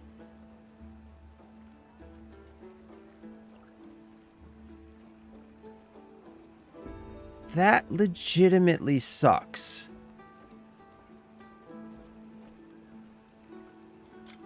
Yeah, that sucks. All he has is these dumbass red dyes. Why can't I use any of the dyes that I've unlocked? I hate that. I actually hate that.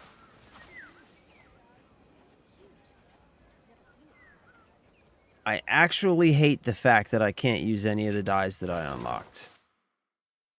I legitimately hate that.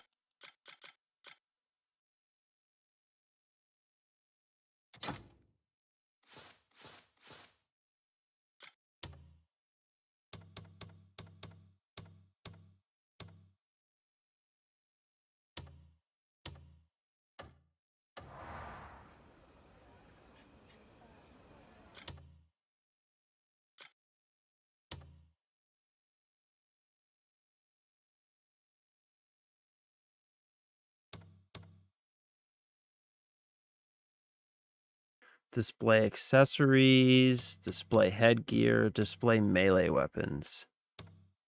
Show your selected and used melee weapons only. Display ranged weapons. Okay, selected only. Okay.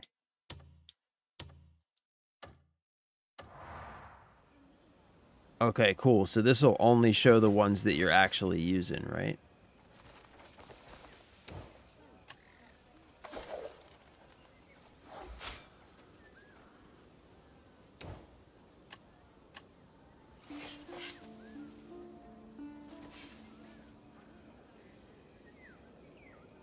Okay, that's kind of weird, though. Doesn't show my staff. I don't like that.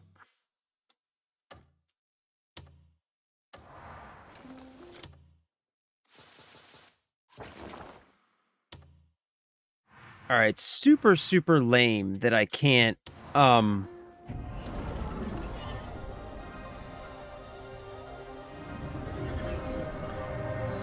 super lame that I can't use any of my dies. Super whack. Crazy whack. Hella whack, you might say. Wiggity whack, even. Whackity whack, don't talk back.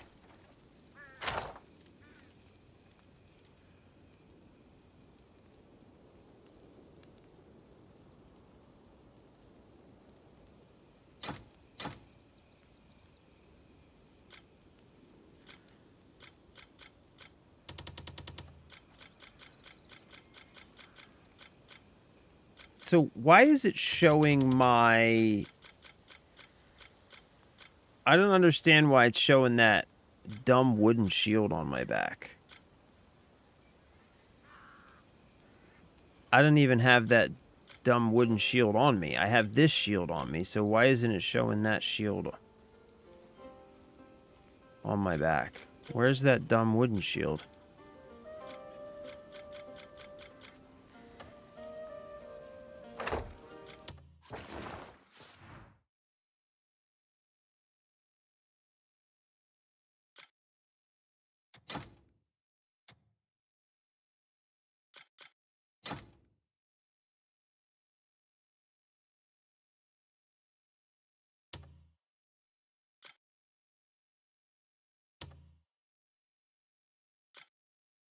Yeah, like, why is it showing that stupid shield on my back? I don't want to see that dumb shield.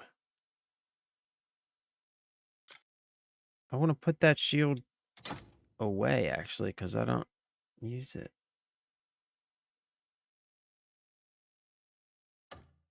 That's dumb. That's dumb. That's stupid. Look. It's showing that dumbass wooden shield on my back.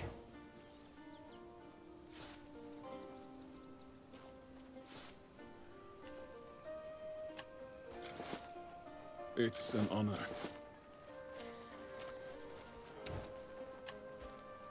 Well met, friend.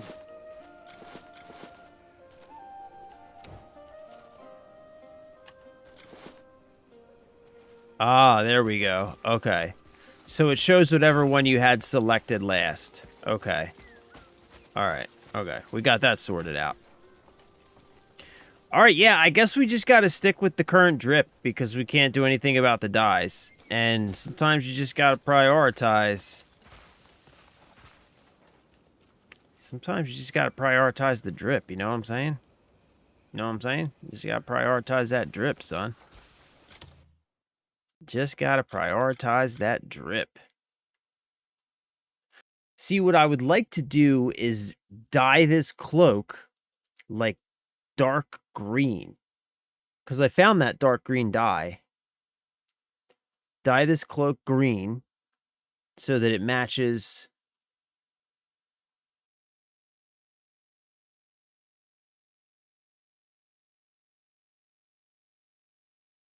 you know, my armor. That's what I was looking for. Also, I wish that you could not display the shield. Like, that would be cool if you could just not display the shield. But yeah, I think we're kind of stuck with the current drip for now. Because also we're going to have to find a replacement shield as well. Because we have to show a shield on our back, apparently. Hail. Either we have to show a shield on our back, or we don't get to show the staff, which the staff is just full of ass-kicking goodness, so we have to show the staff. So we're in quite a predicament here, gentlemen. We're in quite a pickle. We're in quite the pickle. Hello. Have you found the die Greymane yet? No. Yeah, there's no die guy in my map yet. Or in my camp yet. Yeah, there's no die guy yet, so I haven't found him yet.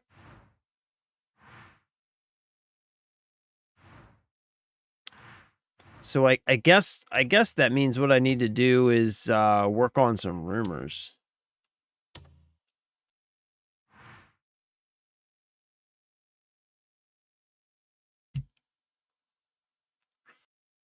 So that's probably one, but you have to deal with Jan. So there's that downside. And then I mean, I did a bunch of them. I don't think there's a bunch of them active right now. Like, I don't think there's a lot of them active. Yeah, there's a couple up here. There are a couple up here that we need to do.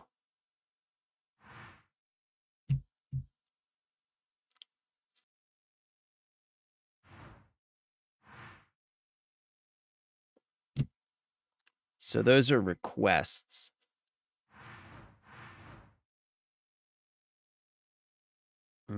So yeah, it doesn't look like I have found the die person yet.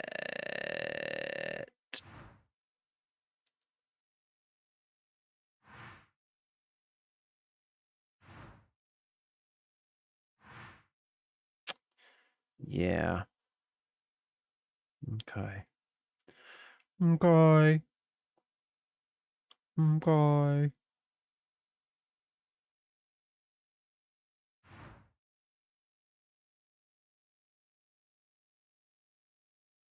So I guess tomorrow here's I think we should work on some of this Greymane stuff tomorrow. See if I can't. Ooh, what's that? Oh, that's another one of those shy. Find the fourth shy. Wait, I still need to find the second and third shy. Where's the second and third shy?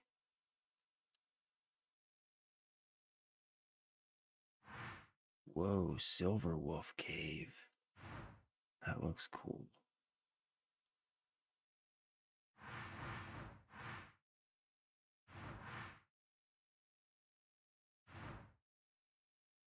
Find the fourth shy. Where's the second and third shy?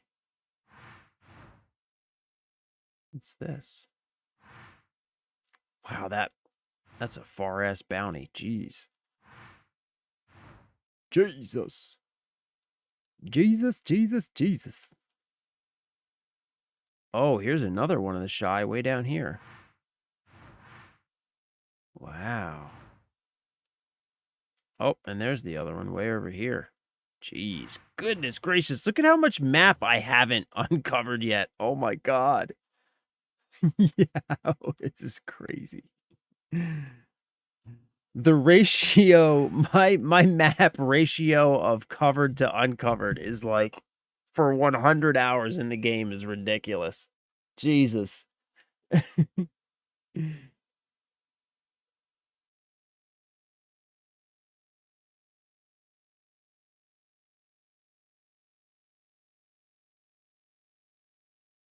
Where you have the wishbone-like river under the D of them, follow east, you'll find the dyers. Oh, okay. Wishbone-like river. Okay, so I probably need to uncover that part of the map. She said, check the journal for lost Greymane missions. Let's see. That would be faction, right?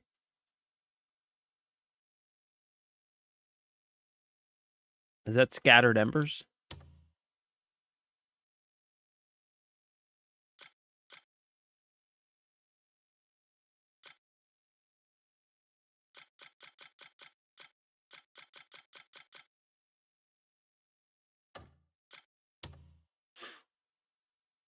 So I've done all the rumors that I have at least open right now. So I think I need to progress some more stuff to get some more rumors open, I guess.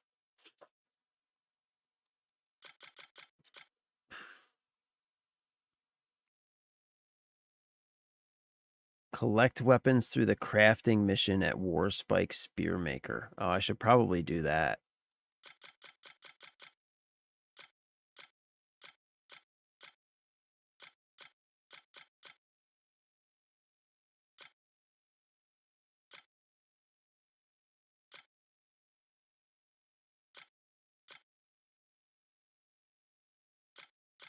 Okay. What is this? The Warspike Spearmaker. I can probably dispatch those guys.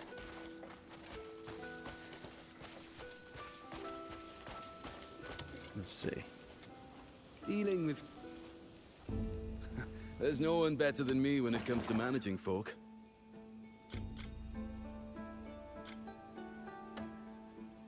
Warspike Spearmaker.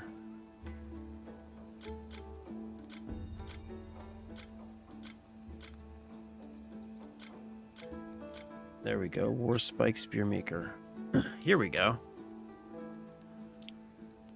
Let's knock this out.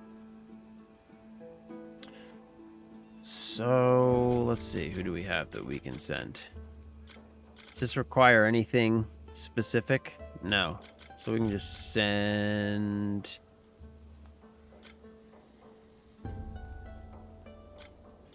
Send one of these guys. Send one of these guys. And we'll send one of these guys. Boom. Okay, we can knock that out. So that's cool.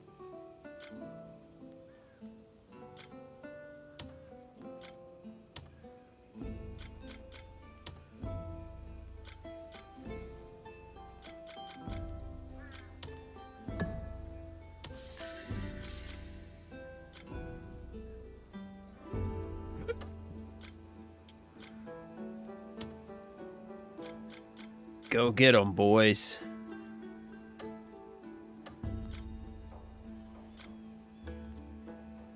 Oh, that gives us wine. What's this give us? Eggs. Fish.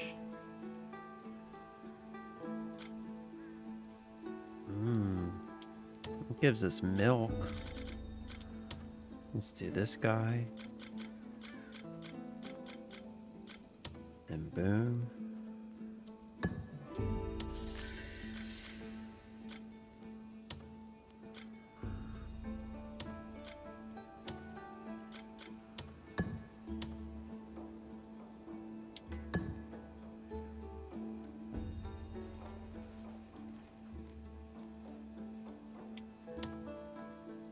Oh, out of money. Okay. What so? I'll see that everyone's well looked after.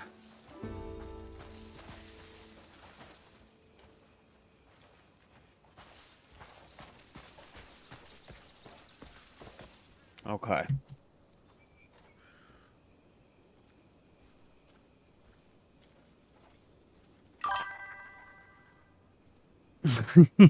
Yeah, I know, bro. 100 hours in. 100 hours in. And I'm still... still in Hernand.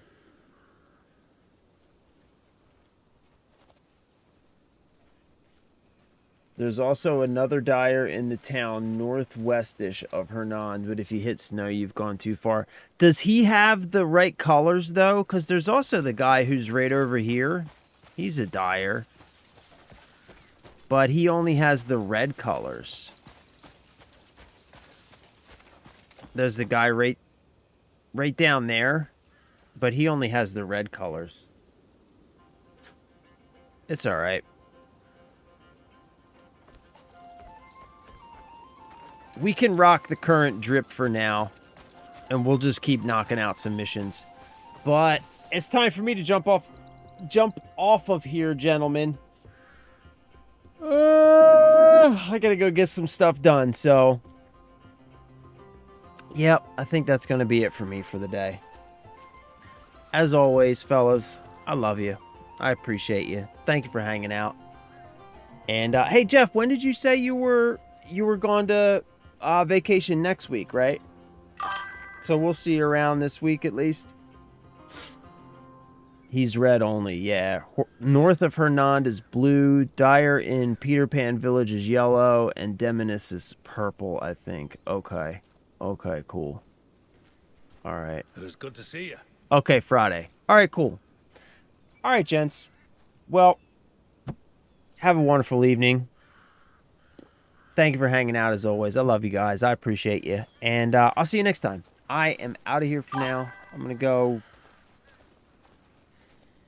try and get something done. I think I got to go watch the baby. But anyway, I'll see you. I'm out of here.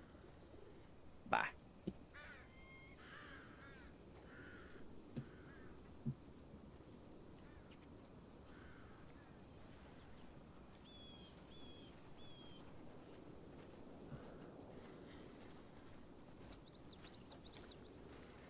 Greetings to you.